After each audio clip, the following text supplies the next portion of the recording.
Y antes de nada, quería agradecer la presencia de Roberto Cacho, el concejal de Servicios Generales y Medio Ambiente del Ayuntamiento de Huesca, que nos va a dar la bienvenida y un saludo inaugural a esta jornada y nos va a dedicar unas palabras.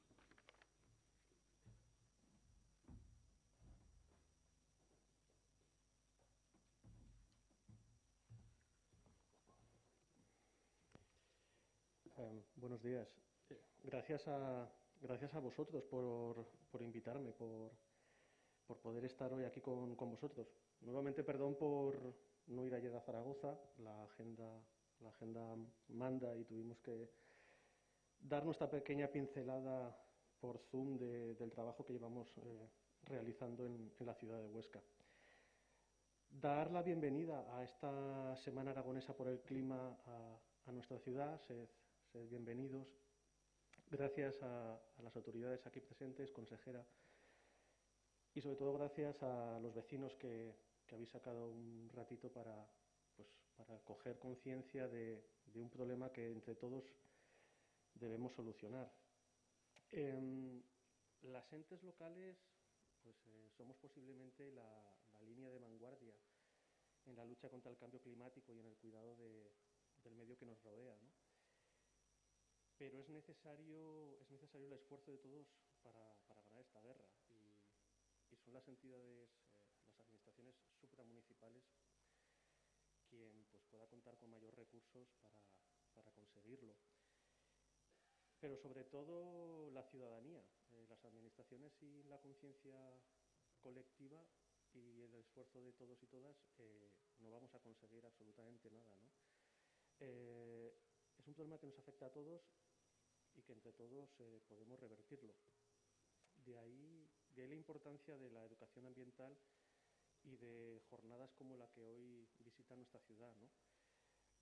Por ello, nuevamente, gracias al Gobierno de Aragón por esta iniciativa que pone en relieve el gran reto que tenemos por delante y a la vez nos permite a las entes locales exponer el trabajo que venimos realizando. No me voy a extender mucho de los datos que pudimos dar ayer en Zaragoza. Sí que me gustaría simplemente remarcar que la Agenda 2030 es obvio que el Ayuntamiento de Huesca la tiene muy presente de una manera transversal en todas sus áreas y sobre todo en lo que a mí me compete como responsable del área de medio ambiente y de servicios generales.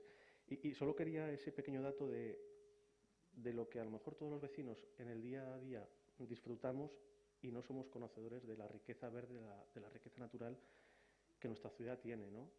Una riqueza que llevamos 10 años cuidando de forma natural. En Huesca no se emplean químicos. Es un trabajo ingente el mimar unas 125 hectáreas de zonas ajardinadas con las que cuenta la ciudad de Huesca, repartidas en 180 zonas verdes, inventariadas y repartidas por toda la ciudad, en torno a los 19.000 árboles, de los cuales 7.000 están en vía pública.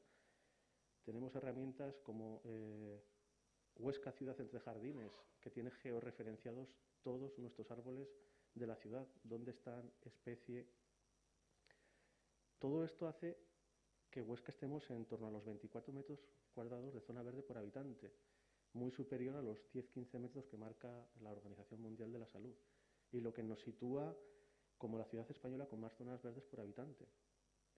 Es una riqueza que tenemos, que disfrutamos y que como la tenemos de siempre posiblemente no la valoramos y muy poquitos en el mundo urbano pueden decir que disfrutan de esta calidad.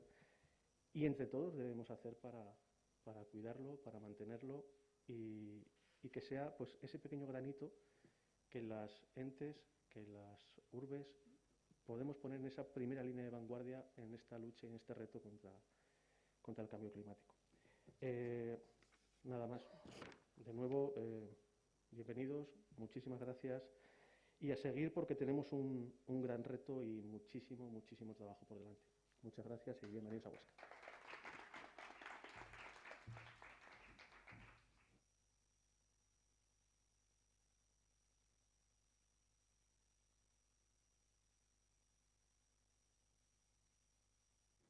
Bien, gracias Roberto, gracias concejal. A partir de ahora empezamos propiamente dicha la jornada. Vamos a explicar un poco la estructuración.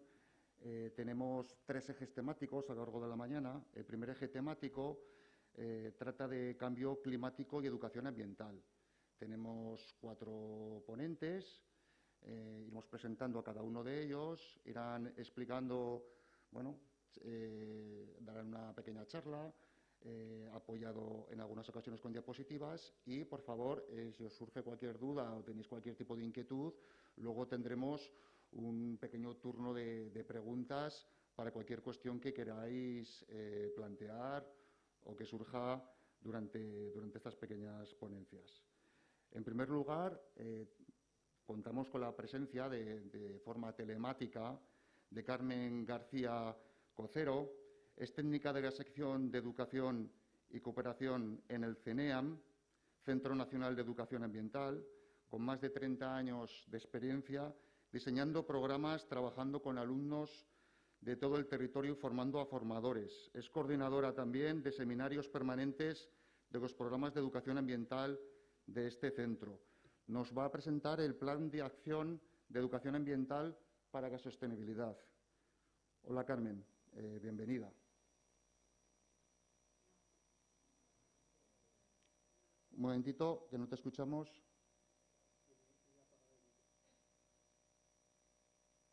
Hola, ¿se me oye? Ahora sí. Vale, perfecto. Muy bien, Carmen. Te dejamos, adelante. Muchísimas gracias, muchas gracias por la invitación del Gobierno de Aragón al CENEAM para hacer la presentación del programa de educación ambiental para la sostenibilidad, del plan. Y para estas horas de la mañana quizás sea un poco duro, pero creo que puede ser necesario. Es un plan muy joven, no tiene 2 meses nada más, y quería presentarlo porque nos parece que como plan de acción es una herramienta muy válida y va a ser una herramienta muy válida para los próximos 5 años para poder llevar a cabo la educación ambiental en los distintos sectores, ¿no?, de la población. Voy a compartir una pantalla porque os voy a poner una presentación, a ver si no la lío. ¿Puedo compartirla? Sí, aquí está.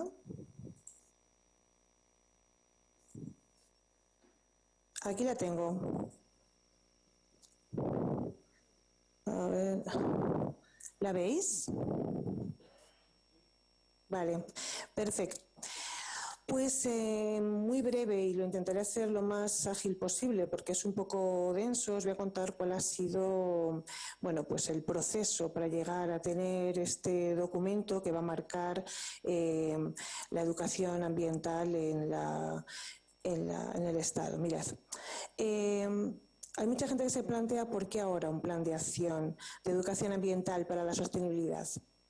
El momento era ahora porque hace 20 años que se publicó el libro blanco de educación ambiental, que fue en 1999. Y bueno, como a todos nos ha tocado el COVID, entonces vamos un año de retraso, pero en principio hace 20 años de aquello. Este libro blanco de educación ambiental marcó un hito porque realmente generó la posibilidad de llevar a cabo estrategias autonómicas de educación ambiental y también estrategias locales. Y bueno, fue la base, el primer escalón hacia lo que ahora conocemos como educación ambiental para la sostenibilidad. Después hubo una petición del sector, una petición amplia, el sector que en realidad estaba viendo cómo cada vez es más complicado, se agravan los problemas y no dejan de crecer, y en este ámbito cada vez vamos peor, y hay una inquietud ciudadana por conseguir hacer algo de manera individual y también colectiva. Entonces el sector empezó a pedir otras herramientas para otros factores. En tercer lugar, porque hay una crisis ambiental y una necesidad de una transición ecológica justa. Eso en este foro no hace falta extenderse mucho más. Es evidente que esto nos está ocurriendo. Y por último, y muy, muy importante, una toma de conciencia de la Administración General del Estado. Daos cuenta que para hacer un plan de este tipo os está una, como los de Fuenteovejuna, o si no, no tiene mucho sentido. Entonces, la Administración General del Estado declara la emergencia climática en enero del 2020, crea la Vicepresidencia para temas ambientales, el Ministerio, y además el Ministerio de Educación y Formación Profesional modifica la ley introduciendo alusiones explícitas a la educación para el desarrollo sostenible y educación para la ciudadanía mundial. Con este caldo de cultivo, parece que, o como dicen en mi pueblo, con estos mimbres, parecía más fácil que no saliera un buen cesto, ¿no? Pero en realidad, ¿qué es el PAEAS? Bueno, pues el PAEAS es un plan elaborado por el Ministerio de Transición Ecológica y Reto Demográfico y por el Ministerio de Educación y Formación Profesional, que define las líneas estratégicas de educación ambiental en España para los próximos 5 años.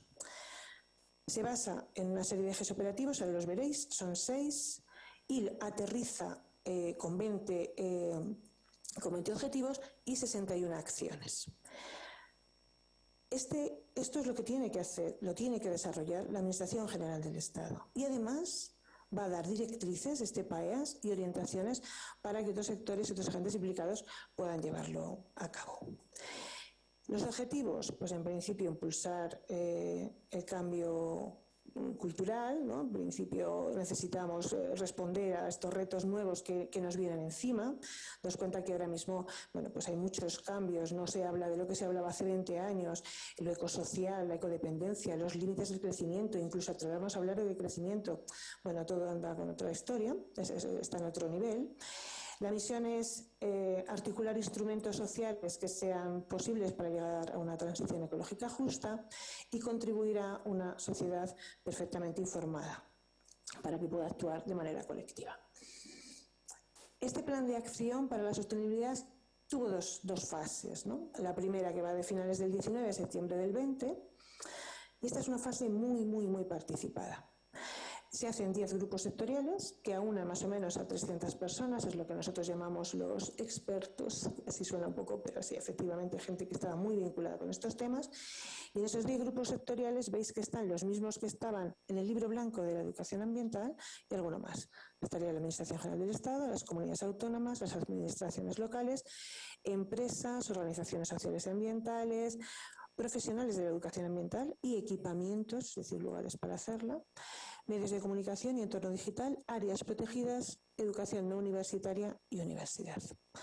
En este proceso, que es largo y muy trabajoso, porque hay que llegar a unos consensos complejos, coordina el CNEAN y además hace la relatoría.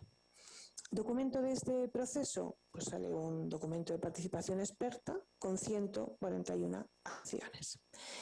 Este documento pasará posteriormente a la fase 2 y va a ir a manos de este grupo de trabajo que es el ministerio, los 2 ministerios, con todas estas personas y con todas estas instituciones detrás.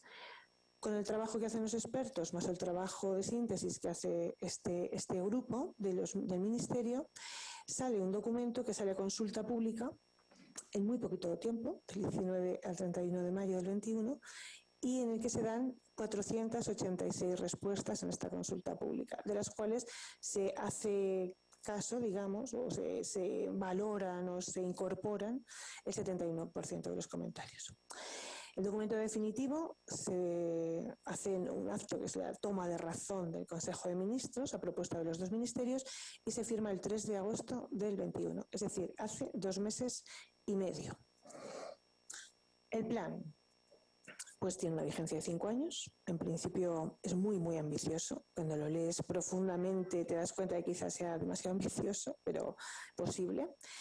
Y está en torno a 6 ejes operativos, que son los que decide el grupo de expertos. El primer eje es la transversalización de la educación ambiental en las políticas públicas.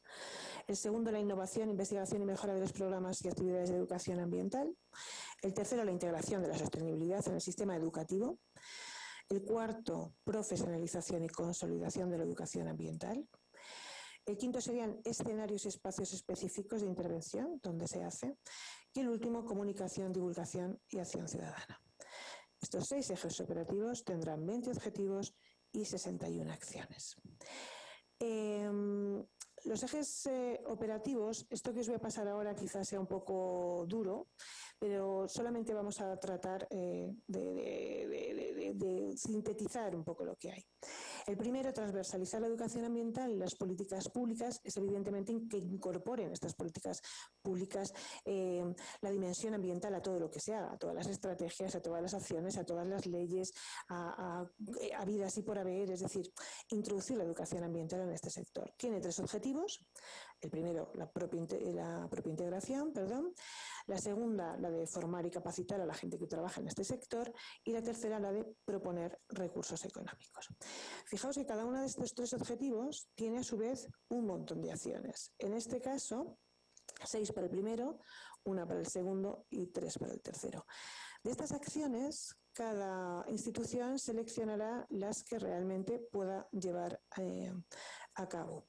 Hay algunas que están muy bien aterrizadas, que son muy concretas, muy específicas y, si puede decirse de esta manera, más fáciles de llevar a cabo, y otras que son un poco más complejas y que van a necesitar del consenso de los actores que haya. El segundo eje operativo es el de innovación, investigación y mejora de los programas. Estaréis de acuerdo conmigo que ahora mismo hay que reformular enfoques porque en realidad la educación ambiental, los problemas se han acuciado y cada vez tenemos es más serio todo esto, todo lo que nos envuelve, y entonces hay que reenfocar hay que mirar hacia otro lado, hay que ver nuevas metodologías, nuevas estrategias de intervención, hay que buscar nuevos públicos destinatarios, nuevas temáticas. Entonces esto es lo que quiere decir innovar, investigar y mejorar estos programas. No es que los anteriores estuvieran mal, desde luego que no, es que simplemente tenemos otras metas a las que llegar y hay que reformular un poco todo el proceso. Tiene 2 objetivos evidentes y dentro de estos objetivos todas estas acciones que podrían llevarse a cabo, pues desde promocionar, por ejemplo, un seminario técnico permanente que hable de la calidad en las políticas y programas de educación ambiental de los ministerios que se adhieran a este PAEAS, o otras cosas, bueno, pues un poco más concretas. El tercer eje operativo es la integración de la sostenibilidad en el sistema educativo. Aquí, efectivamente, el Ministerio de Educación y Formación Profesional ha apostado por integrar cierto tipo de temáticas en el currículum y veremos a ver en qué queda esto, pero es evidente que el sistema educativo es un pilar básico de la educación ambiental. Entonces hay que generar, uno de los objetivos bases es generar cambios a nivel curricular, ¿no? para estar en sintonía con todos los retos que nos vienen. Tenemos una serie de acciones que también son más o menos complejas. Os diré que este PAEAS está publicado en la página del CNEAM, por si alguien lo quiere mirar, porque lo voy a hacer muy rápido, solo 20 minutos para estos, y aparte que, bueno, es muy pronto Y en principio, bueno, pues ahí tenéis un poco todas las acciones que se dan. El eje operativo número 4 es un eje interesante, habla de la profesionalización y consolidación de la educación ambiental. Es consolidar en realidad y fortalecer los recursos necesarios y sobre todo a las personas, darles pues oportunidades formativas y espacios de encuentro y sobre todo llevar a cabo marcos de regulación laboral, ¿no? que son quizá lo que más falte en este ámbito, y consolidar la educación ambiental. Tiene muchas opciones también, cada uno de ellos, pero casi todas son bastante posibles. El eje operativo número 5 son los escenarios y los espacios de intervención, es decir, los equipamientos de educación ambiental, las áreas protegidas, los centros vecinales, los centros culturales, en principio todos los lugares donde podamos hacer educación ambiental, que tienen que ser más amplios que la escuela, que tienen que ser más amplios que un centro de visitantes, ¿no? Es decir, ampliar bastante este punto, reforzarlos como espacios sociocomunitarios que sirvan, ¿no? que capaciten para innovar ecológica y socialmente. Y por último, el eje operativo número 6, si no comunicamos y divulgamos lo que hacemos, no se ve. Entonces hay que llevar estos mensajes de educación ambiental al conjunto de la sociedad a través de los múltiples canales, los clásicos y los innovadores, ¿no? para poder llegar a todo tipo de público, no solamente un público escolar, un público infantil. También tiene sus acciones. Todo este plan, con todas sus acciones y todos sus objetivos, tiene una gobernanza evidente, es decir, quién va a llevar a cabo la vigilancia, si me permitís la palabra, de esto y cómo vamos llevando a cabo estos proyectos.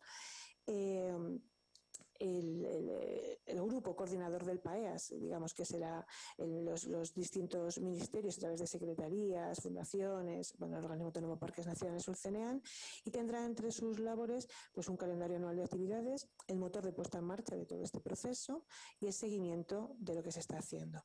Además de ese grupo, habrá otro intersectorial de seguimiento del PAEAS con las comunidades autónomas y, por último, un seminario técnico permanente de calidad de educación ambiental, con el grupo de expertos que veíamos al principio. La evaluación, habrá que tener unos indicadores de la consecución de estas acciones, habrá que hacer un plan anual, una memoria intermedia y final y ver si con esto estamos consiguiendo realmente lo que nos hemos propuesto. Todo lo que salga de aquí se difundirá en la página web del Centro Nacional de Educación Ambiental. Y por último, también a modo de invitación, se pondrá en marcha el PAEAS o se presentará un poco de manera más oficial en las 4ª jornadas de educación ambiental que se van a llevar a cabo del 14 al 16 de diciembre del 21 de este mismo año, es decir, en breve, aquí en el CNEAN. En estas jornadas intentaremos ya no tanto discutir sobre el PAEAS, sino ver realmente qué acciones son más necesarias, más urgentes, más vinculantes y nos pueden llevar a llevar a buen puerto todo este proceso que ha sido muy complejo, muy largo y que esperemos que sirva para la sociedad en su conjunto. Y poco más, no quería yo quitar más tiempo a este congreso vuestro, a estas jornadas maravillosas que supongo que tendrán pues muchos frutos y que serán perfectos.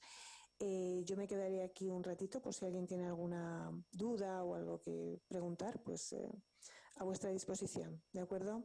Muchas gracias.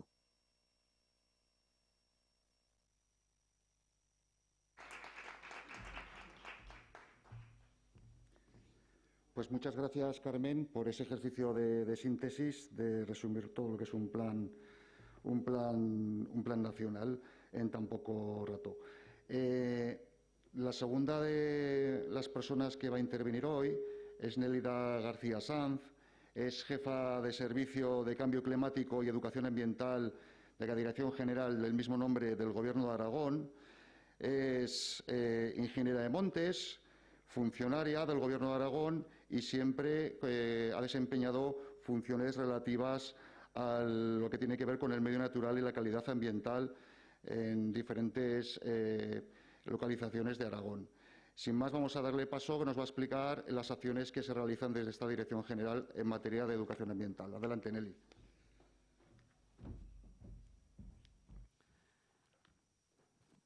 Buenos días. Me voy a quitar la mascarilla, no creo que...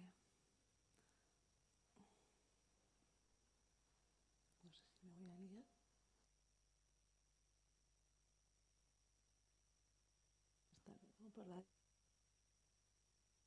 Buenos días. Nada, pues yo un poco voy a hacer un repaso. Creo que vamos mal de tiempo. Voy a intentar hacerlo todo lo rápido que pueda. Muchas gracias por vuestra atención y sin más os comento. Para pasar.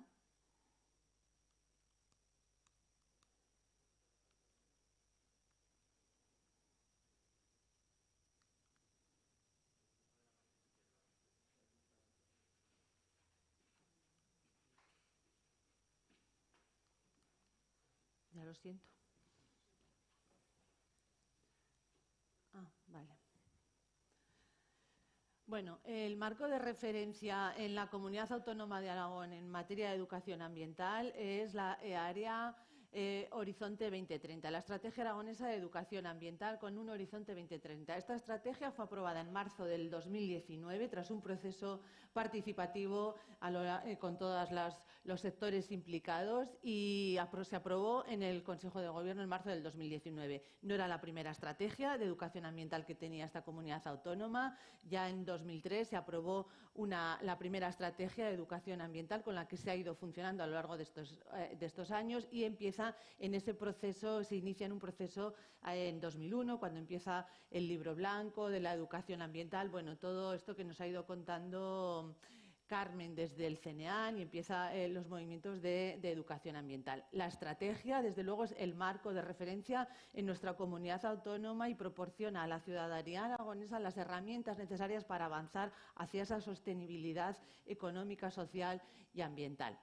Os presento como novedad, este verano se ha puesto en marcha una web, la earea.es. Es una web donde vais a tener ya toda la información sobre noticias relacionadas con la estrategia aragonesa de cambio climático, de educación ambiental, con las actividades que desarrollamos en materia de educación ambiental, los recursos, vamos a ir subiendo recursos, todo tipo de cuestiones que vamos a ir haciendo. Os invito, todas las noticias, os invito a que trasteéis por ella, porque es una web que se ha puesto en marcha este verano y de gran contenido y mucho interés. La estrategia, como no podía ser tampoco de otra manera, se articula en torno a los 4 objetivos estratégicos que tienen, por supuesto, un carácter transversal a lo largo de, para conseguir nuestros objetivos. La estrategia está desarrollada en 10 grandes áreas, 10 grandes temas,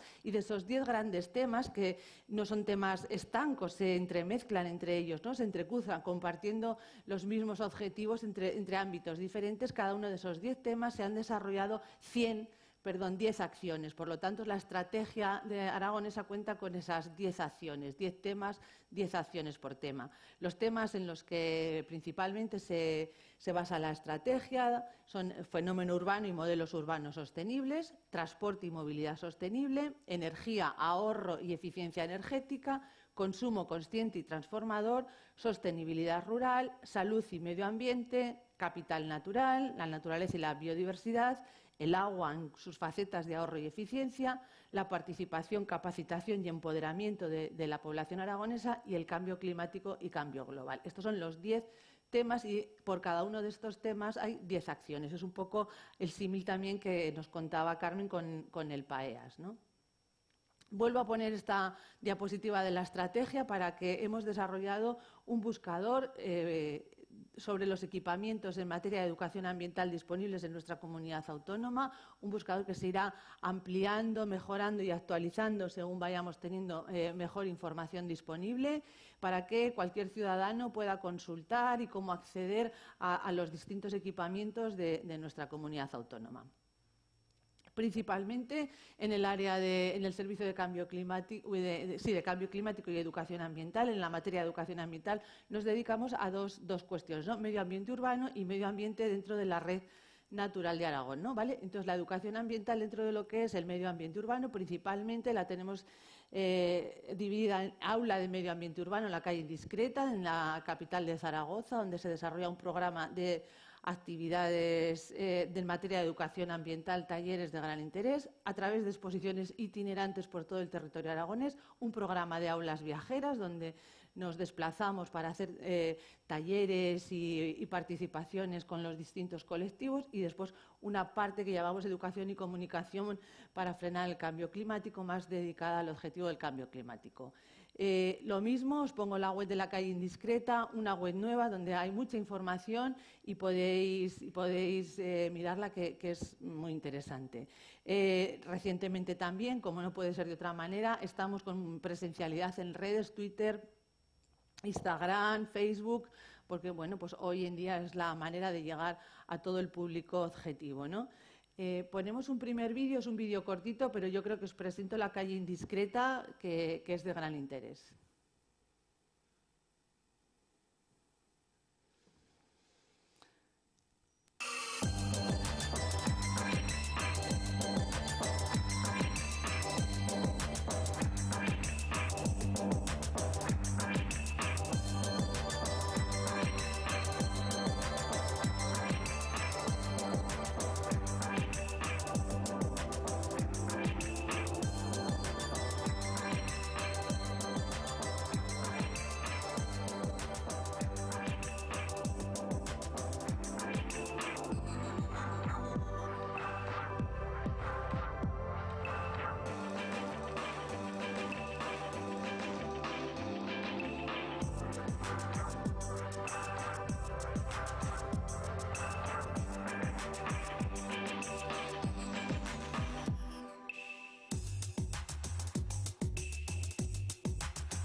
por qué me había parecido que había seleccionado un vídeo más corto en el que aparecían los educadores ambientales del aula. La verdad es que es un espacio que ya habéis visto por las fotografías, es un espacio bueno, pues para hacer educación ambiental, talleres, un montón de cosas, cocina de aprovechamiento. La verdad es que creo que tanto para público adulto como para público escolar de todas las etapas se está trabajando en unos programas en materia de educación ambiental muy interesantes, mejorándolos cada día y empezando ya también con los temas virtuales, que en esta época que nos ha tocado son indispensables.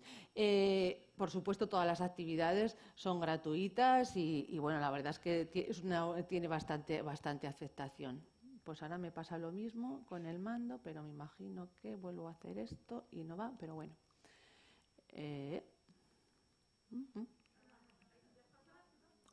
Vale. Me pongo nerviosa. Bueno, el otro programa que os decía, exposiciones itinerantes, son exposiciones de préstamo gratuito, previa solicitud del material, a través del correo electrónico de area.aragon.es. Tenemos varias exposiciones de temas energéticos, de eficiencias energéticas, de vidrios, de reciclados, de los temas de calidad del aire, calidad de vida, que la tenemos así, temas candentes y, bueno, pues son exposiciones que se prestan a quien los solicita, ¿no? El programa de aulas viajeras que os he comentado, que es un programa de sensibilización a través de talleres, sobre todo de residuos, agua y movilidad, y dirigidos a público escolar y adulto, talleres muy participativos, donde se intenta un poco conseguir esa complejidad de los educadores. Y bueno, y luego educación y comunicación para frenar el cambio climático. Os he puesto aquí un resumen de la web, donde tenéis un montón de información disponible.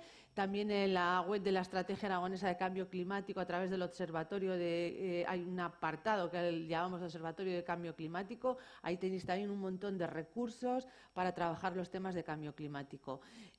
Una nueva exposición que inauguramos este año en febrero también y que a partir de ya, espero, empezará a dinamizarse por todo el territorio aragonés, acerca de la emergencia climática, tiempo de actuar, que la hemos llamado así, una exposición muy interesante con paneles audiovisuales, juegos, que se pretende dar a conocer el problema ambiental, este problema ambiental que se enfrenta a la sociedad. Había 2 vídeos, estos creo que son muy pequeñitos, si son muy pequeñitos los ponemos, no creo que me haya equivocado. Bueno, trabajos de sensibilización y concienciación ambiental que traen en materia de cambio climático. O ponemos uno nada más. ¿Sabes que puedes ahorrar dinero a la vez que reduces tus emisiones de CO2? El consumo eléctrico en una vivienda puede reducirse.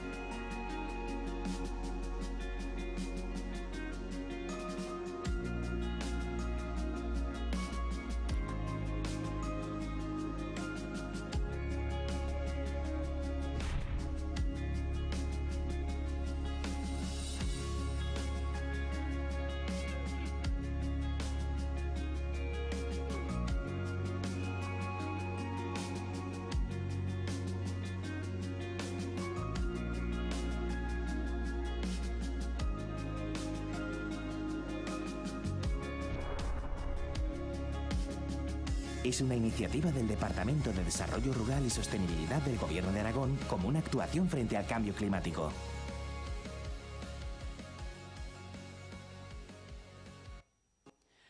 Bueno, recursos, ahí tenéis en la web del Gobierno de Aragón, lo que os he dicho, en la web de la Estrategia Aragonesa de Cambio Climático, en la sección del observatorio, la exposición, vamos, que yo creo que si alguna cosa necesitáis, pero que hay recursos que podéis ir encontrando por nuestras redes. Los nuevos proyectos en los que estamos trabajando este año 2021, que sí que me ha parecido muy importante recalcar.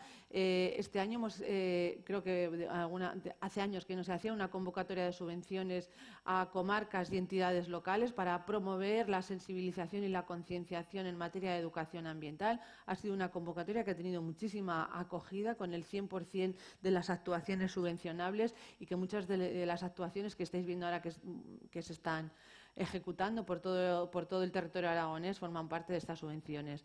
Y luego un proyecto pionero, también casi a nivel nacional, Patios por el Clima, que bueno, la idea es impulsar una red de espacios educativos renaturalizados como refugios climáticos, así como agentes de transformación de nuestros espacios urbanos. Es una iniciativa que bueno, se está trabajando también con el Departamento de Educación del Gobierno de Aragón y que incipiente, pero que la próxima vez os espero contar cosas muy interesantes.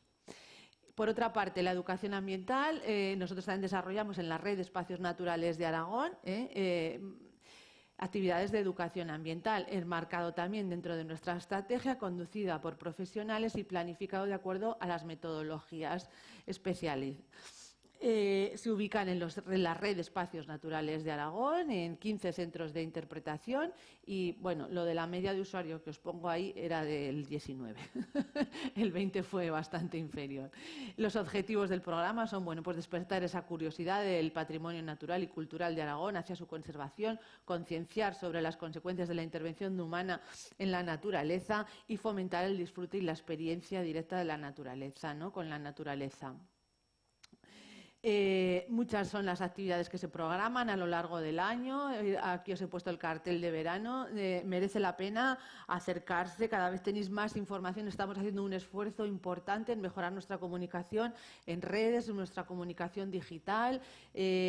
Os animo a que busquéis. Yo creo que se está haciendo un esfuerzo. Próximamente también mejoraremos nuestra web de Red Natural de Aragón, pero queremos, bueno, pues darle a todos estos espacios actividades donde poder encuadrar todos los temas de educación ambiental, destinados, como no puede ser de otra manera, tanto al sistema educativo formal como a adultos y a colectivos con diversas funcionalidades. También disponemos de materiales específicos diseñados para el programa, con una evaluación del programa para ir mejorando día a día, y programas tanto de tipo generalista, ¿vale?, como programas especializados para la gente del entorno de esos espacios naturales, ¿no? Lo que nosotros le llamamos zonas de influencias socioeconómicas, los PECIs. Bueno, pues el desarrollo del programa educativo general, que se desarrolla en una jornada y puede ser a través de itinerarios interpretativos o bien apoyada por medios expositivos, interactivos, etcétera. Y después destacar también un programa que se realiza en colaboración con el Departamento de Educación, el programa Aula Natural, que en estos momentos todavía está a la convocatoria. Se trata un poco de que desde los centros educativos preparen proyectos de investigación o comunicación dentro de los espacios educativos y luego seleccionar algunos de esos proyectos para trabajar con ellos en el espacio que se ha diseñado. Es, de alguna manera, hacer una participación activa de los centros, ¿no? Que busquen ellos también, que haya una interactuación para, bueno, pues, promover las actuaciones y las medidas de sensibilización. Muchas gracias.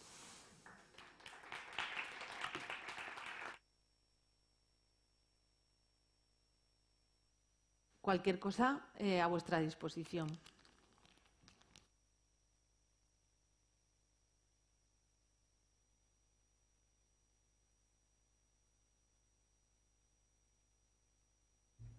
Muchas gracias, Nelly. Un placer contar con tus explicaciones sobre la cantidad de recursos que tenemos y que pone a disposición el Gobierno de Aragón y la Dirección General de Educación Ambiental.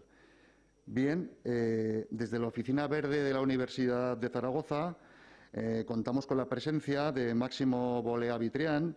Es técnico en Energía y Medio Ambiente de la Universidad de Zaragoza, ingeniero industrial y máster en Eficiencia Energética y Energías Renovables. Nos hablará del proyecto La Caravana Universitaria por el Clima.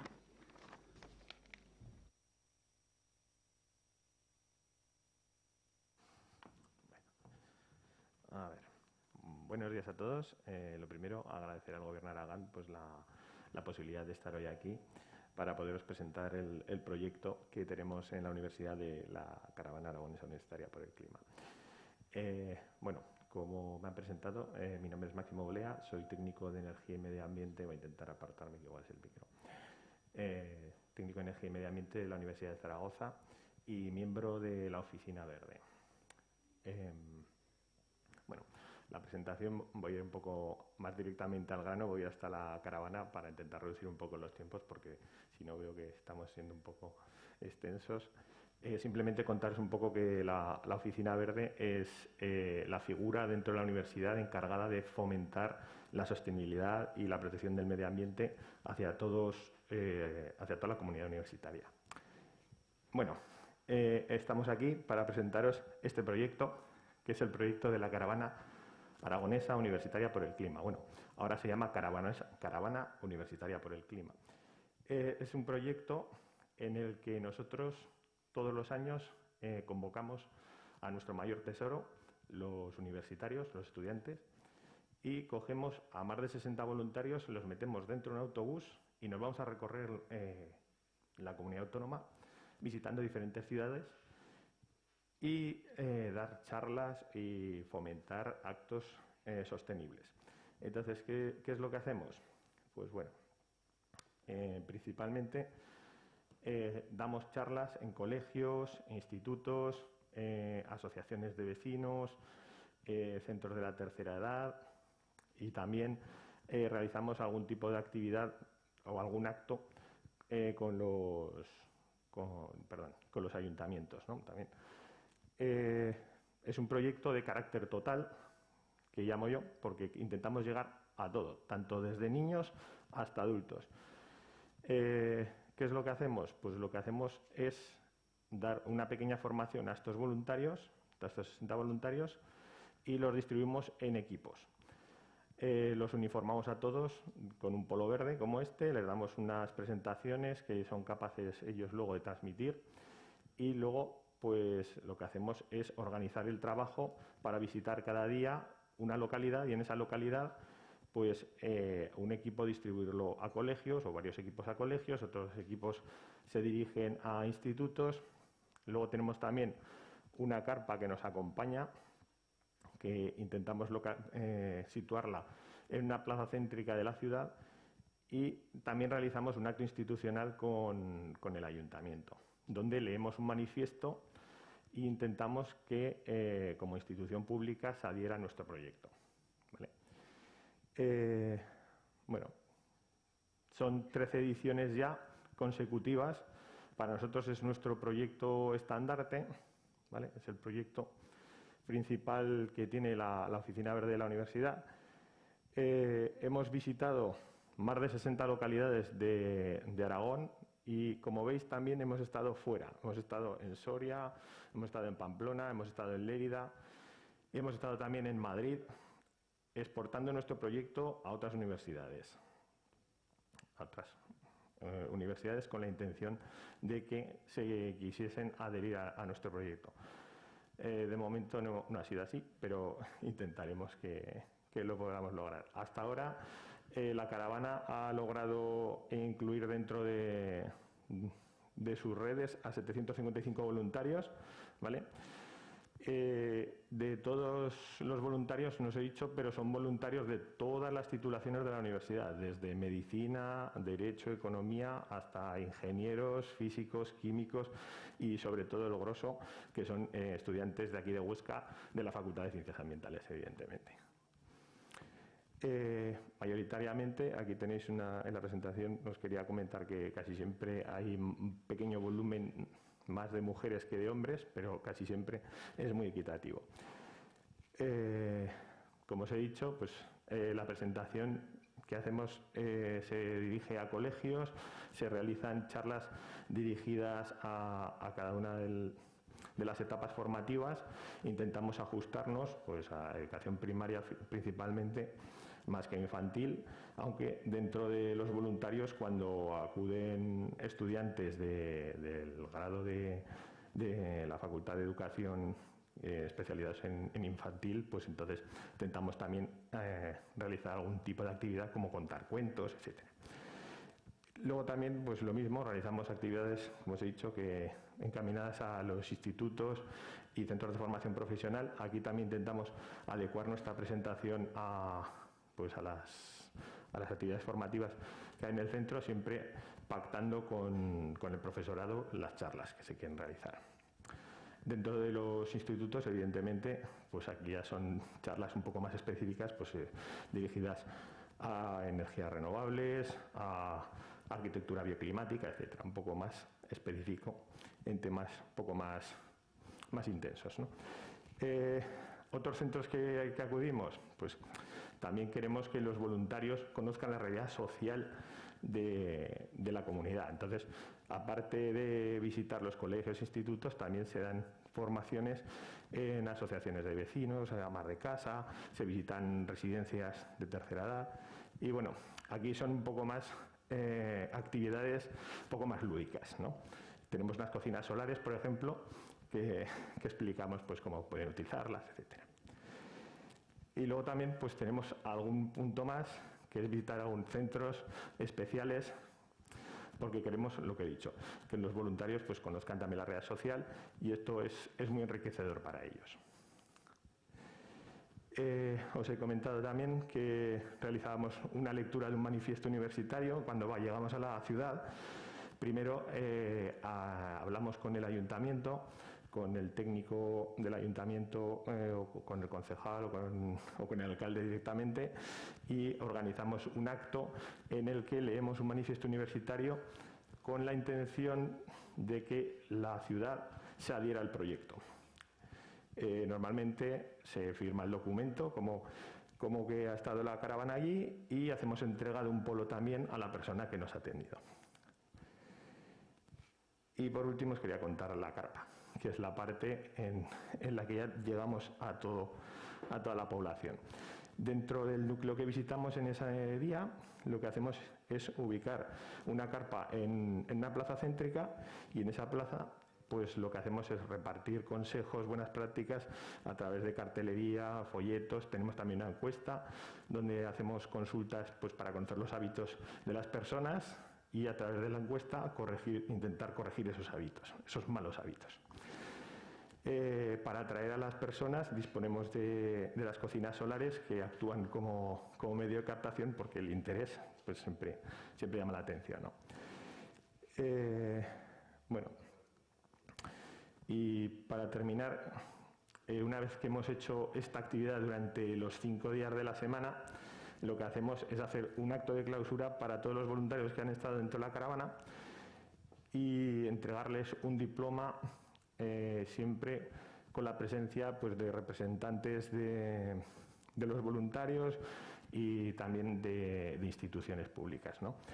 En este día es un día muy especial para ellos, pues porque llevan 5 días en la caravana, que no os lo he contado, pero empezamos a las 7 de la mañana y terminamos hacia las 8 de la tarde, todos los días subiéndose al autobús, haciendo viajes muy largos y al final acaban haciendo una piña increíble dentro de ellos y es un día muy emotivo para ellos en el que les pedimos a 2 voluntarios pues que lean lo que ha sido para ellos la caravana y la verdad que a mí muchas veces me llena de satisfacción el ver cómo han evolucionado durante todo el día, ¿no? Porque el primer día que entran no saben muy bien dónde están, qué es lo que tienen que hacer cuando van a dar las charlas, están nerviosos, están un poco que no saben qué es lo que tienen que hacer y luego vas viendo la evolución durante la semana, ellos mismos les va gustando y al final pues se les hace corto y les gustaría estar otra vez más. Entonces, pues este es el acto. Bueno, no me quiero extender mucho más, quiero contaros dónde estamos. Estamos en el campus San Francisco de la Universidad de Zaragoza, que estas son las redes sociales, estamos en Facebook, en Twitter, en Instagram, la página de oficinaverde.unizar.es, donde podéis conocer un poco más sobre el proyecto. Y bueno, muchas gracias por la atención y luego si queréis me podéis hacer más preguntas sobre el proyecto porque no me quería extender. ¿Vale? Gracias.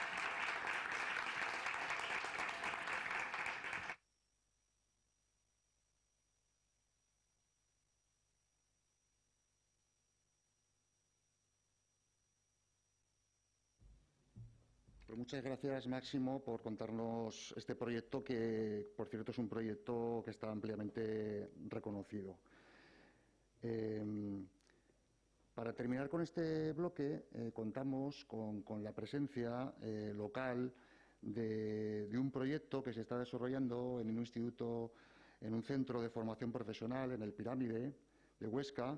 Es un proyecto europeo para fomentar la ecologización de la formación profesional. El proyecto es GreenBit, Creciendo en Verde. Para presentarnos este proyecto tenemos a Ana Ibáñez García, que es una de las profesoras de este centro.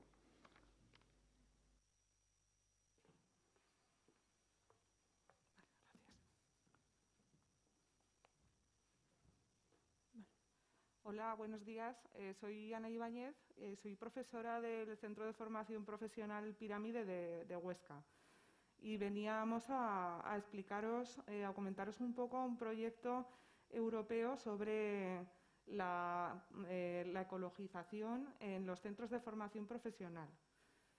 El proyecto se llama GreenBet. Green es referente a la ecologización y BET hace referencia a la formación profesional.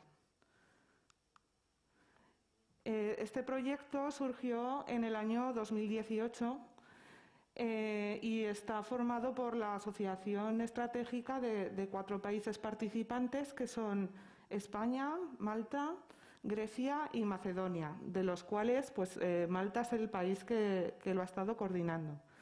Y la base del proyecto es cooperar para innovar y poder intercambiar buenas prácticas. El título del proyecto es Alineando el currículo de formación profesional con la ecologización y los objetivos de desarrollo sostenible. De los 17 objetivos de desarrollo sostenible que marca la Agenda de 2030, en este proyecto se abordan unos cuantos, que son los que están aquí resaltados en verde. Por ejemplo, educación de calidad, energía asequible y no contaminante, ciudades y comunidades sostenibles, producción y consumo responsables, acción por el clima, vida submarina, vida de ecosistemas terrestres y, bueno, esos son. Vale. Bueno, el proyecto está destinado principalmente a estudiantes de formación profesional, a profesorado y luego, en último término, a todas las comunidades. Y los objetivos que se pretenden con este proyecto pues, son los siguientes. En primer lugar, concienciar sobre cuestiones relacionadas con la ecologización en todas las disciplinas de formación profesional y vincularlas a los objetivos de desarrollo sostenible. En segundo lugar, difundir estos conocimientos e impartir información acreditada relacionada con esta ecologización. También se pretende, y un poco es el horizonte último que se pretende, sería diseñar, desarrollar e implantar módulos acreditados que se puedan incluir dentro de los planes de estudio de formación profesional o bien tomarse por separado. Como cuarto objetivo, tendríamos la capacitación y la preparación del profesorado de formación profesional en todas estas cuestiones medioambientales. Y, por último, se pretende pues, difundir toda esta información, todo este trabajo que se ha realizado y poner ejemplos prácticos para implicar a todos los estudiantes de FP y a las comunidades.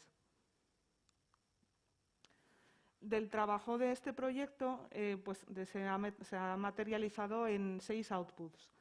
Los 3 primeros han sido desarrollados por Malta y Macedonia. El primero y el segundo se trata de desarrollar módulos formativos, el primero con el objetivo de proporcionar recursos al alumnado, el output 2 serían recursos para el profesorado y, en tercer lugar, tendríamos un kit de herramientas y recursos metodológicos para el aula. El 4 y el 5 son una página web y una aplicación para móvil que ahora se están terminando y en breve van a poder estar disponibles en Internet, que se han desarrollado por Malta. Y, por último, entre Grecia y España pues, se ha desarrollado este Output 6, que es un campus de ecologización, que ahora os explico un poco. Bueno, pues el Output 6 es una guía donde se recogen diferentes sugerencias para poder ecologizar los diferentes centros de formación profesional. y además recoge algunos ejemplos de buenas prácticas que se han recopilado de otros países, pero principalmente pues, aparecen los que desarrollamos en nuestro centro. Y bueno, pues están los logos de todos los centros por la participación en este output. Bueno, y a continuación os queríamos presentar pues, algunos ejemplos de buenas prácticas que se llevan a cabo, en este caso en nuestro centro, en el CPI-FP Pirámide, como nuestra aportación a la ecologización. Por ejemplo, tenemos un punto de recarga para coches eléctricos que está alimentado con placas solares. Es el primer punto de recarga de energía solar en nuestra región, que se construyó en el año 17-18.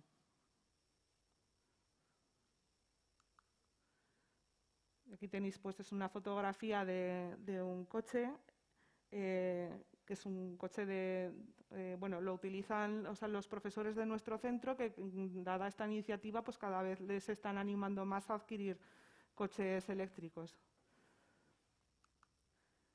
Otro ejemplo de buenas prácticas sería la caldera de biomasa, que tenemos instalada en el centro desde el año 2007, que proporciona agua caliente y calefacción de todo el centro. Y se clasifica como carbono neutral porque el CO2 que libera durante la combustión es equivalente al CO2 que absorberían las plantas durante su crecimiento. Otro ejemplo sería el parque fotovoltaico, que cuenta actualmente con 44 paneles solares y que permite disminuir tanto la factura de la luz como la huella de carbono, y también es usado por los profesores en el ciclo de energías renovables. El parque fotovoltaico se utiliza para alumbrar el exterior del parking, para iluminar algunas aulas de los ciclos de energías renovables, también, como hemos dicho antes, para alimentar la recarga del coche eléctrico y para una fuente de agua fría que hay en el patio exterior. Bueno, y luego pues, hemos incluido algún ejemplo de otros países, por ejemplo Grecia, pues, que cuenta con un sistema de recogida de equipos eléctricos y electrónicos, que finalmente pues, recoge una empresa. Y otro ejemplo de Macedonia, que es el biohumus, que generan este biohumus, que es un fertilizante orgánico de alta calidad a partir de desechos orgánicos con la ayuda de los gusanos de California. Bueno, y un poco esto es todo lo que queríamos contaros. Queríamos agradecer también a Nélida que nos haya dado este espacio para explicar nuestro proyecto. Y nada, bueno, muchas gracias. Y bueno, también queríamos comentaros que necesitamos difundir nuestro proyecto. Entonces, si queríamos pasar unas hojas de firmas, si sois tan amables de darnos de esta firma, porque lo necesitamos para justificar que hemos hecho esta difusión igual que el resto de países. Nada más. Muchas gracias.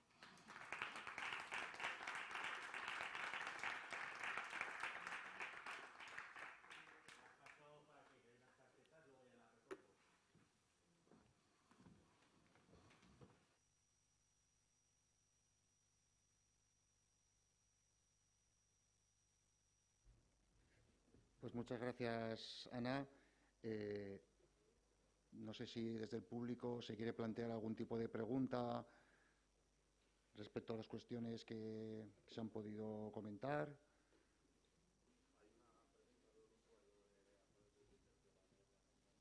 Sí. Me comentan que hay una pregunta de un usuario de Twitter. Hola. Como sabéis, esto se está retransmitiendo también por redes sociales. Entonces, bueno, si queréis subir, por favor, las personas que habéis intervenido para este turno de preguntas, nos lee la pregunta la compañera. ¿Qué tal? Buenos días. Bueno, un usuario de Twitter, Perico Ruiz, nos hace llegar esta consulta, nos dice que la educación ambiental va llegando a todos los niveles y que es muy importante en un mundo donde prima la sobreinformación y el ruido hace que muchas veces el mensaje se tergiverse. Nos dice que es importante que los gobiernos eduquen en la misma dirección en la que también ejecutan sus acciones en cuanto a los temas de educación ambiental. Y entonces dice, hace falta una educación ambiental dentro de la administración, hace falta difundir el impacto de las acciones negativas que se realizan, para el que quiera contestar. Es complicado. ¿Esto funciona? Sí. Bueno, pues no sé si es una pregunta o una pregunta trampa. Bueno, pues oye, no sé, la educación ambiental, es que esto de la educación ambiental dentro de la administración y entonces eso, pues a ver, yo creo que como en todo, ¿no? Esto es una sociedad, unos estarán más de acuerdo o menos de acuerdo con unos proyectos, pero en fin, yo creo que el nivel técnico de las cuestiones es lo que te marca la seriedad de los proyectos, ¿no? Y yo creo que los procedimientos administrativos que hoy en día existen, pues ya hacen la valoración. Eso no quita que unos estén de acuerdo, ¿no? La educación ambiental entiendo que es, bueno, es otro tema, ¿no? Es dar a conocer, es sensibilizarnos todos los ciudadanos con nuestros hábitos, con lo que tenemos en el medio o con lo que hacemos, ¿no? No sé si he respondido o hay alguien más que quiere responder a esta pregunta, que tampoco... ¿Nada más? Bueno, pues ya está.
Bien, continuamos con esta jornada.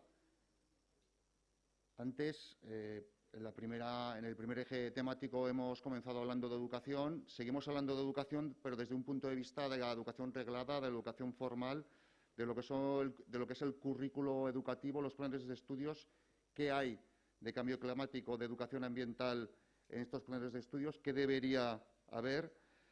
En primer lugar, contamos con la presencia telemática de Laura Benítez Rodríguez. Es licenciada en Gestión Ambiental, es coordinadora del proyecto de la ONG SEO Wildlife, Naturalización del Sistema Educativo, y también coordina el programa de adaptación al cambio climático en las escuelas, en la que se ha abordado precisamente la cuestión curricular y de la que hoy nos va a presentar las conclusiones. Buenos días, Laura. Hola, muy buenos días. Encantada de estar aquí con vosotros. Gracias. Muy bien, pues encantados aquí también de tener tu presencia. Adelante. Pues voy a tratar de compartir pantalla, si me dais 2 segundos.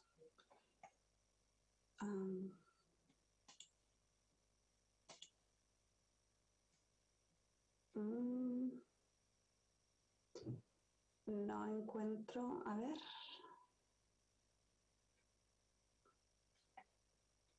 Perdonad, porque voy a cerrar todas las ventanas que tuviera abiertas porque no encuentro cuál es la que debo de compartir.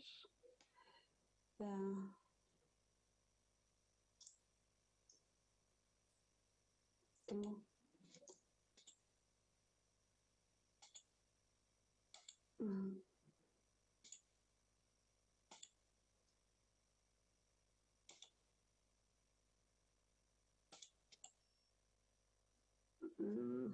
No es aquí.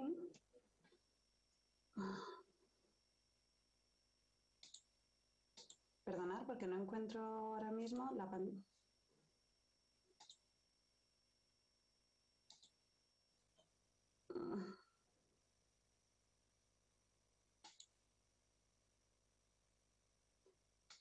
Sí, no sé si Javier me puedes ayudar porque no termino de encontrar.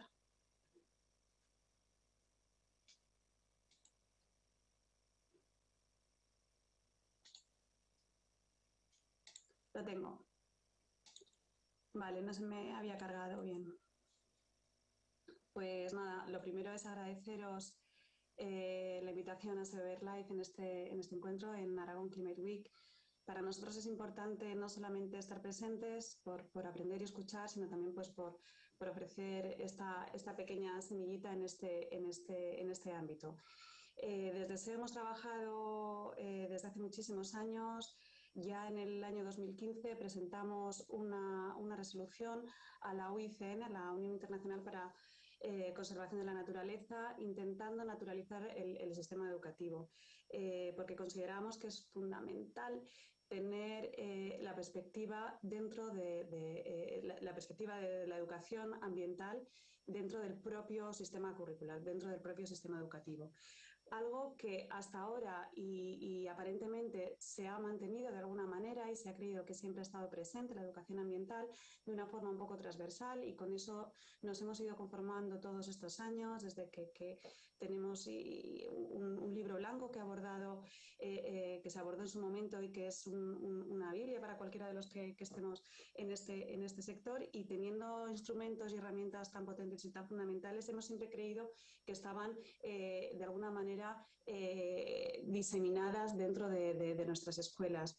Y no obstante, cuando nos hemos puesto, sobre todo un poco por las evidencias, porque a lo largo de todos estos años, y ya os digo, como para mí ese punto de inflexión en el que ya se establece y se crea un libro en el que se habla sobre la educación ambiental desde una forma científica, desde una forma pedagógica muy contundente, tenemos esas herramientas y que hemos creído que estaban instauradas. Sin embargo, y la evidencia, como os decía, Creo que no es así. Creo que desde nuestra perspectiva, las generaciones y la manera en la que hemos tenido como sociedad de afrontar esta crisis climática han dejado un poquito de desear, poniendo en evidencia que realmente no estamos educados en este sentido. Y eso, pues bueno, pone un poquitín en evidencia las acciones que no se han desarrollado, que no se han llevado a cabo, y que creo que desde el latir y el sentir de la educación ambiental, de todos los que trabajamos en la educación ambiental, en la conservación de la naturaleza de alguna manera también,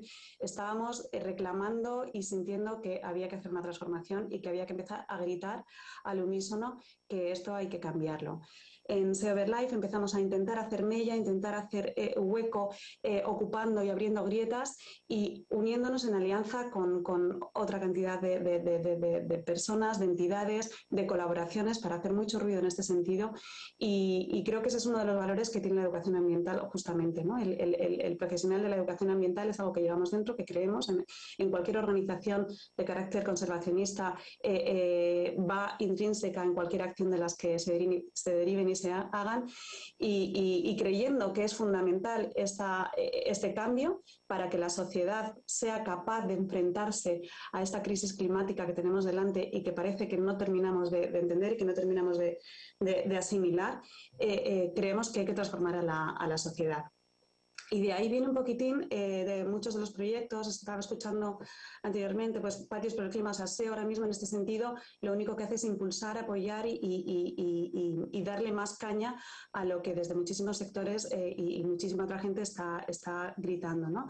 Que es ese cambio y esa necesidad de incluir la educación ambiental en el ámbito escolar, puesto que se considera o creemos que no está de una forma presente, que está tan sumamente diseminada de manera transversal en todo el sistema educativo, que está completamente difuminada y apenas se aprecia, por lo que es necesario incluirla de una forma contundente y de una forma mucho más fuerte, tratando de empoderar y tratando de dar a conocer a los alumnos y a toda la comunidad educativa en qué consiste y por qué necesitamos esta educación ambiental, que, como os digo, considero que estamos todavía bastante lejos. Yo no sé si hacemos o no hacemos pruebas en nuestros... Porque dentro de nuestros ámbitos todos estamos metidos en la misma cuerda, ¿no? Entonces todos hablamos del cambio climático y yo con la gente a mi alrededor parece que todo el mundo lo tiene claro, pero en cuanto salimos un poquitín de nuestro ámbito y empezamos a preguntar a gente de otros entornos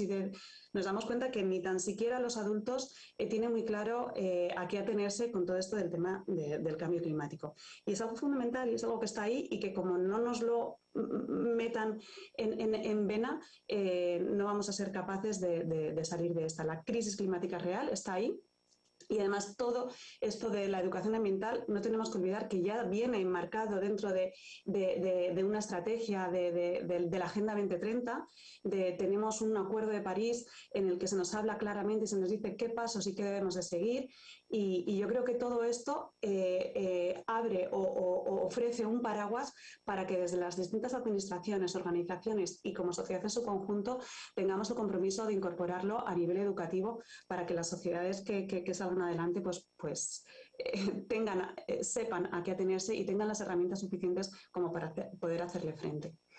La pregunta que habían hecho antes en el público, y me atrevo un poquitín a ir más allá sin empezar ni tan siquiera mi presentación, pero considero que no está incorporado que la educación ambiental, creo, al igual que la persona que hacía la pregunta, creo que no está todavía del todo instaurada, ni en las herramientas, ni en el propio sistema, ni en las propias administraciones.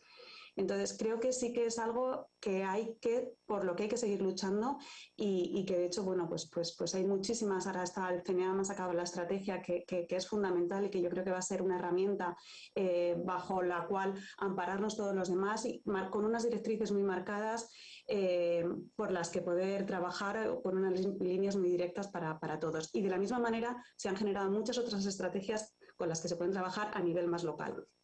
Tenemos la estrategia Pirinaica de educación ambiental. Dentro de todos estos proyectos, en Sea Over Life, al igual que Patios por el Clima, que es un proyectazo, nosotros iniciamos también un proyecto para adaptar a las escuelas al cambio climático. Un poco en la misma línea, pretendimos trabajar con centros educativos públicos con la intención de implicar a las administraciones locales de esos colegios de las cuales dependen los coles, ¿no?, de las administraciones locales, y poder implicar a esos ayuntamientos en esas transformaciones de los patios. Porque entendemos que el patio y el colegio, todo el completo, tiene que ser objeto de transformación. El exterior, nosotros propusimos soluciones basadas en la naturaleza para transformar y adaptar los patios escolares al cambio climático, y que sirviera el propio espacio exterior educativo como herramienta, como aula transformadora también a nivel curricular, que se pudiera utilizar el patio como escenario para aprender más sobre todos los cambios y todos los procesos naturales a los que de alguna manera estamos viviendo o educando de forma ajena a nuestros hijos. La naturaleza está comprobado y demostrado científicamente que la naturaleza es fundamental para la salud de nuestros hijos, y nuestros hijos pasan 8 horas en un centro educativo, con lo cual, si queremos que entiendan y que conozcan los procesos, la naturaleza, y que sean capaces de hacer frente a estas crisis climáticas a las que se van a tener que enfrentar, a las que nos estamos enfrentando ya, creo que el escenario tiene que estar muchísimo más adaptado, y desde SEO hemos trabajado en esta dirección. Este fue un proyecto de adaptación de 3 escuelas, fue un proyecto, ya no inventamos la rueda, porque como Patios por el Clima hay muchísimas otras organizaciones que lo trabajan, que lo impulsan y que luchan por ello, por esta transformación. Nosotros tratamos de hacer este proyecto con ese objetivo, transformar no solamente el espacio exterior, sino que además también hubiera una inclusión y una adaptación curricular de todo lo que significa cambio climático dentro del currículum.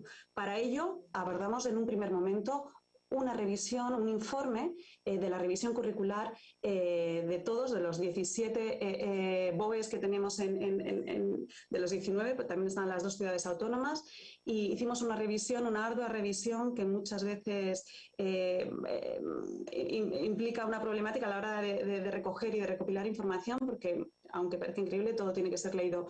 Muchos de los BOEs textos tienen que ser leídos y transcritos de alguna manera a mano, porque somos incapaces de tener herramientas informáticas que nos permitan, no están elaboradas así, con lo cual hubo una dificultad, pero quisimos coger y recopilar toda esta información para tener realmente esa visión y tener una prueba evidente de cómo está, tomarle el pulso realmente a cómo nuestros hijos, los alumnos, reciben a nivel educativo el tema de cambio climático. Si realmente está incluido o no, porque decíamos que bueno, que sí, que de alguna manera transversal, la educación ambiental a través de ciencias, de naturales, de sociales, etcétera, etcétera, pues que nuestros hijos lo aprenden. Nosotros, con el sentimiento y con las evidencias de cómo de coger el pálpito, el pulso a los estudiantes a medida que hacemos actividades, nos dábamos cuenta que realmente no, que los alumnos no conocen lo que es el cambio climático, no están preparados para enfrentarse a esta crisis y no saben prácticamente nada de estos procesos naturales. Entonces, entendiendo o teniendo esta idea, hicimos esta inmersión, este buceo en todos los BOEs, en todos los currículos de todas las comunidades autónomas, extrayendo los contenidos que tuvieran que ver con cambio climático. Y para este informe fuimos, yo creo que demasiado generosos, porque el análisis que hicimos cualitativo de los currículos incluimos 4 categorías. Una de ellas, hablando de contenidos, en los que, aunque no se hiciera de forma explícita una referencia a la palabra de cambio climático, incorporaran otros conceptos que pudieran estar relacionados de forma directa, como es sostenibilidad o desarrollo sostenible, etcétera. Y estos los vamos a marcar en amarillo y os voy a contar alguna cosita más sobre ellos. Contenidos en los que sí se hace de forma explícita referencia a la palabra de cambio climático, contenidos o actividades que de alguna manera son transmitidos de forma indirecta a través de la recepción de actividades, pues si hacemos reciclaje o renaturalización de algún espacio del colegio o algo así, esa otra categoría también la incluimos para, siendo generosos, como os digo, poder ampliar un poquitín más el concepto de cambio climático. Y por último, acciones derivadas o interdisciplinarias que pudieran favorecer el desarrollo de actitudes o de una manera transversal, ¿no? Pues en el momento que que tú quieres sensibilizar o de decir que la naturaleza es... Pues estas cuatro categorías estaban incluidas en esta revisión, en esta metodología que hemos abordado para saber realmente qué es lo que está sucediendo con cambio climático.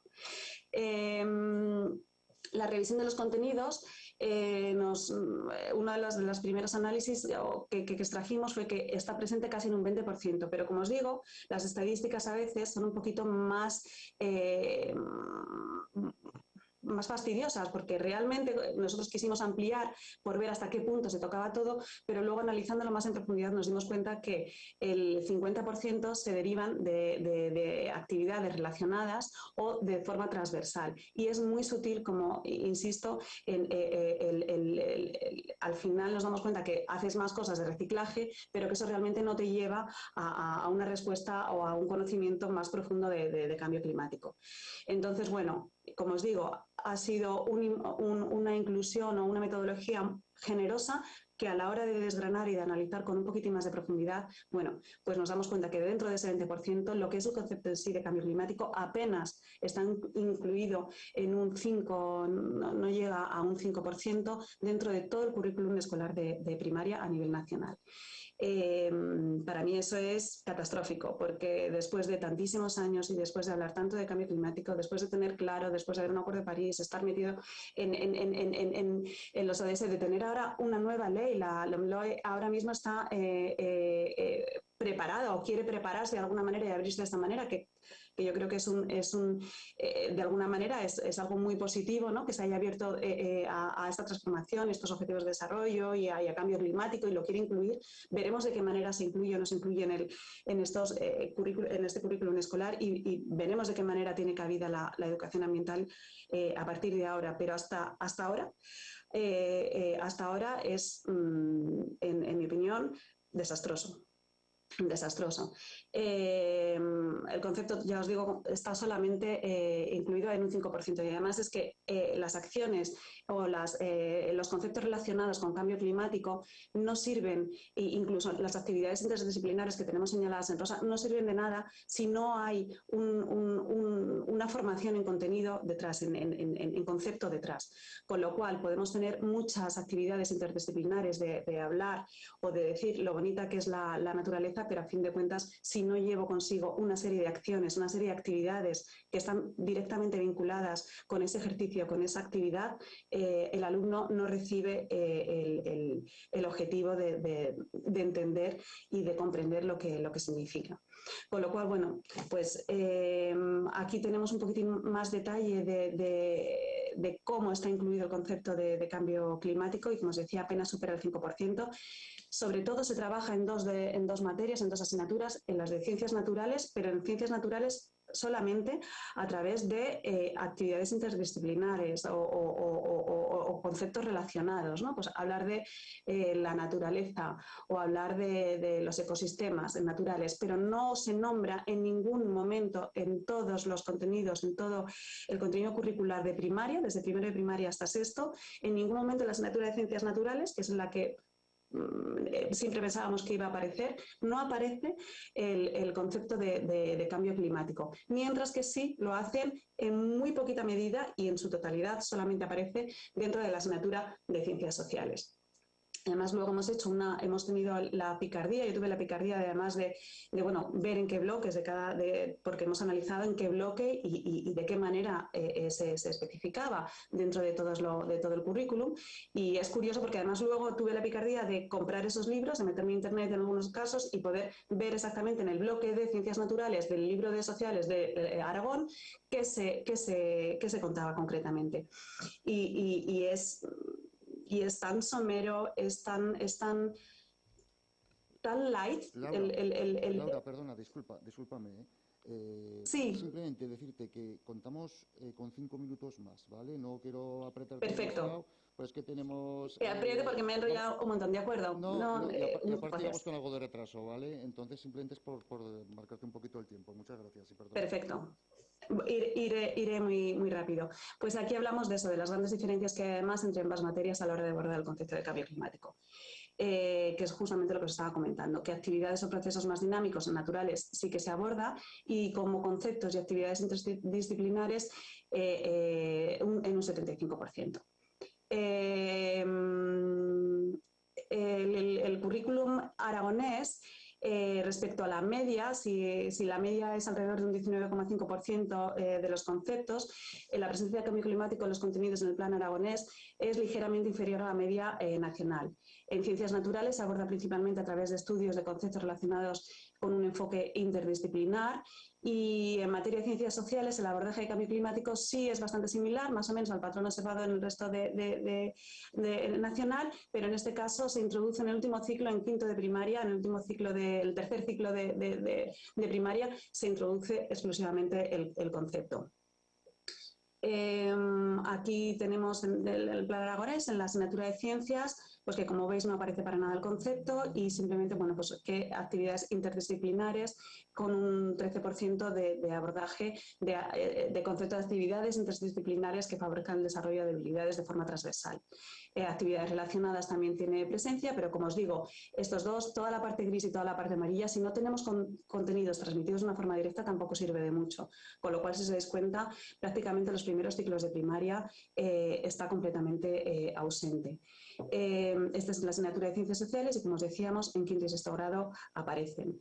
Aquí están los bloques en los que se hace mención y bueno, pues en materia y energía aparecen, los seres vivos pues también aparecen actividades interdisciplinares transversales y algún contenido. Y luego en quinto y sexto de primaria, en los ciclos, en el mundo en el que vivimos, pues también hacen mención. Y como os decía antes, teniendo la curiosidad de ver qué es lo que aparece por allí, luego es muy somero y muy light.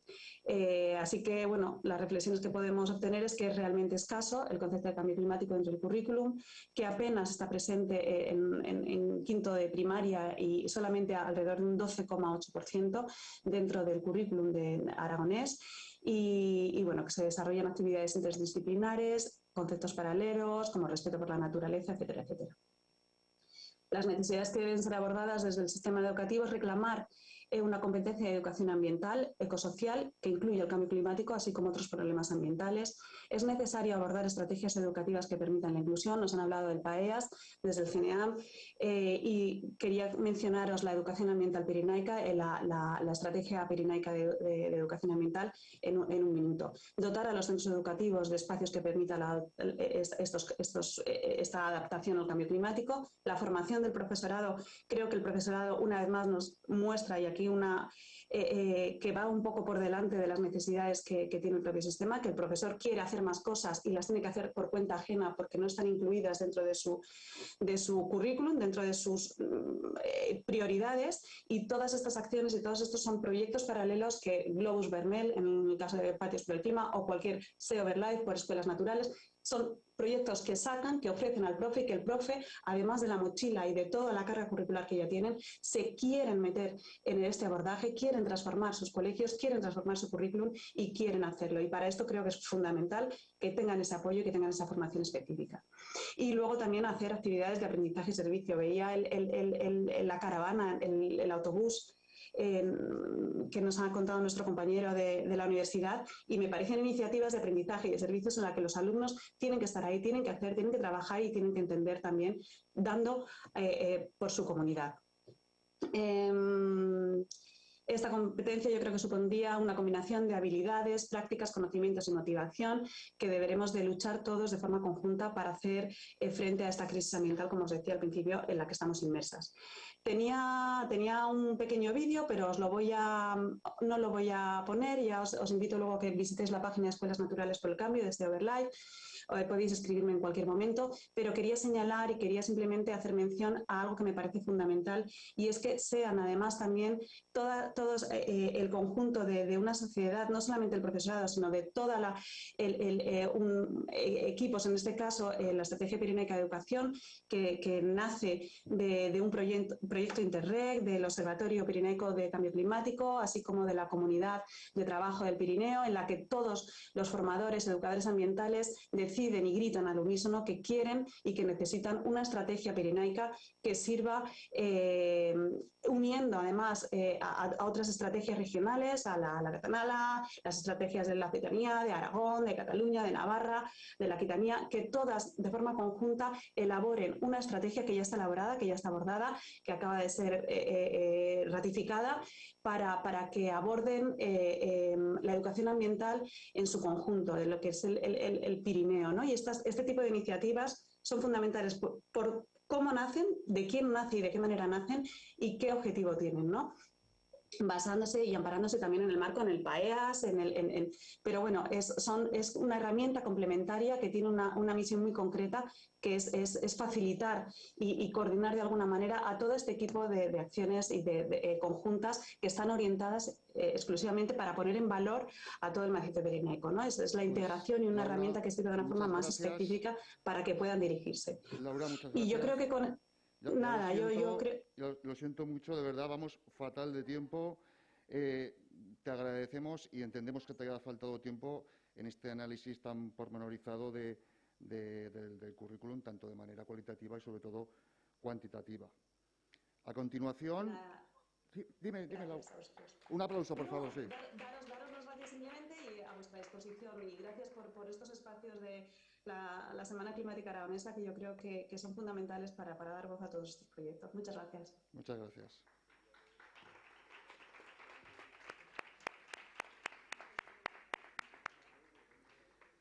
A continuación, contamos con la presencia de Carmen Álvarez Sánchez, forma parte de Teachers for Future España. Ella es diplomada en Magisterio, es licenciada en Psicopedagogía y es activista por los derechos humanos y por los derechos de la tierra. Muchas gracias, Carmen, por haber venido y por participar. Adelante.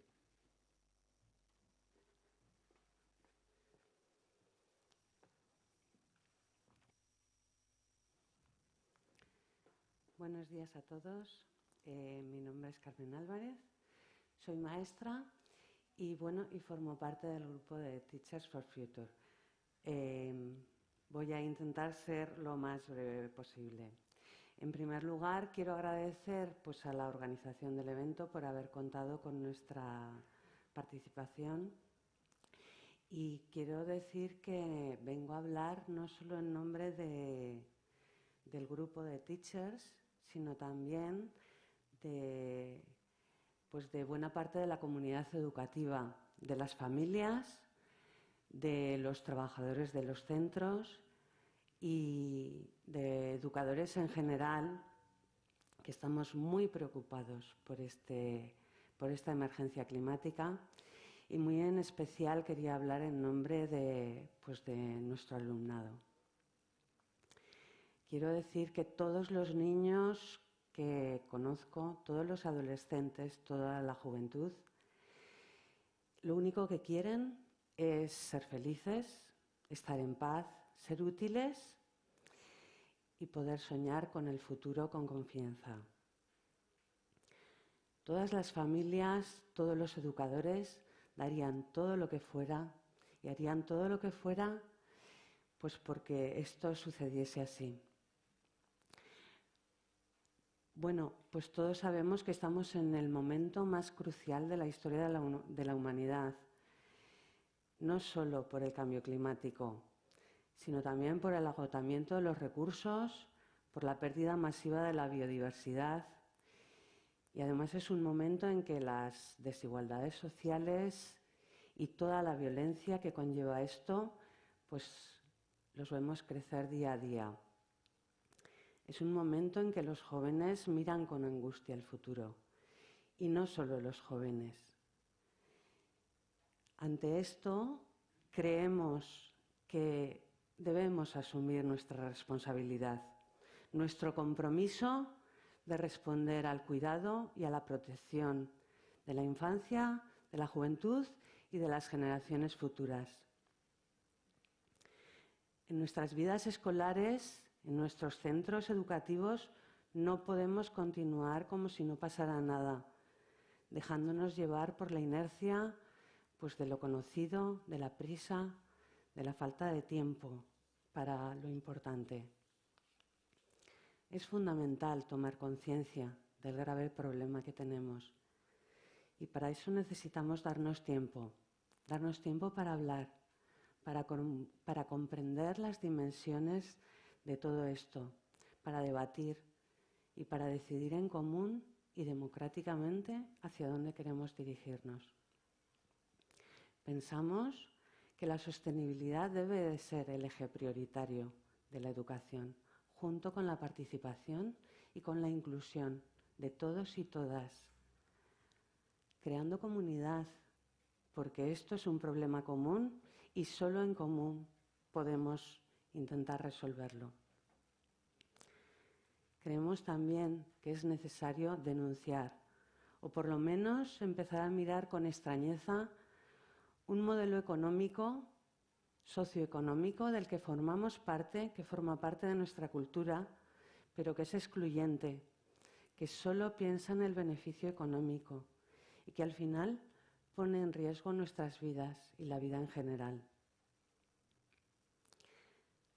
Por otro lado, creemos que es imprescindible poner la vida en el centro de nuestra reflexión, reconocernos como seres ecodependientes, insertos en una naturaleza cuyos límites ya hemos sobrepasado, y también reconociéndonos como seres interdependientes, necesitados los unos de los otros, y esto en términos de igualdad. Si ponemos la vida en el centro de nuestra reflexión, no nos queda otra más que poner la vida en el centro de nuestra práctica educativa, dándonos cuenta de que el verbo cuidar es el verbo más importante, tanto en lo que se refiere a los elementos, a la energía, al agua, al aire, a todos los recursos materiales, como en lo que se refiere al cuidado de las relaciones y de nuestra vida en común.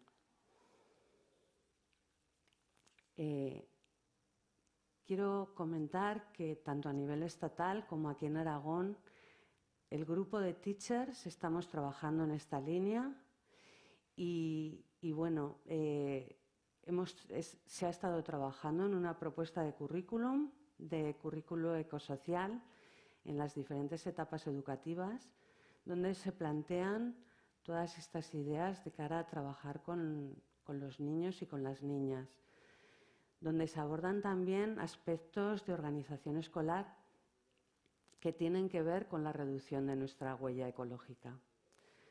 Muchas de estas cosas se pueden comenzar a plantear ya en los centros educativos y, de hecho, en muchos centros ya se está haciendo. Animamos a todo el profesorado a que se interesen, a participar en estas iniciativas y a que se inspiren en otras muchas que hay que son súper valiosas. Pero me gustaría terminar diciendo que estas son unas medidas necesarias, pero no son suficientes. No nos sentimos satisfechos con esto. Necesitamos mucho más. Necesitamos repensar nuestras vidas en común, cuestionarnos si merece la pena sacrificar todo lo que estamos sacrificando para tener lo que tenemos. Necesitamos crear espacios para hablar, para debatir, para repensar nuestro futuro y para poder imaginar un futuro para todos, un futuro con esperanza, un futuro con confianza. Se lo debemos a nuestra infancia, se lo debemos a nuestro alumnado, nos lo debemos. Gracias por vuestra atención.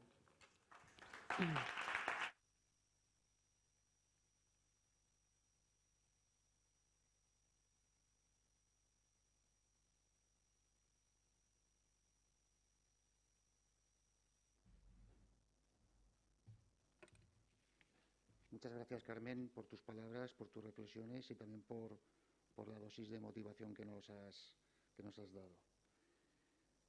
A continuación, nos honra con su presencia, es un placer tenerlo aquí, es Ramón Guirado Guillén, es biólogo, es doctor en neurociencias, tiene estancias investigadoras internacionales donde también ha desarrollado labores docentes. Él sigue siendo investigador, sigue investigando. Hoy viene aquí, no obstante, como representante como es él, es director general de universidades dentro del Departamento de Universidad, Ciencia y Sociedad de Conocimiento del Gobierno de Aragón. Muchas gracias por venir, Ramón, y adelante. Perdona.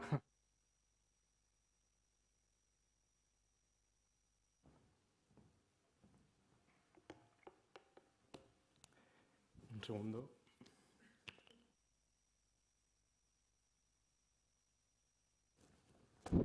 Bueno, buenos días a todos. Vamos a hacer un pequeño cambio, un punto de inflexión, creo, entre la charla que nos ha dado Laura, las palabras de Carmen, y yo creo que será ese punto de inflexión para lo que luego nos vaya a contar también Tony. Nosotros, en la Dirección General de Universidades, tenemos que reconocer, obviamente, la autonomía de la universidad. Esto es un principio constitucional que no hemos elegido nosotros, está en la Constitución del 78 y que luego fue desarrollado por las diferentes leyes orgánicas de universidades. En ese sentido, nosotros no podemos actuar directamente sobre el currículo de las universidades. Ellas son libres para establecer las enseñanzas que quieren impartir. Aún así, mencionar que seguramente la Universidad de Zaragoza ya está enseñando muchos conceptos que son fundamentos sobre los que se basa el cambio climático. Hay titulaciones como Geología en Zaragoza o Cambio Climático, o sea, Ciencias Ambientales aquí en Huesca, en las que ya se están enseñando esos conceptos fundamentales de cambio climático, incluyendo conceptos muy claves como los ciclos biogeoquímicos. Aquí, por mencionar un pequeño ejemplo, las poblaciones que tuviésemos de determinados moluscos que generan concha son los que pueden alterar los diferentes equilibrios para que al final consuman más ácido carbónico de los océanos y, por tanto, el océano tenga más capacidad también de captar CO2. Y en ese sentido sí que hemos tenido conversaciones con la universidad en la que nosotros hemos expresado que nos gustaría que hubiese un grado específico en cambio climático. Creemos que esto tiene mucho interés por parte de los estudiantes, de la ciudadanía, y que tenemos que atender a estos requisitos de la sociedad. Y es que además los estudiantes de esa nueva titulación, de una titulación que fuese específica en cambio climático, serán los que estén mejor informados y tengan las herramientas para enfrentarse a la crisis a la que nos vamos a enfrentar todos, a este evento que quizás sea, pues no sé, un evento de extinción masiva en términos de biodiversidad como no hemos visto hasta la fecha. Y es que el cambio climático, nos contaban ayer en una charla muy interesante, tiene un efecto que se llama efecto crucero. Esto significa que le cuesta mucho maniobrar, que aunque nosotros cortásemos ahora mismo las emisiones y las dejásemos a cero, el planeta va a seguir recalentándose durante unos cuantos años.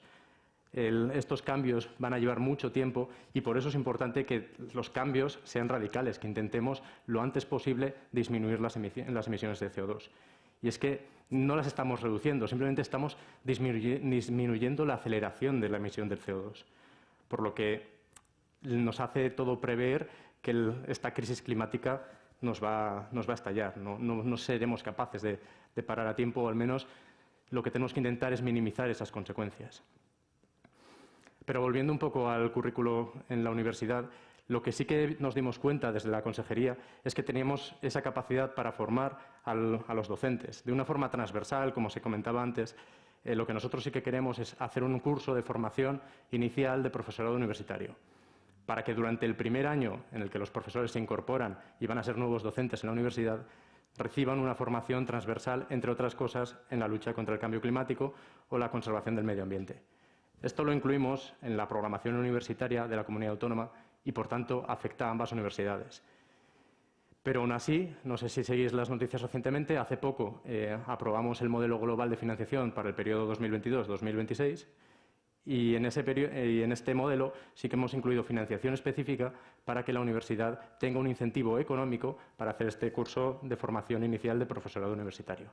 De forma que, como he dicho, de una forma muy transversal, vayas a dar docencia en matemáticas o en historia o en la materia que sea, vayas a transmitir y reforzar estos conceptos de lucha contra el cambio climático.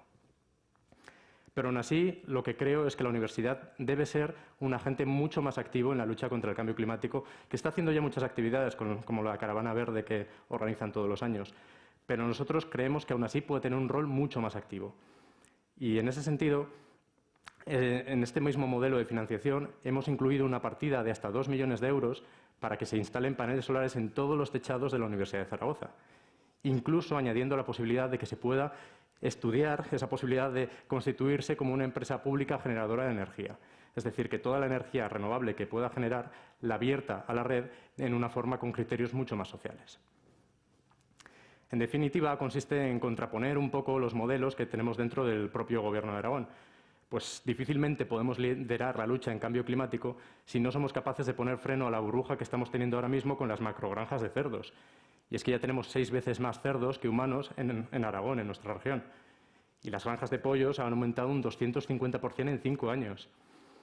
De esta forma, hay informes de Greenpeace, de Naciones Unidas, que sitúan que el 30% del territorio aragonés está contaminado, o sea, está en situación de vulnerabilidad por contaminación por nitratos. Somos la 4ª comunidad en emisiones de CO2 derivadas de la agricultura.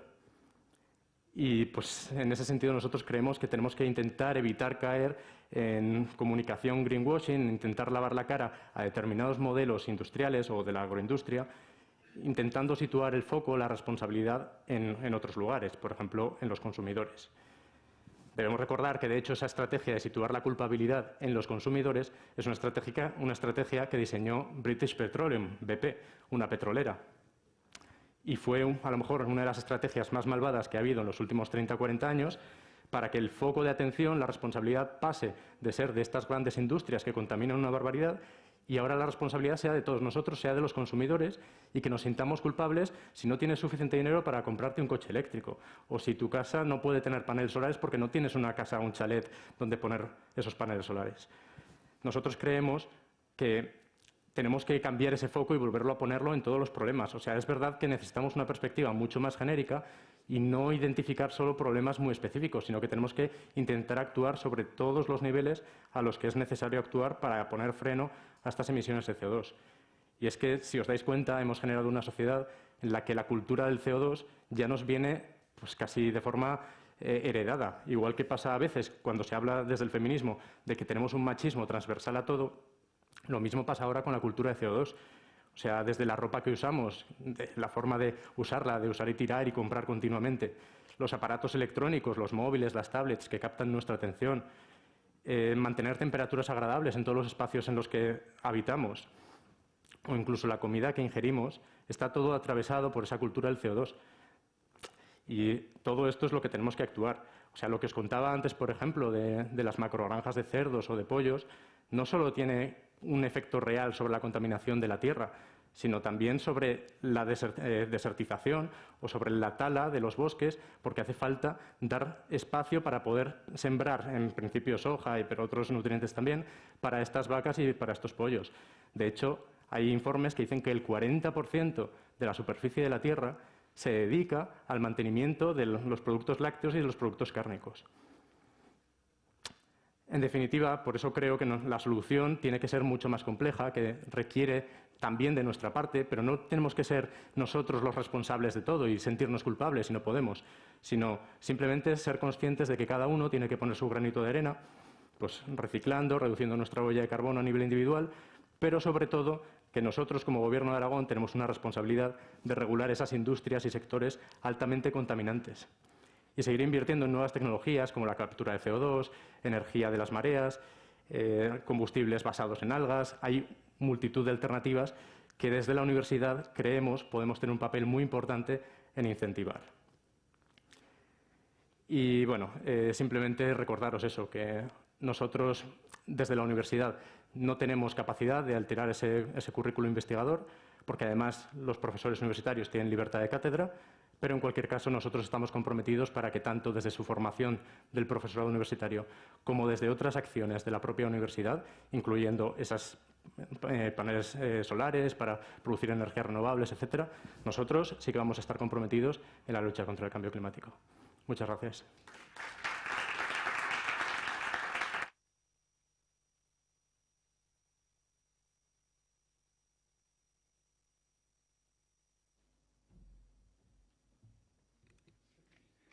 Muchas gracias, Ramón.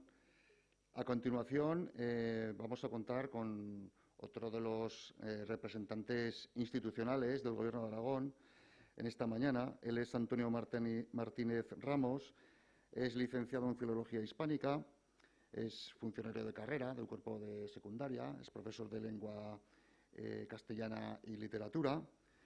Él ha sido diferentes cosas, ha desarrollado diferentes puestos, ha sido asesor de lenguas propias del Gobierno de Aragón, del Departamento de Educación, ha sido director de instituto y también ha presidido la Asociación de Directores. Hoy es, desde 2017, es director general de Innovación Educativa y Formación Profesional del Departamento de Educación, Cultura y Deporte del Gobierno de Aragón. Un placer, muchas gracias por venir. Toni, te lo digo con esta familiaridad, adelante.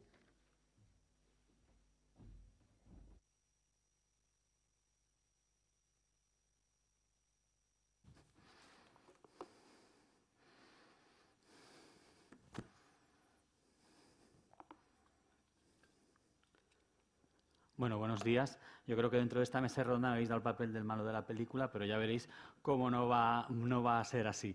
Me planteé cuando me ofrecieron la oportunidad de estar en esta mesa redonda si era oportuno o más bien adecuado hablar sobre el currículum en un momento que estamos en evolución, que está de cambio, pero dije, pues no, es más adecuado ahora justamente que lo estamos construyendo, que lo estamos haciendo nuevo y diferente. Así que no voy a explicar más de lo que ha explicado ya Laura sobre el desarrollo del currículo de cambio climático en Aragón. Es verdad que en primaria se introduce el concepto de cambio climático, como ha dicho, en ciencias naturales, ciencias sociales, en un contexto de uso responsable de las fuentes de energía y como causa de extinción de especies. Es verdad que en el último curso se analizan las consecuencias y cambios del cambio climático y se proponen actuaciones para frenarlo. Y se aprovecha muchas veces la expresión oral, algo que en el sistema educativo español no está muy instaurado, como para desarrollar al alumnado a través de ese tema. Es verdad que en secundaria es diferente. El cambio climático, y esto no lo ha dicho Laura, se aborda desde distintas asignaturas y así se consigue que nuestro alumno acabe la ESO con una visión interdisciplinar de lo mismo. Desde las materias científicas como la biología y geología en primero, la física y química en segundo, se estudia el fenómeno del cambio climático, sus causas y su relación con las fuentes de energía y el consumo responsable. También en cultura científica y en ciencias aplicadas de la actividad profesional en cuarto de la ESO, tras haber adquirido unos conocimientos previos, pues va desarrollando de alguna manera para profundizar en el tema. Paralelamente y de forma simultánea en Geografía e Historia, en tercero de la ESO, se aborda el impacto del cambio climático en España y en Aragón. Y también algo importante que a lo mejor mucha gente no sabe es que en Valores Éticos se estudia la Declaración Universal de los Derechos Humanos y cómo los avances tecnológicos deben de respetar el código ético y evitar generar impactos negativos en el ámbito medioambiental. Pero también, y algo muy importante y que no debemos excluir dentro del ámbito del conocimiento, es la economía. Es decir, se estudia la consideración en cuarto de la ESO económica del medio ambiente y su relación con el impacto en la economía internacional, analizando las posibilidades de desarrollo sostenible, porque una economía más justa es una economía circular. El resto de materias del currículo de la ESO de alguna manera contribuyen a la concienciación medioambiental del alumnado mediante actividades relacionadas pues, con análisis de texto, vocabulario específico y tal. No voy a continuar hablando del bachillerato, que también es, ni tampoco de mi área, que es la formación profesional en los grados medios de las familias agrarias, química y de la seguridad y medio ambiente, también instalación y mantenimiento, o incluso en los grados superiores, como es agraria, energía y agua, instalación y mantenimiento, química y seguridad y medio ambiente. Y quiero recordar también en este espacio que el Centro de Referencia Nacional, que está situado en Teruel, en San Blas, sobre gestión ambiental y que un tema importante es la economía circular, pues está en Aragón. Decía que no sabía si era un momento adecuado o no por la evolución que tenemos del currículo no solo en Aragón, sino en España en general. Y bueno, me habéis dado trabajo extra porque me he tenido que estar repasando la LOMLOE a ver qué aparecía. Ya sabéis que solo está publicado en borrador infantil y primaria, todavía no tenemos secundaria. Y repasándolo un poco he visto que han avanzado un poco más, aunque sí que es verdad que los conceptos de la materia cambian, ¿no? Porque se llama conocimiento del medio natural, social y cultural y educación en valores cívicos y éticos. En ambas grandes áreas sí que aparece de forma complementaria, ahí sí que tendré que darle la razón a Laura, de forma complementaria el cambio climático. En el primer ciclo se introduce al alumnado en el conocimiento del entorno y la adquisición de unos hábitos de vida sostenibles. En el segundo ciclo, en cambio, se aborda ya el cambio climático, la transformación y la degradación de los ecosistemas naturales por la acción humana. Y en el tercer ciclo se estudia el cambio climático sistemático de lo local a lo global, analizando causas y consecuencias y medidas de mitigación y adaptación. Por lo tanto, permiten de esta manera introducir dentro de los currículos de cada comunidad autónoma lo local, es decir, desde tu ciudad, desde tu pueblo hasta tu comunidad autónoma. Evidentemente, no puede existir ningún documento oficial y no oficial, y en este caso estamos hablando de un currículo, que no recoja, evidentemente, o que no introduzcan los objetivos de desarrollo sostenible en el día a día del alumnado. Si nos vamos a la UNESCO y hablamos dentro de la educación para el desarrollo sostenible, de los EDS, bueno, pues se ha definido un marco mundial de estrategias y directrices y una serie de competencias transversales, multifuncionales e independientes del contexto que son claves para la sostenibilidad y son pertinentes para los ODS. Aquí voy a hacer un alegato de la transversalidad, que parece que antes de mi poder participar en esta mesa redonda se ha criticado mucho o no se ha visto con buenos ojos. Pues mira, la transversalidad dentro de lo que es el Departamento de Educación, Cultura y Deporte del Gobierno de Aragón está en las actuaciones propias y en las actuaciones que hacen los propios centros educativos. Yo quisiera poner en valor unos programas que además están dentro del Departamento de Educación y pertenecen a mi dirección general, que son los certificaciones del pasaporte 2030, que reconocerá acciones e iniciativas desarrolladas por los centros en relación de cualquiera de los 17 ODS y sus metas, y ese pasaporte se complementará con un sello escolar que son los centros ODS comprometidos y que de alguna manera serán distinción, como tenemos los sellos de convivencia en los propios centros educativos. Apareció durante la pandemia un programa que era de realidad sostenible, que la verdad es que ha tenido mucha repercusión en los centros educativos y es una forma de lanzar cualquier iniciativa que los propios centros tengan. Pero, ojo, hay otra parte de esa transversalidad. Antes de venir hoy a esta mesa redonda y repasamos con la gente de la Dirección General todos los programas, por ejemplo, los compañeros del Centro Público Integrado de FP Pirámide nos ha presentado un ejemplo, pero está plagado de ejemplos y esa es la transversalidad que yo defiendo en los centros educativos. Por ejemplo, podríamos estar hablando con el conocimiento también de difusión del entorno del centro, por ejemplo, el Emilio Jimeno y el espacio radiofónico en la cadena SER sobre compromiso y la llamada de acción, o el Juan de Lanuza en Borja, proyectos de ODS en mi comarca, o también un centro integrado de aquí de Huesca, Monte Aragón, para acercar los ODS a la comunidad, o hacer un estudio sobre restauración ecológica en el entorno natural, midiendo las emisiones de CO2 del entorno, del propio edificio, o el IES Goya con Ecodes, pues con esta ONG, el proceso de investigación sobre la comunidad y por el clima. Incluso yo creo que la Escuela de Artes, ¿verdad?, está con vosotros, con Teachers for Future,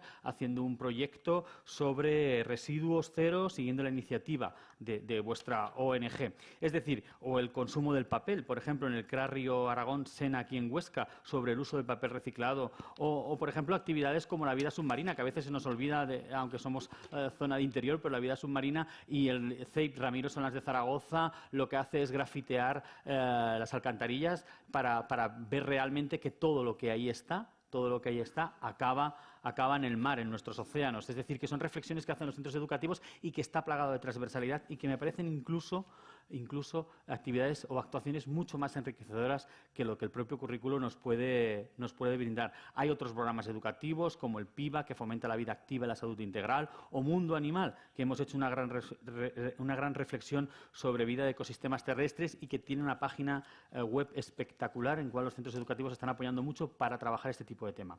Para ir acabando, si volvemos a los conceptos estructurales de la educación para el desarrollo sostenible, conocimiento, compromiso y llamada a la acción, vemos y podemos afirmar que los centros educativos en Aragón están trabajando por la sostenibilidad. Los tres elementos están presentes en las aulas desde hace tiempo, pero cada vez más la llamada a la acción y el sentimiento de ser parte de la globalidad están cobrando protagonismo. Pero en contra, y de lo que puede pensar la gente que está fuera del sistema educativo, lo importante no es atiborrar el currículo y no hacer actuaciones o actividades que llenen la vida de nuestro alumnado. Si lo que tenemos que hacer es conseguir que él mismo, que el alumno, que forma parte de la sociedad, y aquí está la clave y ahí está el programa de realidad sostenible, sea agente de cambio. Esta es la verdadera piedra angular del sistema educativo y de lo que tenemos que pensar. Y por favor, los que estamos en el sistema somos conocedores de ello, así que también háganos caso alguna vez. Y volviendo a insistir en la importancia de la educación, y ya para cerrar, quiero citar el informe Aprender por el planeta, revisión como los temas relacionados del medio ambiente están integrados en la educación, publicado por la UNESCO, vuelvo a citar a la UNESCO, como conclusión de esa Conferencia Mundial de Educación para el Desarrollo Sostenible, celebrada el pasado mayo de este año, decía algo así, y ya acabo. Es necesario un cambio urgente, pero un cambio sostenible no es posible sin la educación.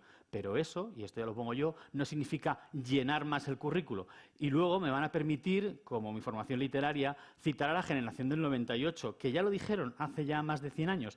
Dijeron que el cambio social es previo al cambio educativo. Es decir, no puede nadie todavía en este siglo ser tan ingenuo de algo que ya está demostrado hace muchos años, que el cambio educativo va a llevar al cambio social. No, el cambio educativo acompaña al cambio social. Y qué mejor que el cambio social venga de la mano pues, de lo que estamos haciendo, de apoyar y defender el medio ambiente. Muchas gracias.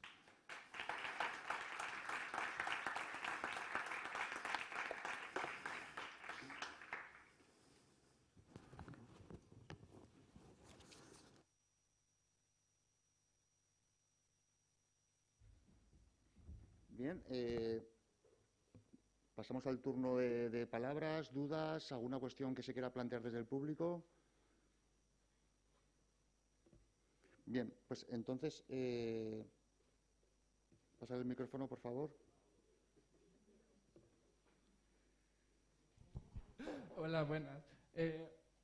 Yo más que todo, más que preguntas, sería punto de vista lo que ha dicho el último que ha hablado, Antonio, que es muy cierto eso, que al final da igual si los programas estos están siempre incentivando, si no son los docentes los que incentivan a los niños, no va a haber ningún cambio, porque el futuro son los niños. Yo fui un niño, yo voy a ser el futuro dentro de 4 o 5 años. Los niños van a ser el futuro, y si no se les enseña a ellos en primera instancia, creo que nunca va a haber un cambio. Así que la educación desde pequeños hasta grandes creo que sería lo fundamental. Muchas gracias.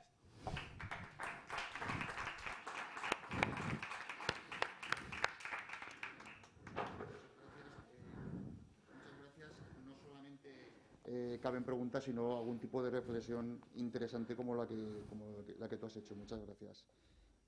¿Alguna cuestión más? ¿Alguna reflexión? ¿Alguna pregunta para los ponentes?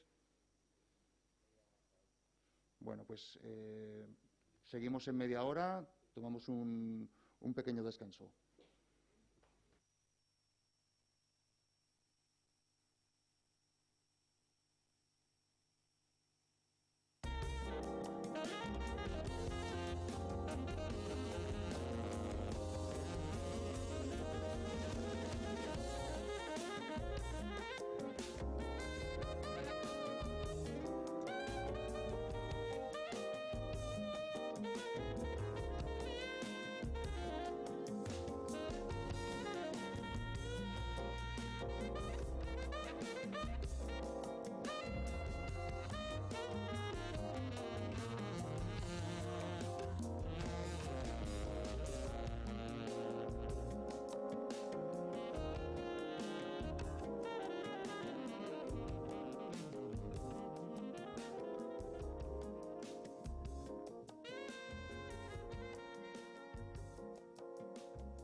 fuera, pero sería interesante, por favor, que se llamara ya a todo el mundo, porque vamos con mucho retraso y hay gente que está esperando para intervenir de forma online.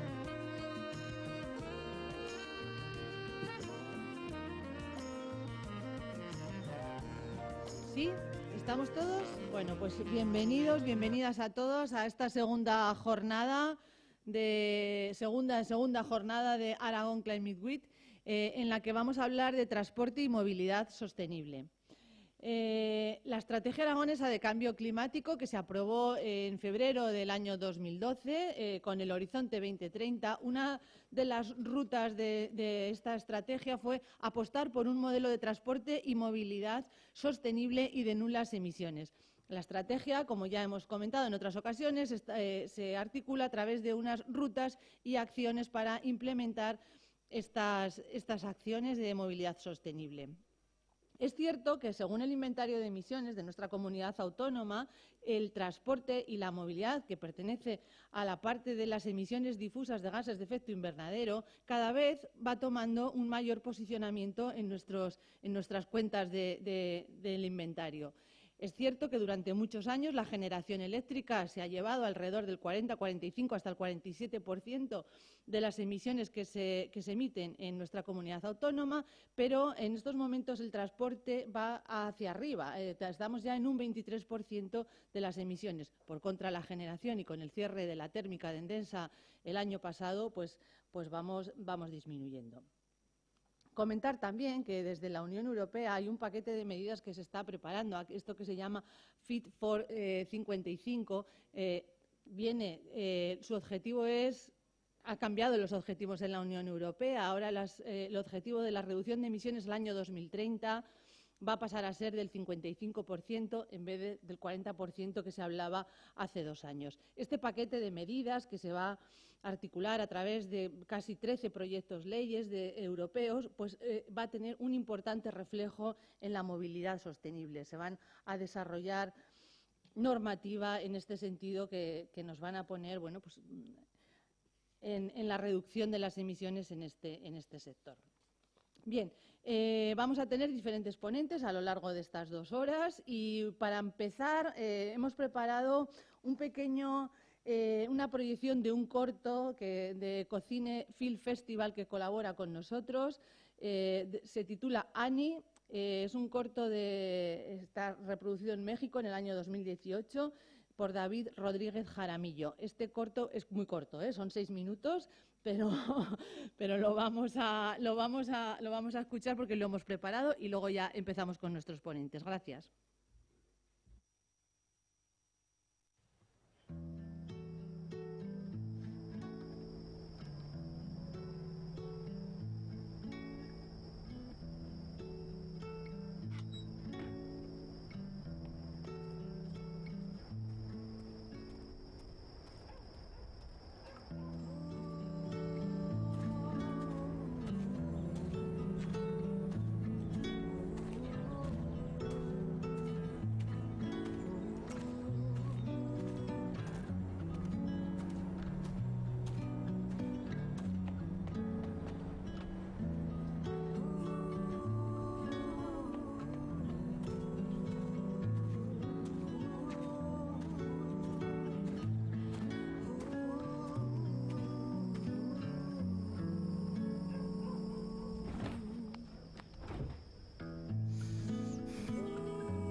La verdad. No cabe duda que nuestras ciudades y donde nos movemos tenemos que conseguir un transporte sostenible y mejorar nuestras urbes y donde estamos. Bien, bueno, pues vamos a comenzar con uno de los primeros ponentes. Se trata de Adrián Muelas Gil. Me parece que va a participar de forma online y no quería presentarle o darle la bienvenida así que estuviera en pantalla.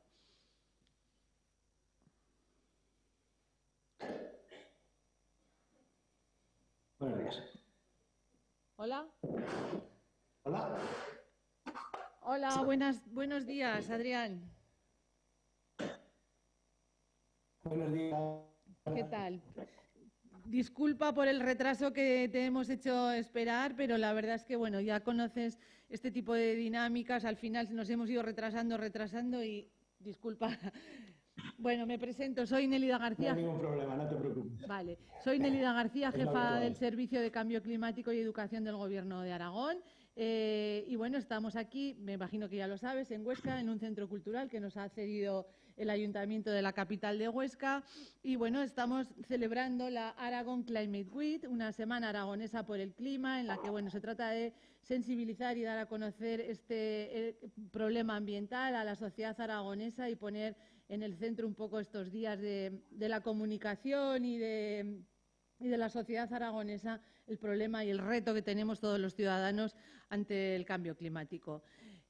Durante esta parte de la jornada, estamos en una charla sobre transporte y movilidad sostenible. Va a haber varios ponentes y bueno, a ver si tenemos suerte y dialogamos y tratamos de sacar varias cosas. Os presento a Adrián Muelas Gil, es asesor del Ministerio de Transporte y Movilidad y Agenda Urbana, representante español de la red de puntos de contacto de transporte de la Unión Europea, ingeniero de aviación civil, especializado en aeropuertos y aviación, asesor del gabinete de la Secretaría General de Transporte y Movilidad Sostenible, colaborador de la reciente Estrategia de Movilidad Segura, Sostenible y Conectada 2030. Trabaja, como no puede ser de otra manera, con el Plan de Recuperación, Transformación y Resiliencia del Gobierno de España. Te doy la palabra, Adrián, y lo que quieras. Vale, pues muchísimas gracias. Bueno, lo primero, agradeceros a vosotros, al Gobierno de Aragón, el habernos invitado al Ministerio a poder participar de esta semana, de esta Climate Week. Y pues un poco por enlazar con el vídeo que ha abierto esta primera intervención, que por cierto me ha parecido muy bonito, me ha gustado mucho, pues yo vengo a presentar un poco las tres digamos, políticas públicas sobre las cuales vamos a avanzar por parte del Ministerio en colaboración con el resto de administraciones que tienen competencias en transporte, pues en esa movilidad sostenible que no deja de ser una obligación, tanto por nuestros compromisos con Europa como por nuestros compromisos directamente con la sociedad, ¿no? Voy a compartir pantalla, espero que no haya problema. A ver, compartir pantalla aquí. Vale, creo que además así se ve la pantalla en la pantalla completa. Entonces, pues por ir comentando, yo también tenía un pequeño vídeo que nos sirva de, digamos, de apertura, de introducción a lo que voy a presentar luego. Y entonces, bueno, sería aquí un enlace que confiemos en que vaya a ver. Un segundito. Mira que llevamos meses con esto y siempre acaba pasando algo.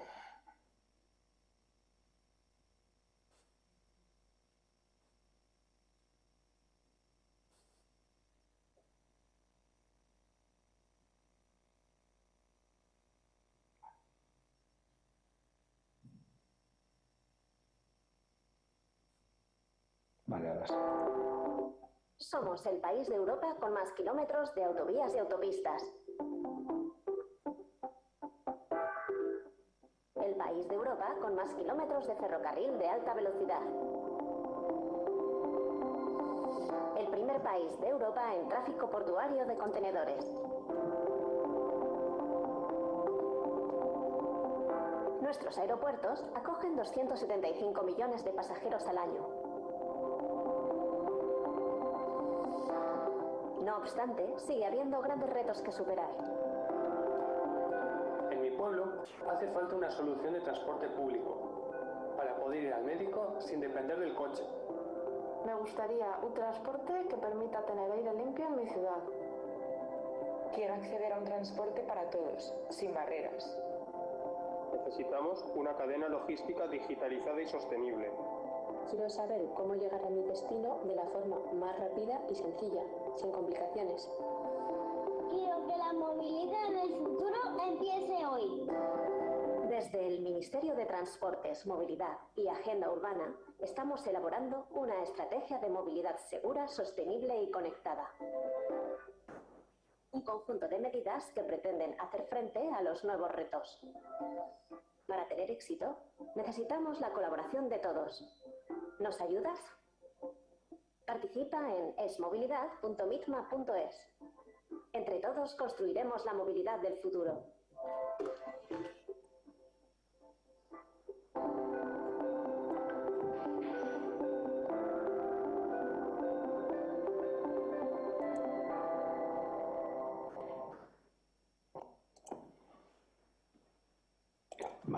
Pues bueno, este pequeño vídeo sirve un poco de presentación de lo que ahora voy a introducir, ¿no? Sobre todo centrado en esta nueva manera de ver las políticas públicas de movilidad que representa la estrategia de movilidad. Entonces, por poner un poco en contexto el sector del transporte y su impacto tanto en el clima como en la salud de las personas. Pues bien, el transporte en sí es una actividad esencial, es una actividad primordial en nuestro día a día, representa un alto impacto en nuestra economía, de hecho representa el 13% del gasto de media de los hogares, un 4,5% del Producto Interior Bruto, da trabajo a más de 800.000 empleos directos, más todo el sector asociado, Y luego, en cuanto a valores cuantitativos, pues tenemos la fortuna hemos pasado de unas décadas de gran inversión y hemos llegado a estar a la cabeza ya de Europa y en muchos casos también del mundo en cuanto a grandes infraestructuras de transporte. Somos el país con más kilómetros de autovías de Europa, el país con más kilómetros de alta velocidad de tren de Europa, los segundos del mundo solo por detrás de China, me parece sorprendente.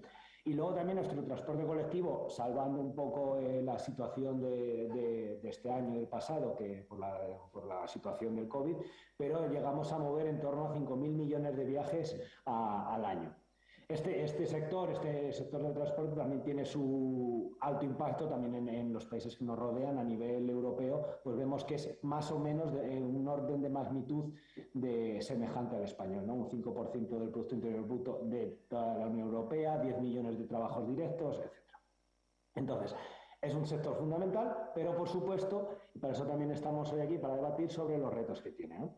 Vemos, como también remarcaba el vídeo, que esa tendencia a la urbanización hacia un mayor crecimiento de nuestras urbes, ya el 80% de la población ya vive en ciudades. De hecho, en España vamos un poquito por delante del resto del mundo en cuanto a porcentaje de población urbana. Representa el 29% de las emisiones de gases de efecto invernadero y, como dato adicional, es un porcentaje que desde que los últimos 10 años, cada vez que hay nuevos estudios que actualizan este dato, este valor porcentual del transporte sigue aumentando, ¿no? La última vez fue 27, la vez anterior, que hace 4 años, representaba el 24% de las emisiones, con lo cual es un problema acuciante. Vemos también cómo tiene una creciente siniestralidad, sobre todo según los datos que barajamos, sobre todo en colectivos vulnerables. Y también nos enfrentamos a la situación que nos ha traído el COVID en cuanto a la falta de confianza del uso del transporte público colectivo, no merecida, pero bueno, que es ahí y a la cual tenemos que enfrentarnos. También todo el impacto de la salud, se cifran unas 30.000 muertes prematuras atribuibles a las emisiones contaminantes solo en España, y aparte de otros efectos y otras externalidades negativas asociadas al ruido, a la accidentalidad, a mayor congestión, ese mayor uso o un excesivo uso de un bien público como es el espacio urbano.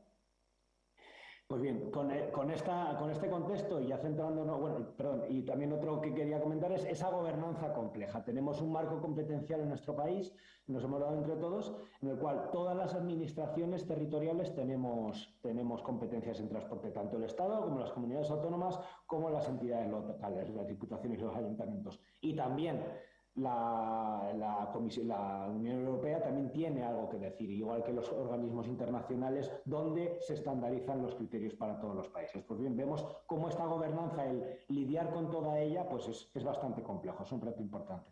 Entonces, centrándonos un poco en impacto climático y esa necesidad de descarbonización del transporte, recordemos ese 29% de aporte del total de los sectores productivos que representa el transporte, vemos cómo dentro del sector transporte el modo carretera es el que representa sin ningún tipo de duda el mayor porcentaje. Estamos hablando de un 93% del total de las emisiones proceden del sector del modo carretera, tanto de vehículos ligeros como de vehículos pesados.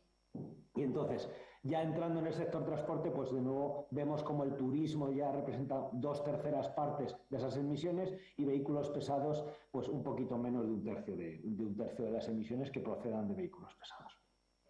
Vemos un poco también, esto nos ayuda a focalizar dónde tenemos que hacer aquellas mayores actuaciones si queremos revertir esta situación, ¿no? Entonces, bueno, esto es una pequeña infografía que hemos preparado, pues más detallada. Como luego puedo compartir si alguien quiere la presentación o todo esto, pues no hay ningún problema. Igualmente lo tenemos en la web del Ministerio, en la web de midmap.es, se puede acceder. Entonces, hemos visto que es un sector de alto impacto y que tiene una componente muy transversal, ¿no? Y esta conversión, esta transformación del sistema, vemos que pasa por 4 vectores fundamentales. Uno es la necesidad de descarbonización, que hablaba antes. Otro es el impacto y el potencial que representan las nuevas tecnologías y la digitalización en la provisión de servicios y en la gestión de las propias empresas y administraciones relacionadas con el transporte. Esas tendencias demográficas que me refería antes, esa mayor urbanización que representa unos retos en la movilidad urbana y metropolitana y también unos retos derivados asociados a una mayor despoblación del mundo rural o un paulatino decremento de población en ciudades pequeñas y medianas.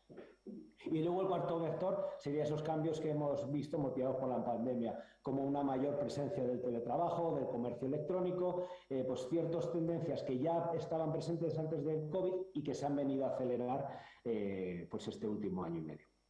Y luego volver a comentar este marco de gobernanza que representa un reto tan importante. Hablaba de las competencias de comunidades autónomas, ayuntamientos del Estado, de la Unión Europea, etcétera, pero luego también distintas políticas sectoriales. No podemos hablar de transporte sin hablar de industria, de energía, de turismo, de ámbito fiscal, de temas de aspectos sociales y laborales, ¿no? Vemos como o sea, el transporte está presente en todo ese tipo de políticas sectoriales.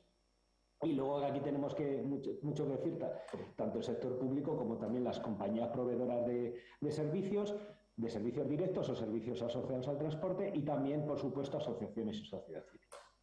Pues bien, este puzzle no es fácil de encajar y en eso es un poco donde el Ministerio quiere ejercer de dinamizador o debe ejercer de dinamizador y avanzar a esa nueva movilidad que siempre queremos que sea con estos 6 componentes. Que sea una movilidad segura, fundamental, es parte del ADN del transporte, si no es seguro, ¿de qué estamos hablando?, ¿no?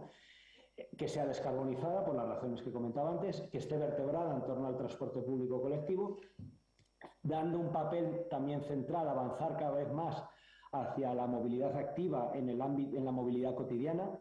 Veo que luego se va a hablar también de la estrategia aragonesa de la bicicleta, haré un pequeño comentario de la estrategia nacional por la bicicleta que hemos aprobado hace 2 meses.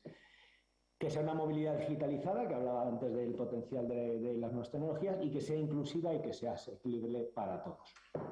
Entonces, para enfrentarnos a todo esto, tenemos desde el Ministerio tres pilares de acción fundamentales. Por un lado, en la hoja de ruta es la visión de lo que queremos conseguir, que es la estrategia de movilidad segura, sostenible y conectada 2030, que indicabas al principio. Esto viene complementado por el segundo pilar, que es la normativa, la regulación, la ley de movilidad y de financiación del transporte, en la cual estamos trabajando. Ahora hago un poco resumen de los plazos de cómo se están tramitando todas ellas. Y el tercer pilar pues sería la financiación, ¿no? Cómo conseguir los recursos financieros para poder llevar todo esto a cabo. Y esto viene sobre todo, aunque no solo, pero sobre todo gracias al Plan de Recuperación, Transformación y Resiliencia, los fondos europeos, ¿no? Entonces, la estrategia de movilidad. La estrategia de movilidad estamos trabajando en un conjunto amplio de medidas y de principios que quieren sobre todo posicionar la movilidad como un derecho de los ciudadanos, como un elemento de cohesión social y de crecimiento económico. También debemos poner las necesidades reales de la gente en el centro de la toma de decisiones de los poderes públicos. ¿Qué significa? Pasar de ese sistema de invertir en base a unos criterios, como quien dice, no especialmente técnicos o que no tienen una suficiente componente de retorno social, para centrar más en aquellas inversiones que tengan mayor impacto en el día a día de las personas y de las empresas. De nuevo, pues esa priorización de inversiones que indicaba antes y avanzar hacia una movilidad más respetuosa con la salud de las personas, con el medio ambiente en general, que ayude a mejorar la calidad de vida.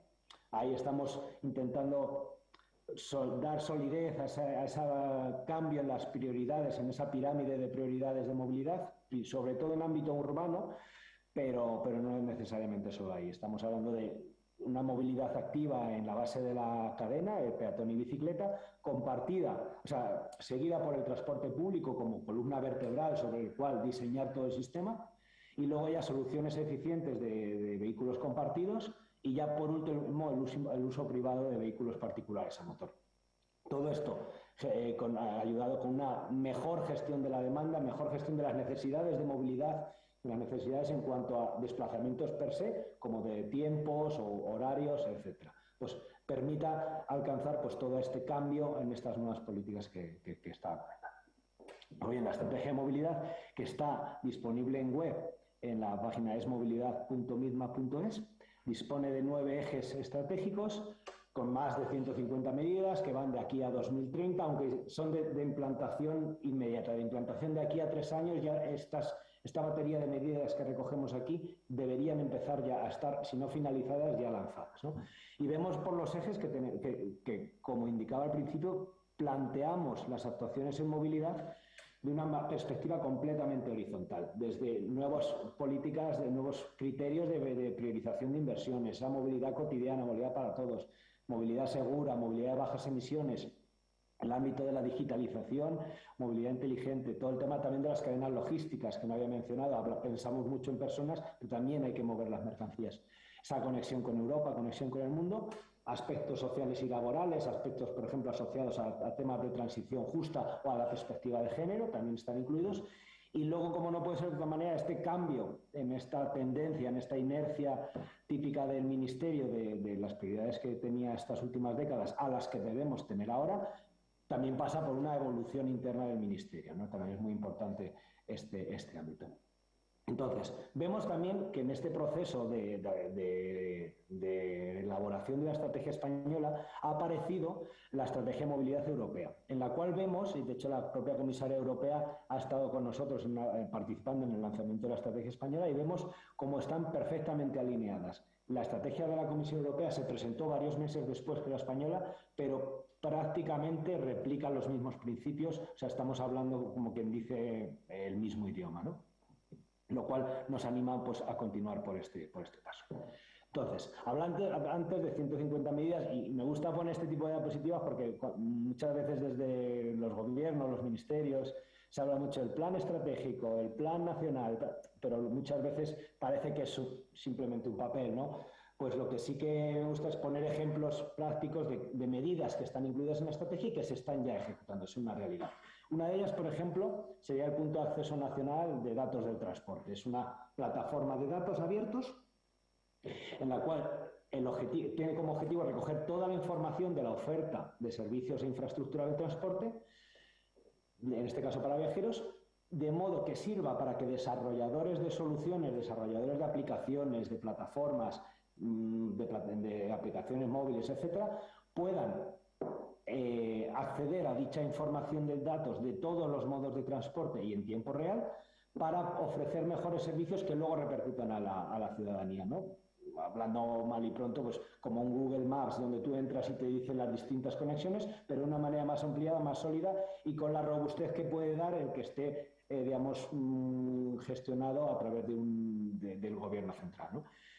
Ya está en funcionamiento esta plataforma desde junio 2021 y luego lo que estamos haciendo ahora es seguir aumentando los proveedores de datos para poder conseguir alcanzar al 100% de los proveedores de servicios de transporte y movilidad. Y vemos aquí que estaríamos hablando de autobuses, también de tren, de marítimo y del sector aéreo. Pues bien, hablaba por un lado de la estrategia, por otro lado tenemos el segundo pilar, la ley de movilidad. Bueno, por un poco comentar datos antes de empezar con la ley, la estrategia de movilidad la pusimos, se inició un proceso de participación pública muy ambicioso el año pasado, en septiembre, y durante todo este año, en el cual se presentaron las actuaciones, los principios, pues hemos ido escuchando al sector profesional, a la ciudadanía, a otras administraciones, para evolucionar dicho documento, el cual va a ser presentado en Consejo de Ministros para su aprobación definitiva, que ya sea la hoja de ruta de los próximos 10 años, este próximo mes de noviembre de 2021, salvo que ocurra cualquier retraso inesperado, pero en noviembre seríamos capaces de presentarlo. Aparte, indicar que tanto la estrategia de movilidad como la ley de movilidad forman parte de las reformas incluidas en el plan de recuperación. De ahí, por el alto impacto transformador que tienen ambas. Con lo cual también hay un compromiso con Europa para aprobar estos dos documentos y para implantar sus medidas.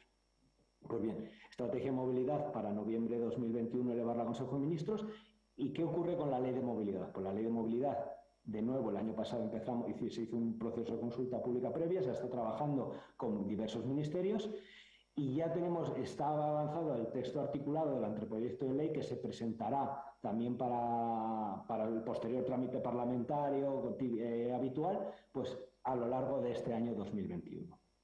Es una ley bastante ambiciosa, es una ley que tiene un gran componente de impacto en la sociedad. Está basada, por un lado, en nuestros vecinos franceses, porque ya han hecho ellos ese trabajo de crear una ley de movilidad en ese país, en la cual nos hemos fijado, pero bueno, claro, adaptando a nuestra realidad. También en las recomendaciones que vienen de la IREF y también a recomendaciones internacionales que nos han venido hechas por la OCDE o por la propia Comisión Europea. También las obligaciones que impone la Ley del Cambio Climático y de Transición Energética y otras leyes sectoriales, por ejemplo, asociadas a ambos financieros, o todo el tema que tiene que ver con los principios de gobierno abierto para la toma de decisiones. Muy bien. La ley se basa en 4 pilares fundamentales. Uno, esa movilidad como un derecho social, ¿no? Ubicar, cuando hablaba antes del marco de gobernanza, dentro de la ley se va a incluir un articulado para la creación del Sistema Nacional de Movilidad Sostenible, que expondré un poquito más adelante, ¿no? Garantizar también, dar solidez a la financiación del transporte urbano por parte del Estado y avanzar también en la implantación de soluciones de movilidad para todos en todos los territorios. Y aquí, por ejemplo, en el ámbito rural se está trabajando en diseñar unos sistemas de movilidad más modernos que aprovechen el potencial, por ejemplo, de la movilidad como servicio y esa intermodalidad entre distintos modos, entre autobús, ferrocarril convencional, etcétera, para proveer soluciones alternativas al uso del coche privado en todos los territorios del país. De hecho, Aragón va a ser uno de los primeros territorios donde se pueda implantar este tipo de proyectos pilotos de soluciones de movilidad novedosas. El segundo de los pilares está asociado de nuevo a la inversión. Invertir mejor para los servicios de los ciudadanos, ¿no? Garantizar la transparencia del gasto, garantizar la rendición de cuentas, priorizar de nuevo, trabajar para que a nivel ley se consolide esa pirámide de prioridades de la movilidad que indicaba antes, ¿no? Aumentar el grado de participación de la ciudadanía y de los profesionales de las empresas en las tomas de decisiones y también dar mayor solidez a los sistemas de mantenimiento, de seguridad y de mantenimiento de infraestructuras de transporte, pues a través de diversos mecanismos.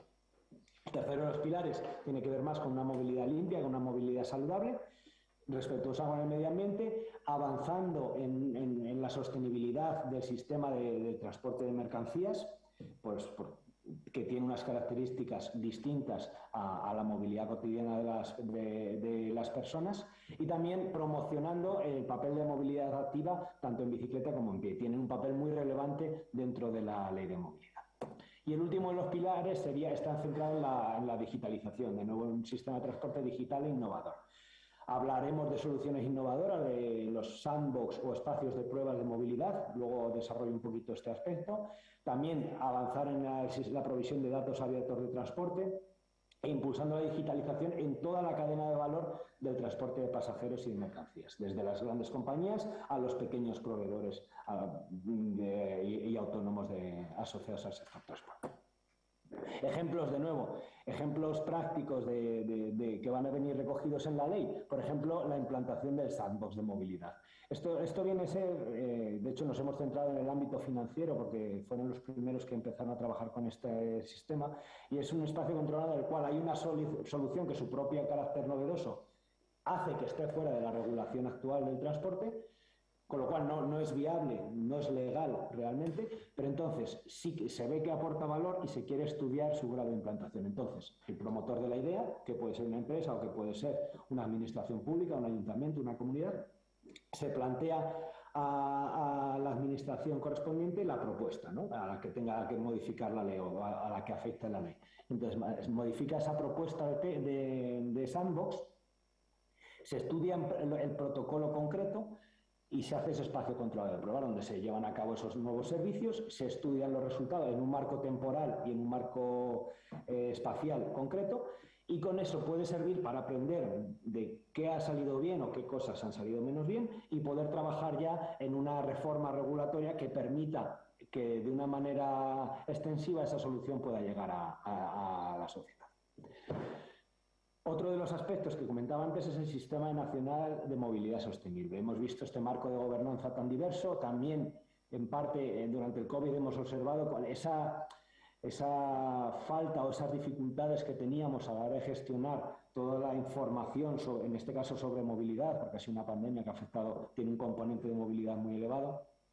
pues hay que darle una estructura más cohesionada a esa toma de decisiones y a esa provisión de datos en tiempo real. Pues de ahí aquí aparece ese Sistema Nacional de Movilidad, que está basado en otros sistemas, por ejemplo, el de dependencia o el Sistema Nacional de Salud, ámbitos donde también hay mucha distribución de competencias. Pues bien, aprendiendo de todos ellos y mejorando o actualizando sus componentes, pues trabajar en este Sistema Nacional donde estén todas las administraciones, cada una con las competencias que tenga, pero también una gran participación del sector profesional. Este Sistema Nacional de Movilidad, que es un sistema de gobernanza, viene complementado con un pilar tecnológico, que es ese espacio de datos integrado de movilidad, donde se incluye datos de la oferta, datos de la demanda, de pasajeros, de mercancías, así como servicios asociados, estado de infraestructura, estado de tráfico, etcétera, etcétera. De modo que se pueda nutrir para la toma de decisiones de las autoridades de información sólida y robusta en tiempo real, ¿vale? Este es un proyecto en el cual estamos avanzando ya y que va a formar parte de un proyecto tractor de digitalización de la movilidad que vamos a liderar desde este ministerio, en parte con una financiación a través de los fondos europeos.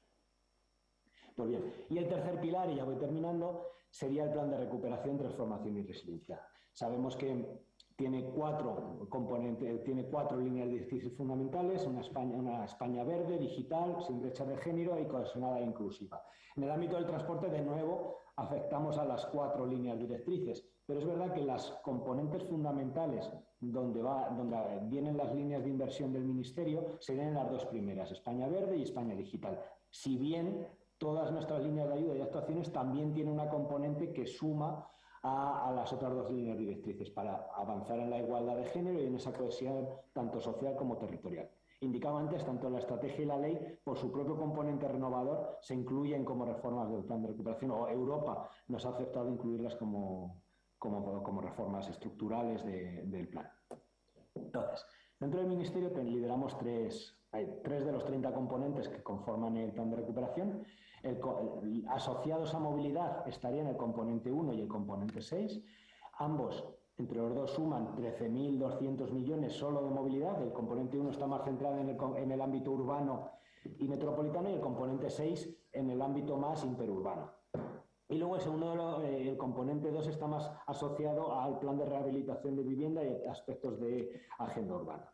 Pues vemos que hay más de 13.200 millones solo para movilidad. Es el mayor componente de todo del plan a nivel nacional. O sea, es el ámbito donde más fondos se van a destinar. Y bien, pues ¿cómo vamos a hacer frente a este nivel de gasto? Pues Adrián, te molesto un momentito, 2 minutos, ¿vale? Vale, sí, justo estaba terminando con esto. O sea, vale, pues te saco la luz roja ya. Exacto. Vale, gracias, de todas maneras, por el aviso. Nada. Pues hay 2 maneras en las cuales vamos a hacer estas inversiones. Punto 1, a través de inversiones directas del Ministerio, de las empresas, de puertos, de Adif, de Naire, de Renfe, y también otros programas de ayuda o transferencia de dinero a las comunidades autónomas para avanzar en proyectos que ya que cumplen con las líneas directrices del plan de recuperación. También unas subvenciones a ayuntamientos, que ya se ha presentado ahora una primera línea de ayudas en movilidad y ahora otra también asociada a agenda urbana. Y también subvenciones a empresas, ¿no? Todo esto, de nuevo, por un lado, para implantar zonas de bajas emisiones, para avanzar en la sostenibilidad del transporte y también para apoyo a la transformación digital del ecosistema de la movilidad. Y pues, por ir cerrando, efectivamente, decía que acabamos de cerrar la primera convocatoria de ayudas, en este caso ayuntamientos, en el cual se han presentado proyectos. Desde Aragón han presentado, pues, digamos, 4 ayuntamientos que serían los que estaban bajo el ámbito de las ayudas, y el objetivo de todas ellas, ahora estamos en proceso de evaluación de los proyectos, porque recordemos que es competencia competitiva, pero sobre todo el objetivo es implantar zonas de bajas emisiones, potenciar el transporte público colectivo y la movilidad activa, ayudar a la transformación del transporte público hacia unos vehículos cero emisiones, y por otro lado impulsar la digitalización de los servicios o la provisión de servicios que llegan al ciudadano de los servicios de transporte. Es un componente que tiene 1.500 millones de euros de ayudas. En esta primera convocatoria se van a sacar 1.000 millones y el año que viene, en breve, saldrán los siguientes 500. Para proyectos de impacto inmediato a ejecutar de aquí a 2 años, con lo cual vemos que son ejecuciones de gran calado y en el corto plazo, ¿no? Y pues nada, por ir un poco resumiendo, vemos que tenemos este momento de transformación profundo, tenemos unos grandes retos en materia de cambio climático, en materia de calidad del aire y en general de calidad de vida. Queremos avanzar a esa movilidad como derecho, como elemento de conversión social y como motor de crecimiento económico. La importancia que tiene, sobre todo en nuestro país, la gobernanza, la escucha activa y la participación de todo el ecosistema de la movilidad en la toma de decisiones de este ámbito. Y para ello disponemos de 3 herramientas: la hoja de ruta, la visión, la estrategia de movilidad, la normativa, que será la futura Ley de Movilidad Sostenible, y la financiación a través del Plan de Recuperación. Y pues nada, yo con esto ya termino. Creo que me he ajustado a los 2 minutos, ¿verdad? Sí, más o menos. Agradeceros de nuevo un poco el permitirnos participar, a contar un poco esto y a escuchar, sobre todo a aprender también de lo que se está haciendo, de lo que están liderando otras administraciones, que la verdad es que estamos en un momento en el cual todos estamos impulsando realmente grandes cambios. Pues sí, es que no te vemos, todavía tienes la pantalla, casi la dejas de compartir y así te vemos mejor. Si te parece, vamos. Pues que sí, como tú dices, estamos en un momento de grandes cambios y de un proceso de transformación importante en este sector y bueno, pues oye, aquí estamos, a todos nos va a tocar liderar alguna cosa y ser parte de algo. Muchas gracias, Adrián, por tu exposición. No sé si hay alguna pregunta. Tampoco desde las redes sociales. ¿Hay alguna cuestión? Nada. Bueno, pues aquí estamos. Nosotros continuamos. Muchas gracias, Adrián. A vosotros.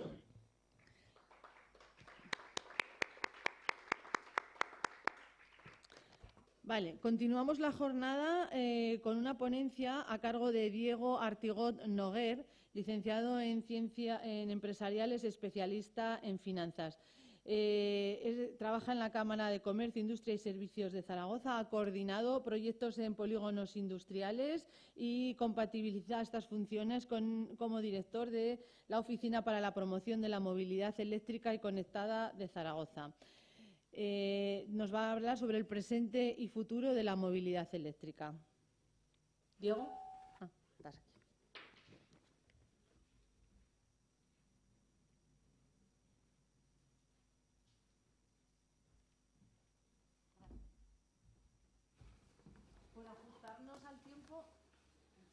Por ajustarnos al tiempo, eso es. Bueno, ¿qué tienes? 15 minutos. Vamos al cronómetro, 15. Pues ala, pues venga, mejor cronómetro. Por si acaso. Bueno, muy buenos días a todos. En primer lugar, muchísimas gracias a la Consejería por contar con la Oficina para la Promoción de la Movilidad Eléctrica y Conectada de Zaragoza y su entorno, pero sobre todo enhorabuena por esta semana que estáis llevando a cabo Aragón Climate Week, porque es espectacular todas las actividades y sé que es un trabajo muy grande lo que se necesita para llevarla a cabo. Yo os voy a hablar de una idea pionera en España, porque hace algo más de 2 años, a ver si consigo...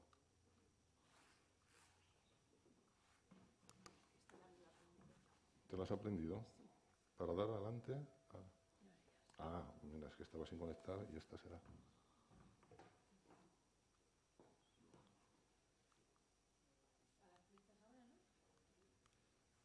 ¿Hacia dónde hay que apuntar? Me está consumiendo el tiempo esto, ¿eh? Te daremos un poco más. Va a apagar el crono. ¿Cuál es? Yo aquí, pero... ¿Pero no quiere? No, ahora. ¿Esta ha sido la primera? Sí. Entonces, llevamos algo más de 2 años de funcionamiento y os voy a comentar un poco cómo ha sido el diseño de esta oficina, la misión, los objetivos, las actividades que hacemos y finalmente os daré unas pinceladas sobre un tema muy importante y que viene mucha gente a preguntar, que son las ayudas para la movilidad eléctrica y sostenible.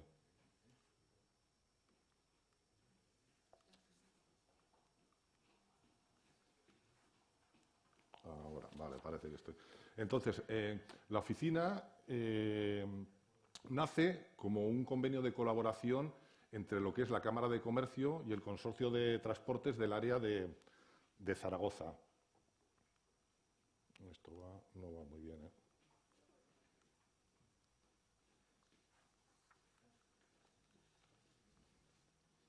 Mira, a ver por qué.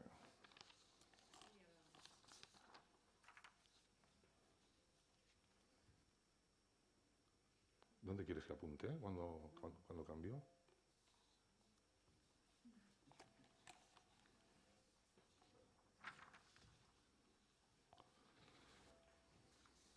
Entonces, pues bueno, el Consorcio de Transportes del área de Zaragoza está formado por el Gobierno de Aragón, principalmente el Ayuntamiento de Zaragoza, como dos de sus patronos más importantes, y después también está lo que es la DPZ y los 30 municipios que hay alrededor de Zaragoza.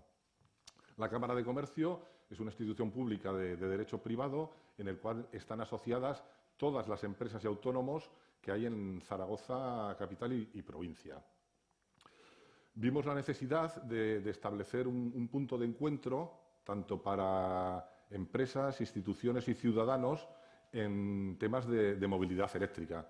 Hace 2 años y medio pues era un tema todavía bastante novedoso y se vio la necesidad de que iba a necesitarse un impulso público-privado para que hubiera una mayor evolución en lo que era Zaragoza y su entorno en esta materia. Inauguramos la oficina el 15 de abril de 2019 y tiene su sede física en lo que es la Cámara de Comercio. Por lo tanto, los beneficiarios de esta oficina son, por una parte, el tejido empresarial. Aquí me estoy refiriendo no solo a lo que son las casas automovilísticas, que por ejemplo que construyen los vehículos privados, sino que todo lo que hay a su alrededor y que tiene que ver pues, con los concesionarios, los puntos de recarga, los usuarios en el sentido de distribución urbana de mercancías de última milla, que en estos momentos está teniendo mucho auge. Por otro lado está la ciudadanía en general, cualquier persona pues, que quiere comprarse un vehículo eléctrico, que necesita saber sobre qué características tiene, sobre los puntos de recarga, que es también muy importante. Y, por último, la colaboración con las entidades públicas. En estos momentos pues, estamos, por ejemplo, ayudando mucho a lo que son los municipios de alrededor de Zaragoza en lo que es la instalación de puntos de recarga. Después de estos 29 meses, uno de los servicios más importantes que estamos dando es la atención a las consultas tanto de ciudadanos, empresas e instituciones. Es cierto que un 70% de estas consultas vienen de ciudadanía, pero también lo que son empresas y lo que son, como os he comentado, pues, ayuntamientos se acercan a la oficina a hacer consultas. Colaboramos mucho con la Universidad de Zaragoza. Hemos tenido varios alumnos que han pasado por nuestra oficina pues, para hacer trabajos de fin de grado o prácticas. El último que tuvimos, hicimos un censo de todos los puntos de recarga que hay en Aragón, aunque nuestras competencias son más de Zaragoza y su entorno, pues hicimos un rastreo de todo lo que es Huesca, Zaragoza y Teruel. Hemos participado también en lo que es la feria de Stock Car. En la primera edición se vendieron, estoy hablando de hace 4 años, porque con esto de la pandemia la feria se tuvo que posponer, pero en la primera edición que participamos nosotros se vendieron únicamente 3 vehículos eléctricos y en esta última, que ha sido a principios de año, han sido 26. Entonces se ve que va evolucionando. Cuando hablamos de cifras de crecimiento son espectaculares, pero es que tiene truco también. La verdad es que empezando desde tan bajito, decir que crece un 50 o 60% las ventas, pues bueno, seamos realistas, todavía queda mucho. Otra de nuestras actividades muy importantes son todo lo que son las jornadas de difusión. Cuando empezó la oficina estaba el plan MOVES 2, ahora yo os hablaré un poquito del plan MOVES 3.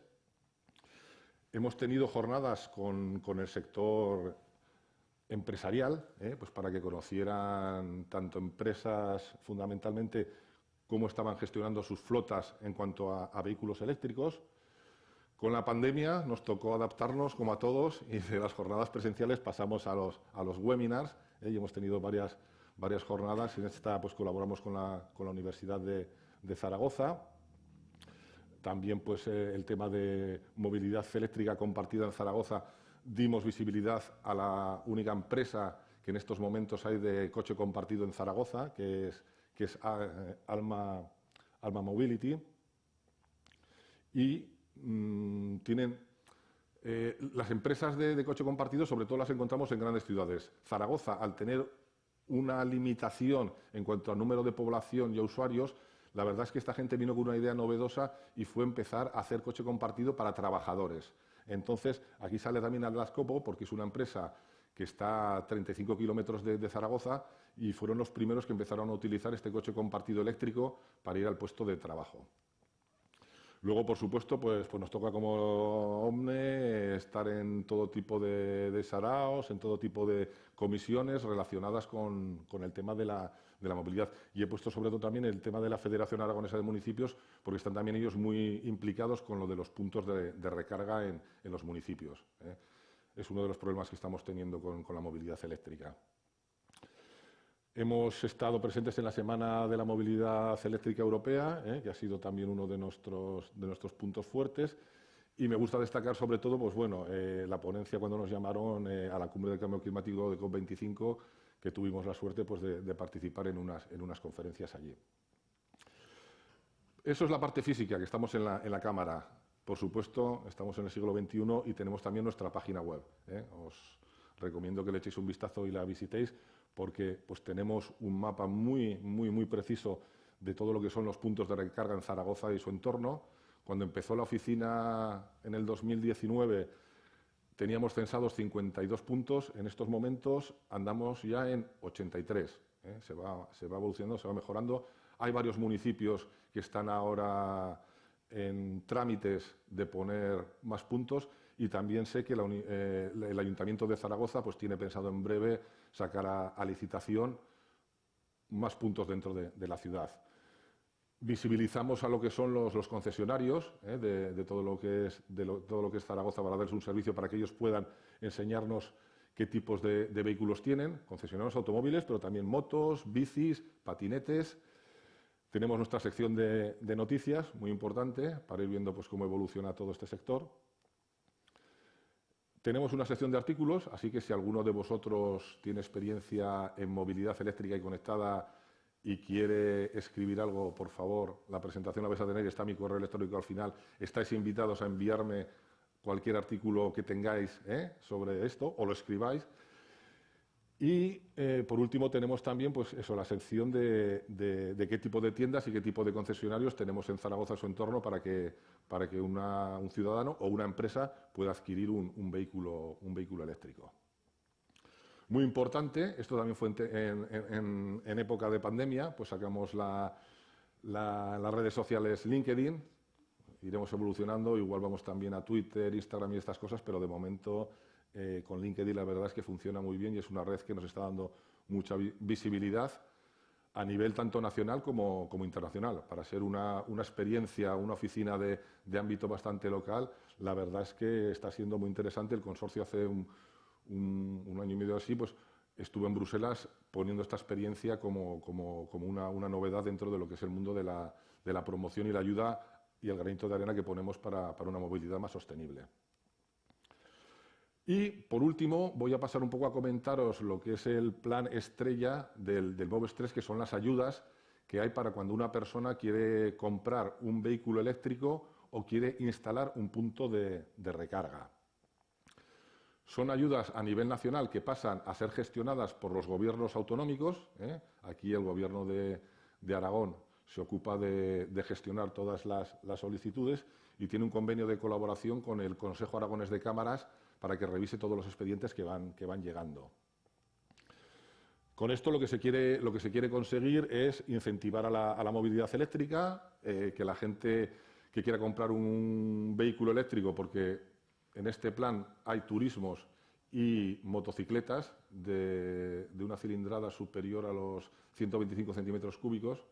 Mi hermana se quería comprar la de 45. Me digo, no, ya lo siento, Eva. Pero bueno, y por último, pues todo lo que es la instalación del punto de recarga. Por lo tanto, como veis, dos actuaciones elegibles, la una para comprar los vehículos, la dos para instalarse un punto de recarga. Esto es un poquito lo que os estaba comentando, son subvencionables turismos, furgonetas, motocicletas eléctricas, cuadriciclo ligero y cuadriciclo pesado. Y bueno, como van con nomenclaturas, así en la ponencia tenéis y podéis ver a qué se refiere cada una. Es cierto que en el MOVES 2 incluía también camiones y autobuses. En este MOVES 3 no, pero tenemos noticias de que puede haber algún plan específico que puede salir en breve, donde sí que tendrán cabida este otro tipo de vehículos. Han aumentado mucho las ayudas desde el plan MOVES 1 que yo conocía hasta el 3 que vamos ahora, y como podéis ver, pues bueno, pues pueden llegar en furgonetas hasta 9.000 euros cuando achatarras un vehículo que tenga 7 años o más de antigüedad. Lo normal es lo de los 7.000 euros para un vehículo turismo, siempre achatarrando. Si no achatarras, pues bueno, son 4.500 euros lo que te dan de ayuda, hasta los 4.500. Y por lo tanto, pues bueno, hay que ver un poco qué tipo de vehículo quieres comprarte, y en función de eso pues te dan las ayudas. Y lo que sí es muy importante, que si ya tienes tu vehículo de más de 7 años, la verdad es que la cuantía aumenta bastante. Luego, pues bueno, hay unas tablas, no me voy a meter en detalle con ellos, pero es para que sepáis que las ayudas, en función de quién las solicita, pues tienen unas cuantías u otras, porque los particulares, autónomos o administración pública sin actividad económica, las cuantías son superiores que cuando estamos hablando el tema de empresas. Y las ayudas te las dan también, como os estaba comentando, en función de la categoría de vehículo que es y de la autonomía que tiene ese vehículo. Para la instalación del punto de recarga, lo que hacen es darte un tanto por ciento del coste subvencionable. Y aquí lo interesante es, pues bueno, que han querido aportar un 10% más a los municipios que tengan menos de 5.000 habitantes en lo que es la cuantía de esa ayuda. La cuantía también va en función de quién solicita. Un particular un 70%, hasta una empresa grande pues que te dan un 30%. Prácticamente cualquier persona, cualquier entidad, cualquier institución puede solicitar ayuda. Como os comentaba, es un plan nacional que se han dado a las comunidades autónomas unas cuantías, y esto simplemente pues para que veáis que Aragón nos han correspondido de momento 11 millones de euros en este plan que va hasta el 2023, pero gracias a la financiación que está habiendo, incluso si hubiera necesidad de más dinero, se podrá solicitar al Gobierno estatal que aporte más cuantía. Sucedió en el plan MOVES 2, en los puntos de recarga sobre todo es donde está habiendo más solicitudes. Es algo curioso. Bueno, curioso, los vehículos suelen costar más, pero la gente creo que como a veces es previsora, pues se pone el punto de recarga, porque tener en cuenta que hoy en día para ponerte un punto de recarga, si tienes plaza de garaje, lo único que tienes que hacer es comunicárselo a tu comunidad de vecinos. Lo que pasa es que en los garajes que son antiguos, la verdad es que la limitación va a ser la infraestructura que tú puedas tener. Y por lo tanto la presentación de ayudas se hace telemática a través de la página web que ha puesto el Gobierno de Aragón a disposición. Y viene todo financiado con fondos europeos. Conclusiones, que ya estoy en el 1539. Hay un gran desconocimiento por parte de la ciudadanía todavía de lo que es el vehículo eléctrico, que si es eléctrico 100%, que si es híbrido, pero que es que hay híbrido enchufable, hay híbrido de combustión. Todavía hay que seguir informando y todavía hay que seguir asesorando a la gente en este tema. Seguimos siendo España uno de los países con menos infraestructura en puntos de recarga.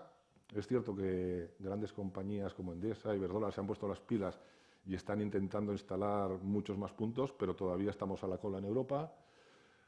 En las partes positivas, que hay un compromiso empresarial muy importante, tanto como son fabricantes, concesionarios, distribuidores, sectores.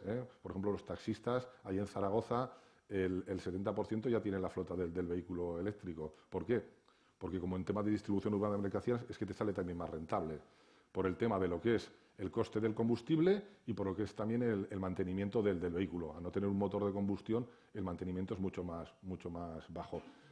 Y por último, y lo subrayado en rojo, es que todavía necesitamos de ese impulso público, de esa colaboración público-privada para que siga avanzando el tema de la movilidad eléctrica. En Huesca no tenéis una cosa de estas, pero si hay por ahí alguien que se va a animar y quiere venir a ver la oficina y estar conmigo, será un placer enseñárselo y que lo vea. Así que muchas gracias por vuestra atención.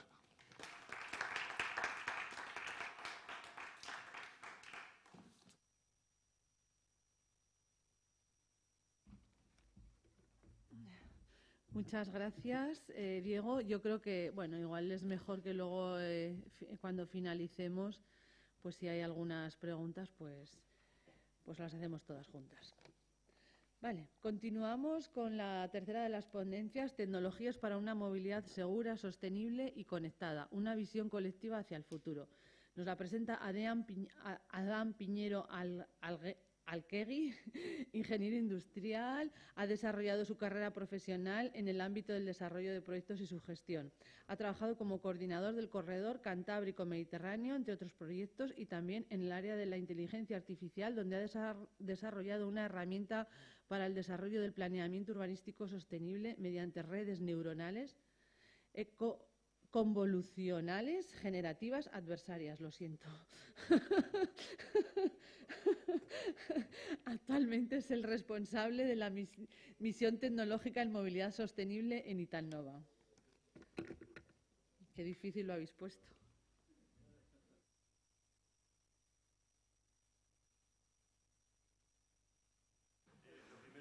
Gracias por invitar al Instituto Tecnológico de Aragón a dar esta visión compartida sobre movilidad sostenible.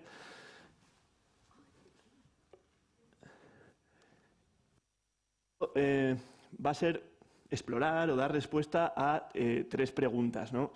En primer lugar, ¿por qué es necesaria una movilidad sostenible?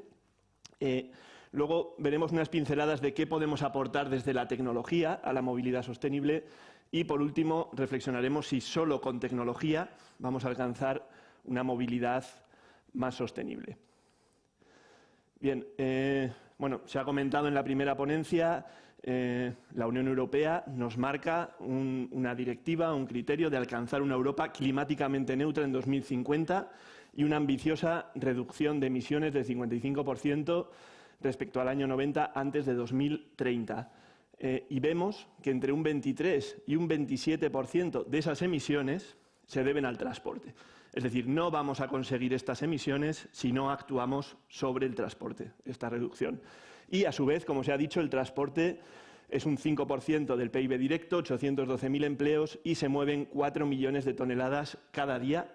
Y, para que os fijéis, de media, cada español realizamos trayectos por 41 kilómetros al día. Si vemos el resto de sectores o otros muchos sectores, la línea amarilla representa el transporte y es la única que no está desacelerando su emisión de CO2. En agricultura, en los hogares, en la industria, en la energía, sí se produce una desaceleración, pero no así en el transporte. El principal motivo es el mayor uso, es decir, con la globalización tenemos un tráfico mayor de mercancías. Estos 41 kilómetros día, fijaros que son de 2019 y estaríamos en 19 kilómetros día por habitante en el año 90. Es decir, realmente hemos aumentado nuestra movilidad. Si nos fijamos en la evolución del CO2 concentrado en la atmósfera de los últimos 800.000 años, esto se sabe porque se saca del hielo, ¿no? Vemos que a partir de la revolución industrial y a partir de la quema de combustibles fósiles y de la globalización, pues tenemos un incremento en esa concentración importante. Con lo cual, es lo que se comentaba al principio, esta aceleración, pues es necesario desacelerarlo. Mientras que por la naturaleza nunca hemos superado niveles de concentración de 300, pues estamos en niveles de 400. Con lo cual, algo pasa que debemos afrontar. Necesitamos una transición. Este es el mismo gráfico. Es interesante tener en cuenta las emisiones de CO2 que se producen en todo el ciclo de vida del sistema de transporte, no solamente durante la conducción, sino también en la fabricación del vehículo. La fabricación de un vehículo eléctrico en estos momentos genera un CO2 ligeramente mayor, lo vemos en verde, que un vehículo diésel. Está ya muy depurada la fabricación de un vehículo diésel o un vehículo de gasolina. Y si ese mismo vehículo eléctrico, durante toda su vida útil, utilizar electricidad procedente del carbón, pues contaminaría más aún que un vehículo diésel. El caso en el que esas emisiones de CO2 se reducen es el momento en el cual la electricidad procede de renovables. Con lo cual, la movilidad eléctrica va interrelacionada con otra gran transición que es la energía renovable. No tiene sentido una sin la otra. La Comisión Europea también nos hace ver una serie de temas que nos van a forzar a que los medios sostenibles sean los más eficientes. Nos dice que hay una serie de costes externos asociados al transporte, como pueden ser los accidentes, la polución del aire, el cambio climático, el ruido, la congestión, el ataque al propio hábitat, incluso el uso de la infraestructura, que una parte sí que la paga el usuario del vehículo. Cuando voy en mi vehículo o uso un medio de transporte, un avión, por ejemplo, pues una parte la pago con mi billete, pero otra parte, que es la rayada, la paga la sociedad. Y nos dice la Comisión Europea que vamos a tender a que lo llaman, entre comillas, quien contamina paga, quien hace ruido paga, quien genera congestión paga, con lo cual los medios de transporte eficientes van a ser los más rentables. En estas externalidades pues vemos una de ellas como los accidentes de tráfico, pues que se ha reducido mucho, pero hay un límite que no termina de bajar. Lo veremos luego con algún ejemplo de movilidad segura. Estamos ahora definiendo las problemáticas. No solo las emisiones de CO2 afectan al hábitat, también la propia pintura de las carreteras, de los aeropuertos, las pastillas de freno, el neumático. Muchos de los materiales usados en infraestructuras pues generan una concentración de partículas que atacan también al hábitat y a la polución del aire, con lo cual también es un problema. El ruido genera problemas asociados. Esta es la famosa Medusa. Medusa es el radar que ya está en París y que creo que lo veremos pronto en muchos más sitios, que te saca la foto, pero no por exceso de velocidad, sino por exceso de ruido. Y también tenemos que reflexionar, ya lo estamos viendo, sobre el uso del espacio público. Históricamente, el uso del espacio público, lo vemos en el gráfico de arriba, en las ciudades ha sido ocupado por el ferrocarril, porque ha existido esa necesidad, y los peatones, ciclistas, autobuses, transporte público tenían un espacio más reducido. Donde tenga sentido hacerlo, se está tendiendo a un uso más racional, en el cual el ferrocarril, el vehículo privado ocupa un espacio pues no tan importante y se reparte entre el resto.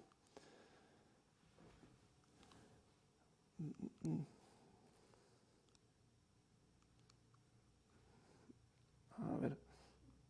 No, se ha quedado sin...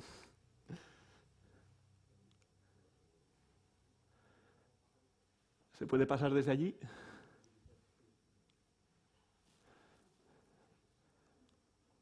Creo que es porque esta tenía un vídeo que eso se movía, pero...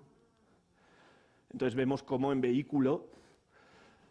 vehículo privado, pues realmente tenemos una capacidad de 600 a 1.600 personas por hora, pero pues en un transporte como puede ser un tranvía que tenemos a la derecha, pues de 25.000.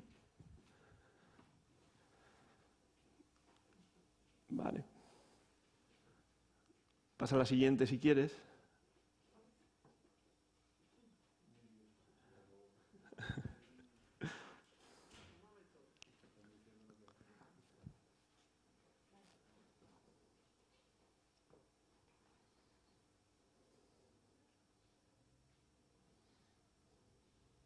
Bueno, ahora enseguida terminamos con los problemas y empezamos con las soluciones, que es lo bueno. ¿Le doy? Vale. Bien, tecnologías para la movilidad del futuro. Hemos dicho que la movilidad va a ser eléctrica, lo ha comentado Diego en la anterior. Tiene sentido esa electricidad siempre que la generación sea sostenible o razonablemente sostenible.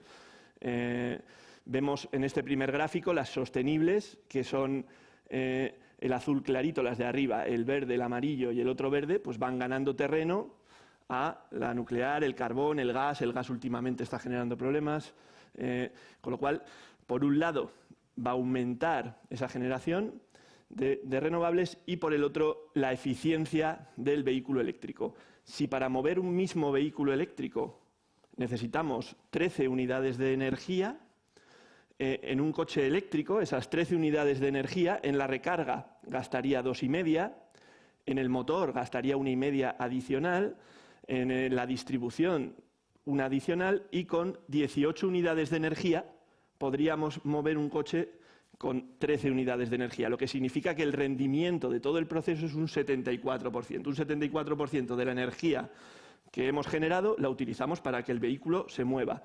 En cambio, en un motor de combustión interna, para 13 unidades de energía, perdemos otras 75 en calor y gases de escape. Con lo cual, ya en la gasolinera tenemos 88 unidades consumidas, más 12 en el transporte y refinamiento desde el pozo hasta las gasolineras, pues 100 unidades, un rendimiento del 13. Estamos desaprovechando energía. Necesitamos ser más eficientes y la solución es la electricidad. Diego comentaba mercado. Por eso las ayudas. Ya en 2025 se estima que el vehículo eléctrico será más barato de producir que el vehículo de combustión interna, con lo cual lo tenemos al alcance de la mano, y que en 2035 incluso podría estar liderando el mercado. Bueno, son estimaciones, habrá que ver cómo avanza.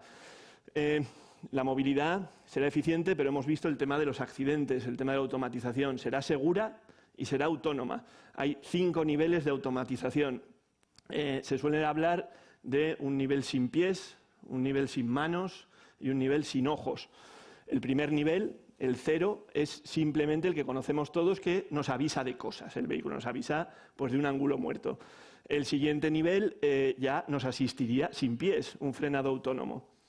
El siguiente nivel nos permitiría poder soltar en cierto momento o nos ayudaría con las manos, un cambio involuntario de carril. El nivel 4 ya entramos en vehículos como el Tesla, la conducción autónoma de Tesla, que es capaz en ciertas condiciones muy controladas de guiarnos de forma autónoma.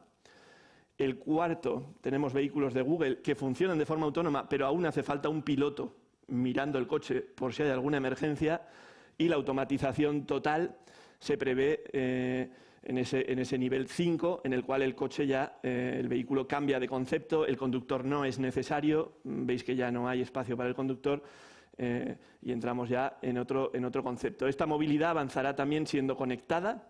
Los vehículos se relacionarán y se comunicarán entre sí con la infraestructura, con los peatones, lo detectarán y serán capaces de apartarse cuando un vehículo de emergencia se acerque, serán capaces de frenar si hay riesgo de un peatón, y se plantea también del 17 al año 45 en 4 tipologías, ¿no? La primera, comparto como vehículo lo que soy, dónde estoy, informa a los demás, soy un vehículo, soy un peatón y estoy aquí. La segunda, comparto lo que veo con los demás. En el tercero, comparto mis intenciones, soy un vehículo y quiero girar a la derecha, soy un peatón y quiero continuar recto. Y en el cuarto, coordino la maniobra, con lo cual ya imaginaros cruces donde todo fluya a toda velocidad, pero de forma segura. Compartida, el blockchain, las aplicaciones nos van a permitir la movilidad como servicio. Ya no es imprescindible tener un solo coche, un coche en mismo, sino que es posible compartir coches entre diferentes empresas, compartir flotas de empresa, compartir coches entre diferentes personas y tanto coches como bicicleta, como patinete, lo hemos visto, como compartir lo que es la ruta, ¿no? El trayecto. Inteligente. Tenemos en el Instituto Tecnológico de Aragón la experiencia de Cajal, que es un sistema inteligente capaz de prever la demanda, prever lo que se va a necesitar en toda la cadena de suministro y llegar hasta el punto de dar las mejores rutas con información en tiempo real en cada momento para optimizar al máximo el consumo de recursos. La idea del Internet físico, la posibilidad de mover mercancías por todo el mundo como se mueven los datos de Internet, de una forma muy similar, de una forma sincromodal, de tal manera que que una mercancía pueda cambiar de ruta eligiendo siempre el mejor transporte en cada momento. Saludable.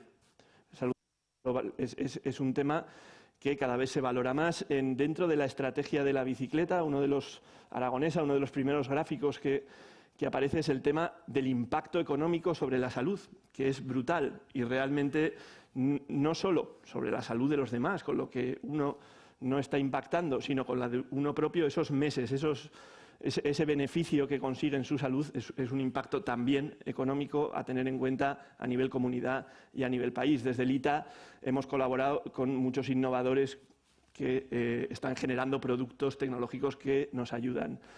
Y inclusiva y vertebradora, para hacer cualquier cosa, para ir al colegio, lo hemos visto en el vídeo, para ir al colegio, al empleo, al comercio, necesito movilidad. Si no tengo movilidad hay exclusión. Con lo cual, los nuevos medios de transporte tienen que evitar la exclusión. Por tanto, ese sentido, desde los grandes corredores hasta la infraestructura más pequeña, de tener en cuenta que debe ser inclusiva. Tenemos 11 líneas tecnológicas dentro del Instituto de Aragón que llevamos tiempo abordando y cada vez más toda esta problemática y muchas más, desde todo tipo de conceptos de materiales nuevos, con revestimientos especiales, con propiedades diferentes a las habituales, que son sostenibles, que desde la fabricación ya se tiene en cuenta todo el ciclo de vida y cómo va a terminar el producto. Mecatrónica y sistemas ciberfísicos, powertrain, sistemas de tracción, blockchain, algoritmia, robótica, inteligencia artificial. Bueno, son las líneas que tenemos dentro del instituto. Solo con tecnología, que hay muchas, habéis visto, vamos a resolver esto, va a surgir de repente una idea genial, con una sola idea resolveremos todo. Bueno, esto se podría hacer si fuera un problema complicado. En 1999 un consultor de IBM presenta este framework para definir los problemas y te dice, si yo tengo un estado A y quiero ir a un estado B y la acción es clara y sencilla y siempre ocurre lo mismo, es simple. Con aplicar buenas prácticas vamos bien, las mejores. Un sistema complicado requiere de expertos, construir un edificio, pero aunque sea muy complicado, tenemos claro que cuando hago algo voy de A a B y si hago otra cosa voy a C y si hago otra cosa voy a D, sé lo que va a ocurrir. Hace falta un experto, pero es complicado. El transporte tiene muchos problemas complicados, pero en sí mismo es un sistema complejo. Un sistema complejo, diferente de lo complicado, un sistema complejo es aquel en el que yo hago algo, introduzco una subvención, introduzco carga eléctrica, propongo vehículos de hidrógeno y no sé en todo el sistema, porque es muy grande, involucra muchos factores y porque incluye el comportamiento humano. Para resolver un sistema complejo se requiere la cocreación, la colaboración entre diferentes sectores.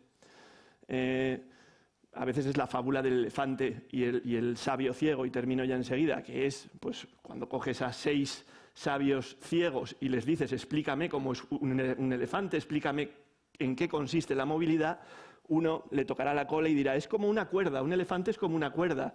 Otro tocará la trompa y dirá, un elefante es como una serpiente. Otro tocará las patas y dirá, un elefante es como el tronco de un árbol. Pero esa visión conjunta no siempre es sencilla. La misión tecnológica que yo coordino, que surge en el Instituto Tecnológico de Aragón, busca abordar estos retos globales en transporte y movilidad sostenible, coliderando soluciones innovadoras de base tecnológica, necesitaremos la tecnología, y con una alta participación de empresas, sociedad e instituciones de Aragón. Porque tenemos aquí en Aragón la capacidad tecnológica, tenemos el tejido empresarial, tenemos a la sociedad y las instituciones para abordar de forma local retos que sean también soluciones globales. Y sin más, yo creo que lo dejamos aquí. Gracias por vuestra atención.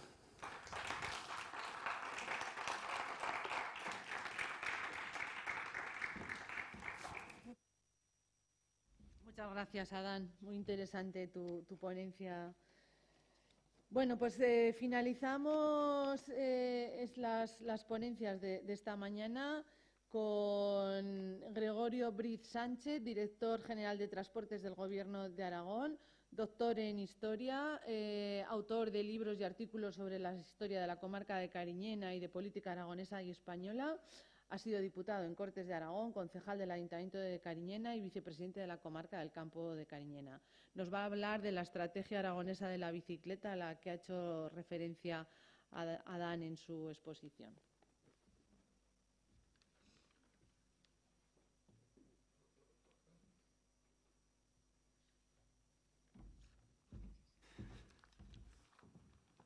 Buenos días y muchas gracias por la presentación y un placer estar aquí en este Aragón Climate Week de ponente y agradecer, por supuesto, la invitación del Departamento de Agricultura y de la Dirección General de Cambio Climático.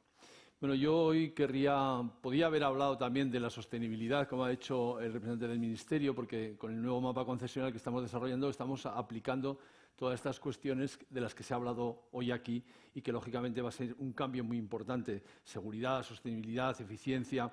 Bueno, yo creo que todo eso estamos recogiéndolo.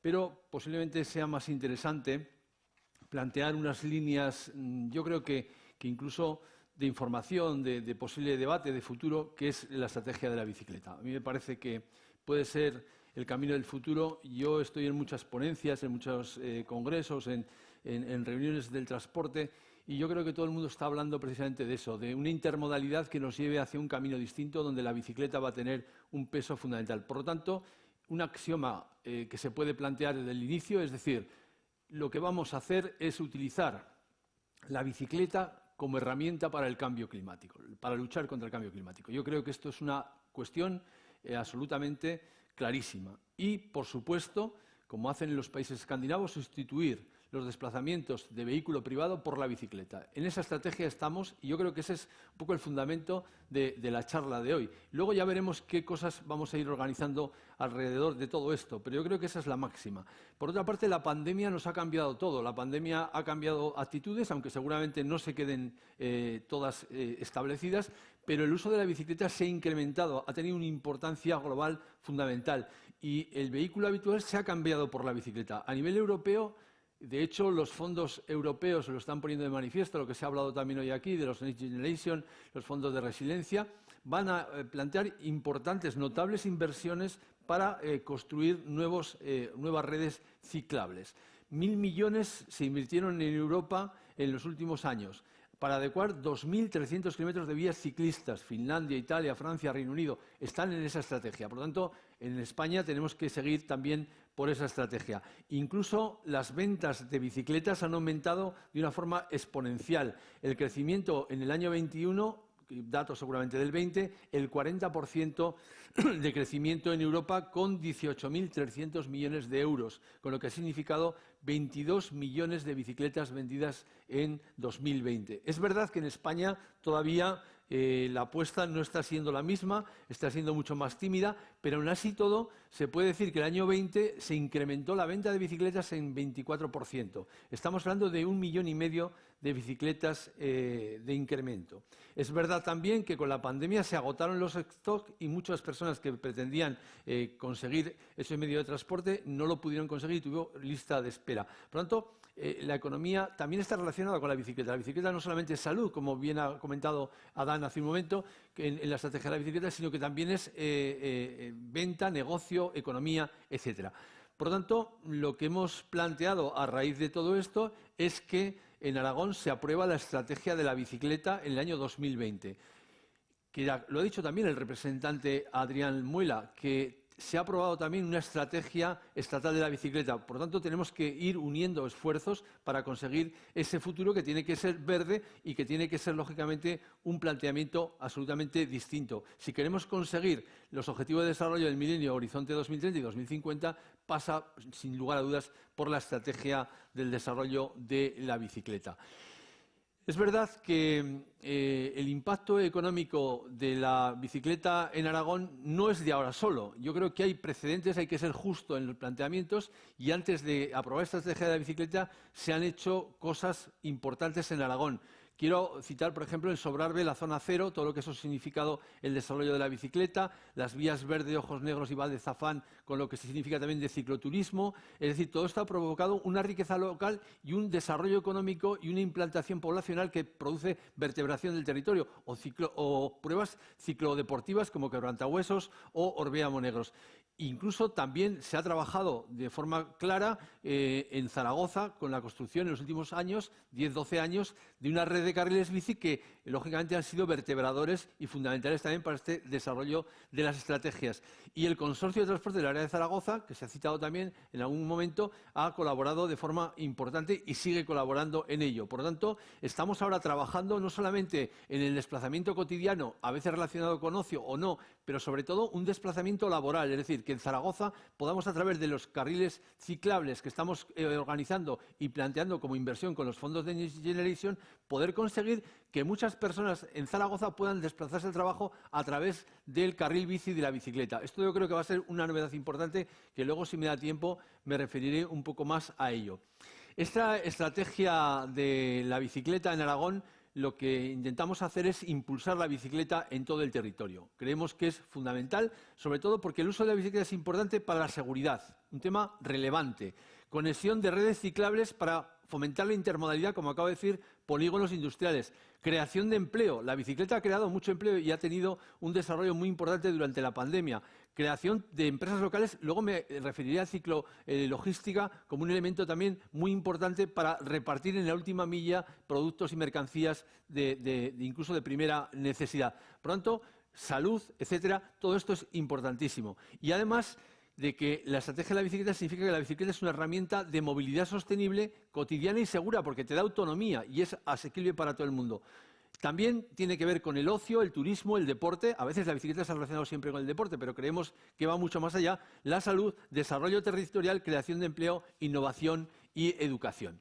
Por ir abreviando, tiene 5 grandes líneas temáticas la estrategia de la bicicleta. Construyendo bici, que es importantísimo, infraestructura y urbanismo, que es a lo que nos vamos a dedicar en estos próximos meses. Enseñando bici, todo lo que es la formación, promoción, comunicación, ocio y turismo. Gestionando bici, hablaré también de esto porque se ha creado una mesa de la bicicleta por los principales departamentos del Gobierno de Aragón y también por diputaciones y ayuntamientos para la creación de esos organismos de gestión. Vendiendo bici, el potencial económico que llega a tener la bicicleta, como hemos dicho hace un momento, generadora de empleo, y practicando bici, que nos permite hábitos saludables y práctica deportiva.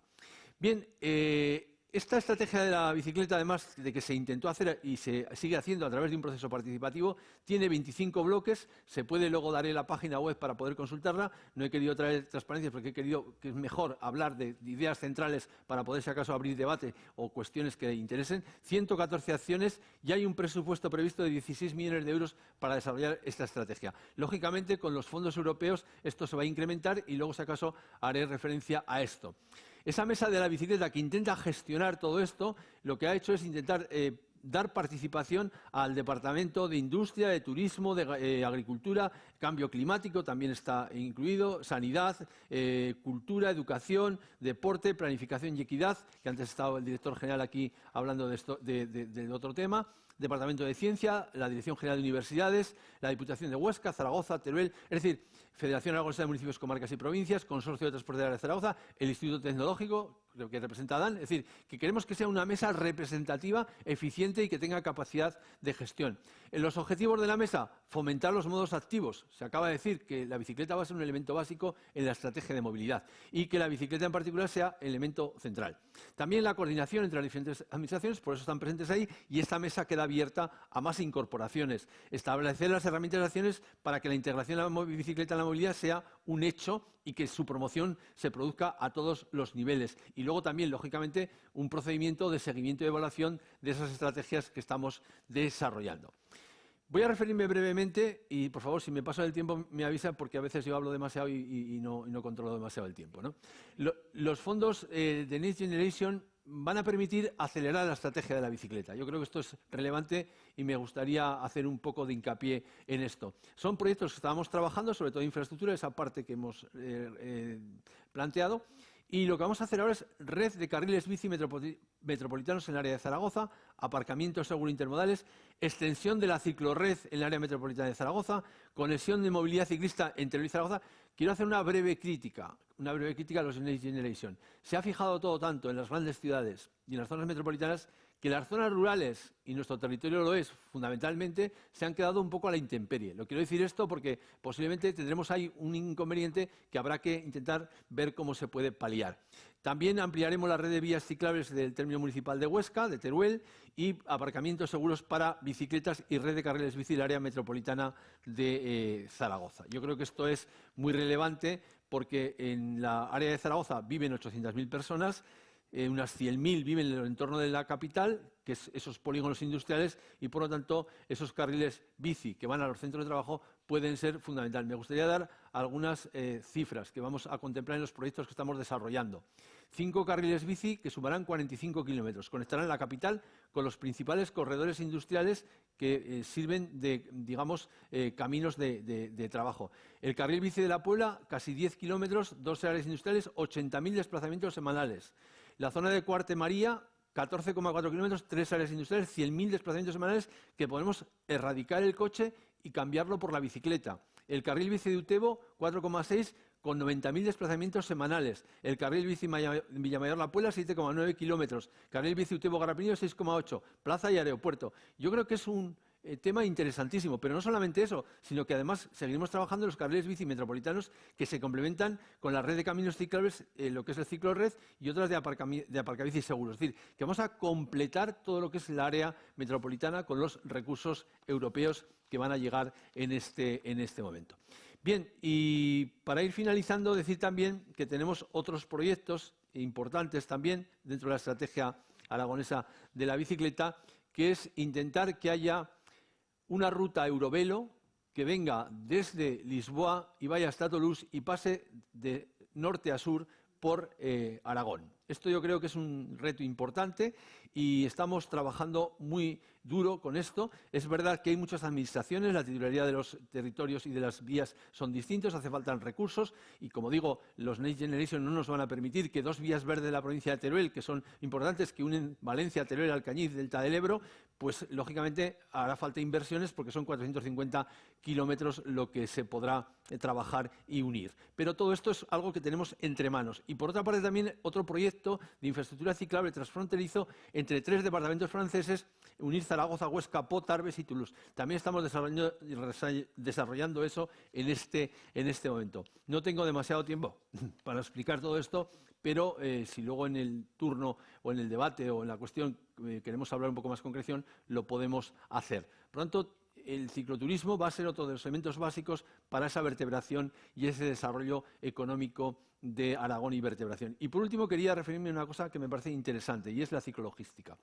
En este momento sabemos que el reparto de mercancías online pues es algo que se ha desarrollado muchísimo con la pandemia y que evidentemente tenemos pues vehículos que están por el centro de la ciudad o por otras zonas de la ciudad pues de un sitio para otro y que posiblemente lo que vamos a intentar desarrollar, aunque no es competencia del Gobierno de Aragón, porque es una zona urbana y la zona urbana es competencia del Ayuntamiento, y queremos impulsar el desarrollo del reparto urbano de mercancías.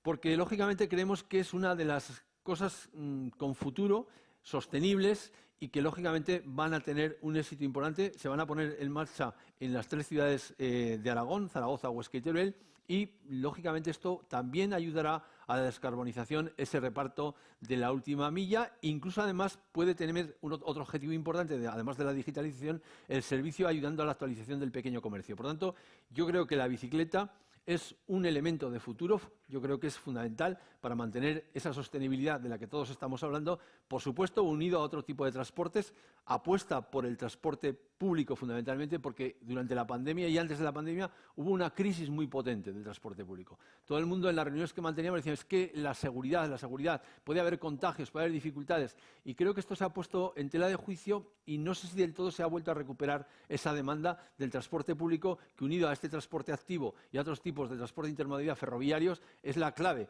Lo que no puede ser es que apostemos por el transporte privado, aunque el compartimiento de coches ya se ha citado aquí también. En todo caso, yo no quiero acabar con la industria de automoción, pero no cabe duda de que el futuro tiene que ir por otros derroteros. Y, por supuesto, desde el Gobierno de Aragón y de la Dirección General que yo presido, pues vamos a intentar que esto sea así y que la realidad vaya por este camino. Muchas gracias por la atención y luego estoy abierto a cualquier planteamiento que se pueda hacer. Muchas gracias.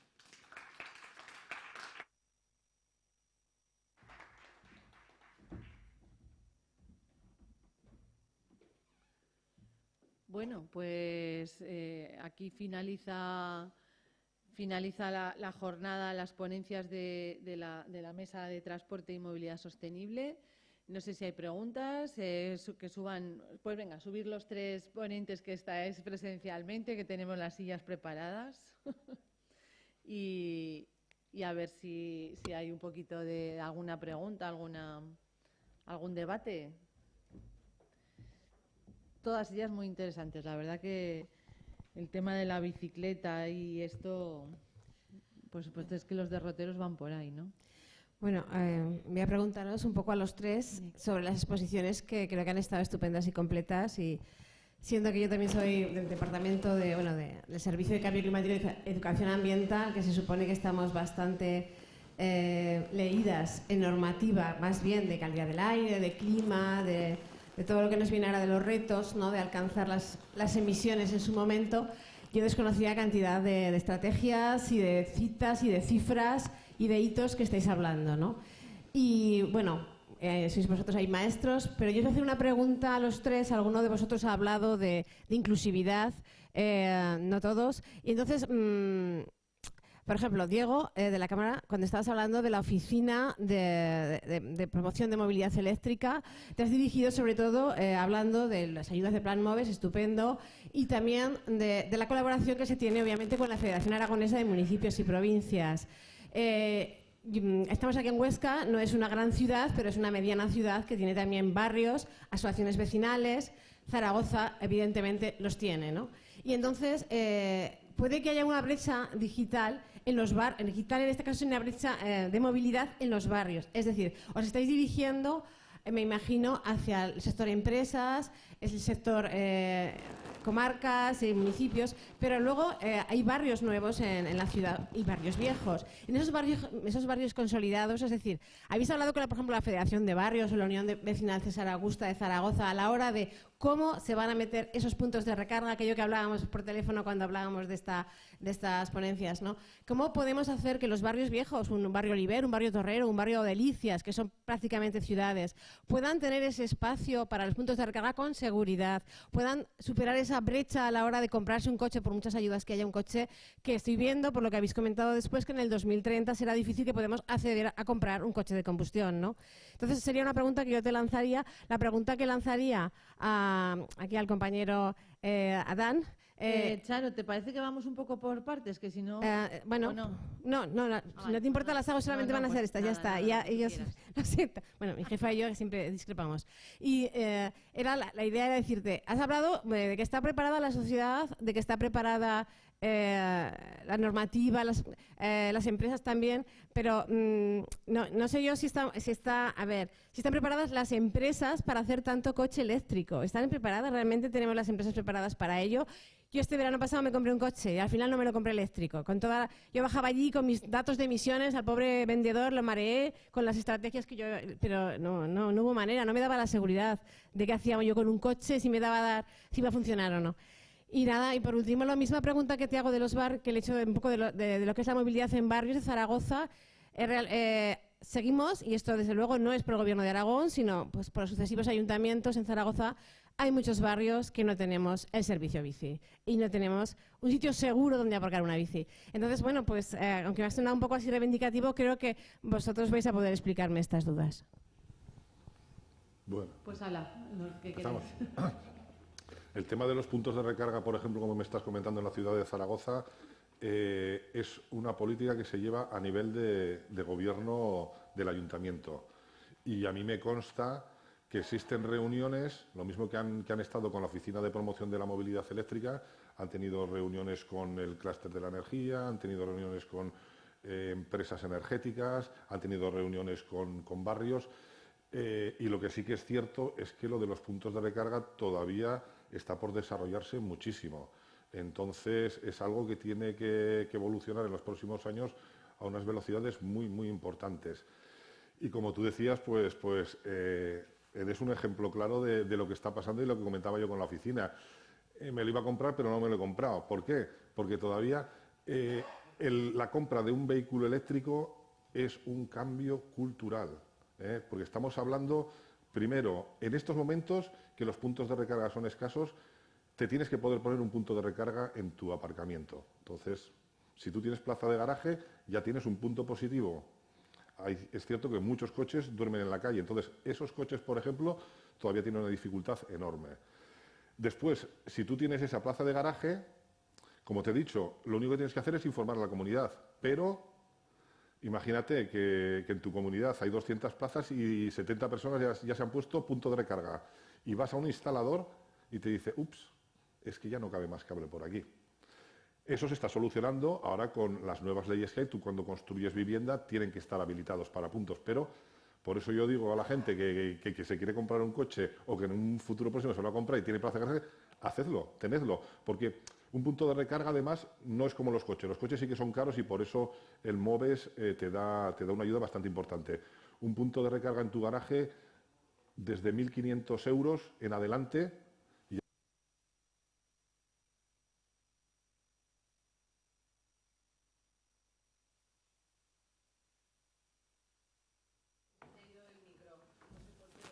Bueno, se me oye... bueno, tengo vozarrón. Entonces, es lo que te comentaba, que lo de ponerse el punto.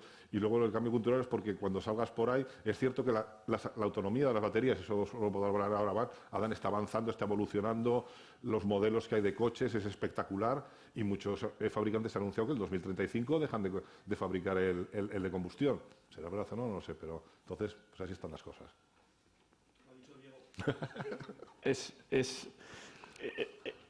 La movilidad es un sistema complejo, influye el comportamiento humano y, por tanto, tiene que ver con el cambio de hábitos, no solo con el cambio de tecnología, no solo con cambio un tipo de coche por otro, sino cambio mi forma de moverme, cambio los hábitos. A menudo no es tanto problema en un vehículo eléctrico la autonomía, que lo es, pero cubro el 95% de mis necesidades habituales, sino el sentimiento muchas veces de estrés por la autonomía. Estamos acostumbrados a la capacidad de tener disponibles 1000 kilómetros, llenar un depósito constantemente, tenerlo ahí a nuestra disposición en el garaje, y esto genera un estrés cuando no lo tienes y vas viendo que bajan los kilómetros y no sabes si llegarás o no, ¿no? Esto tiene que ver con el cambio de hábitos. Y antes, un sistema complejo que ir de A a B no es claro. Uno de los proyectos que trabajamos en ITA Innova, un proyecto europeo, es el proyecto Reciprocity, que precisamente busca identificar hábitos, sistemas que funcionan en ciudades europeas y, una vez demostrado que funcionan, cómo se implantan con éxito en otras. La bicicleta es un modelo probado de éxito y, por tanto, su implantación ahora mismo está siendo rápida y está siendo fácil, pero se están identificando pues, otros modelos y estamos en esa fase de identificarlos hacia esa movilidad sostenible. Respecto al sector de la automoción, si alguien está preparado, son ellos. Quiero decir, su esfuerzo en la reducción de emisiones ha sido espectacular en los últimos años y su compromiso es total con seguir avanzando dentro de lo que es la evolución del vehículo eléctrico y en el momento en el que se les estar disponibles. Eso no más complicado lo veo, aunque se está acelerando, es la infraestructura, toda la infraestructura necesaria, pero eso implica no solo las ayudas que ya existen públicas, sino ese cambio de hábitos, ese cambio cultural, ese cambio que ya estamos viendo en las ciudades. No sé si creo que era sobre la inclusión sí, bueno, me gustaría ampliar un poco el foco, porque yo creo que el tema de la inclusión como movilidad como derecho social, o ya sí como derecho, no sé si subjetivo o no subjetivo, pero sí como derecho, me parece que es fundamental. Y cuando la administración pública, como es nuestro caso, tiene la competencia de asegurar un tipo de transporte, como es el transporte público regular de viajeros, pues nosotros en el nuevo proyecto de mapa concesional lo que hemos hecho es hacer un proyecto equitativo que sea más de equidad. ¿Por qué? Hemos bajado las tarifas un 10%.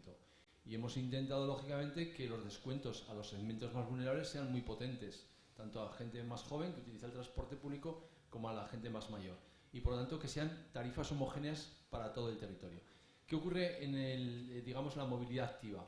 La movilidad activa tenemos menos capacidad de intervención, pero así todo, en cuanto a inclusión, para entendernos de forma nítida y directa. Pero sí que podemos hacer otra cosa, y es lo que estamos haciendo: incentivar a través de la estrategia de la bicicleta una promoción ordenada de esa bicicleta. ¿Y qué se puede hacer con ello? Pues esos aparcamientos seguros, intermodales, que son necesarios, pues es una de las estrategias y de los proyectos que vamos a desarrollar tanto en Huesca como Zaragoza con los fondos europeos. ¿Qué ocurre?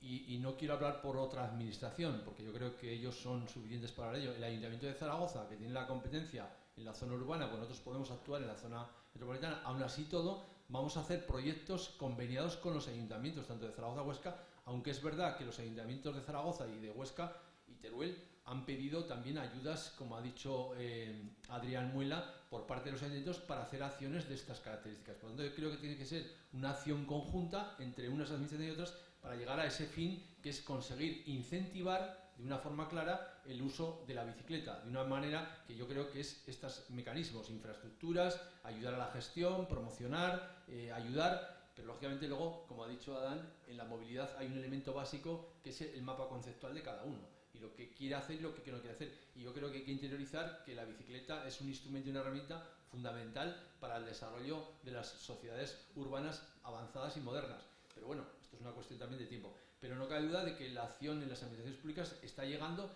Es verdad que en Aragón ha llegado un poco tarde, nos está costando, porque hay idas y venidas. Yo he oído hablar, y no voy a decir quién, porque no vale la pena, que eso de los carriles bici, que quitan espacio al tráfico.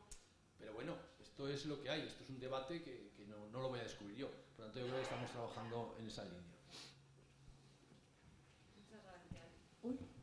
Muchas gracias. Yo quería preguntar, me parece que, Adán, has comentado que había una empresa de transporte o de colectivo, ¿no?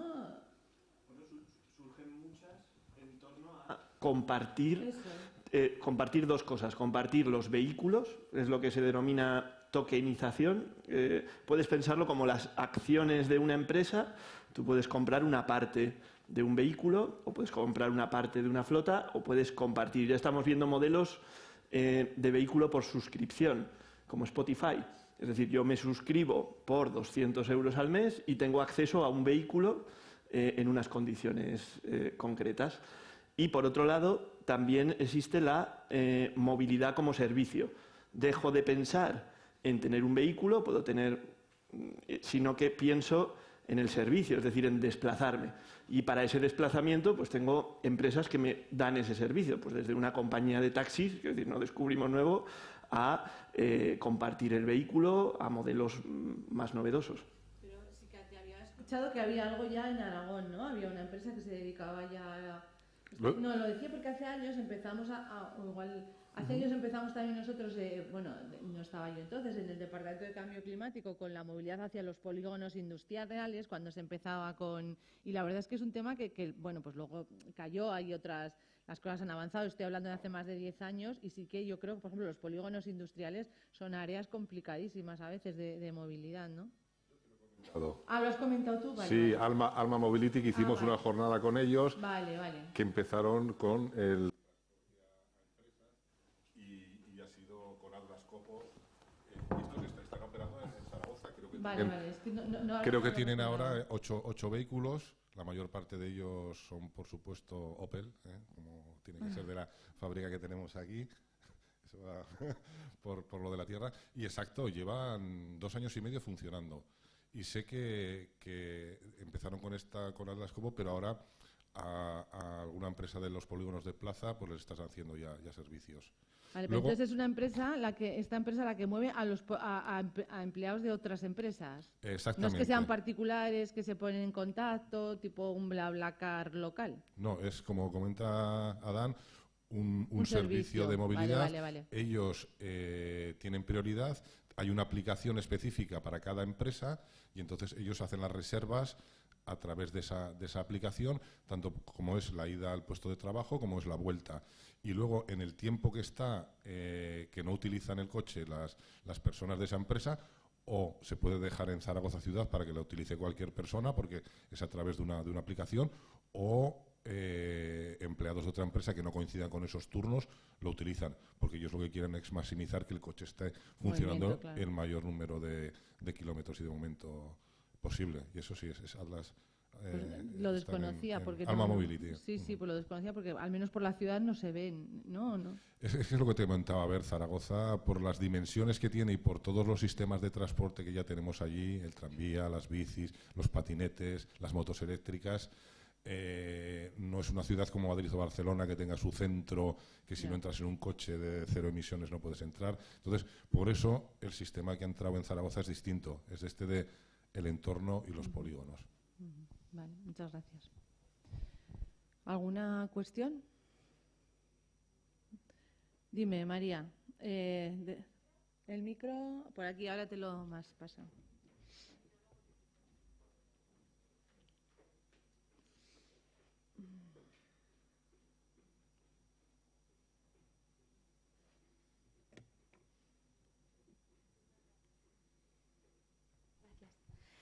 Bueno, al hilo de lo que estaba comentando Gregorio, con el tema de fomentar el uso de la bicicleta y la movilidad sostenible, nos comenta o nos pregunta un usuario de Twitter que estaba siguiendo esta intervención que si se contempla en un futuro destinar una línea de ayudas a la compra particular de estas bicicletas, o si existe algún ejemplo en algún país europeo en donde sí que se haya producido esto.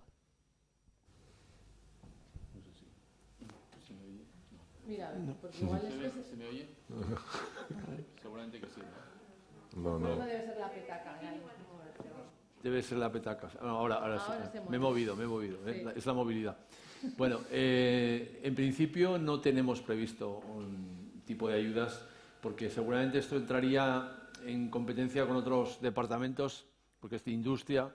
El tema de, habría que verlo. Pero vamos, no es descartable que se pueda valorar esa actuación de línea de... Porque en la estrategia hay una de las líneas también recoge esto de financiación y ayudas a compra de bicicletas. Por lo tanto, la cuestión es que dentro de este desarrollo de la estrategia, pues posiblemente una de las vías será esta.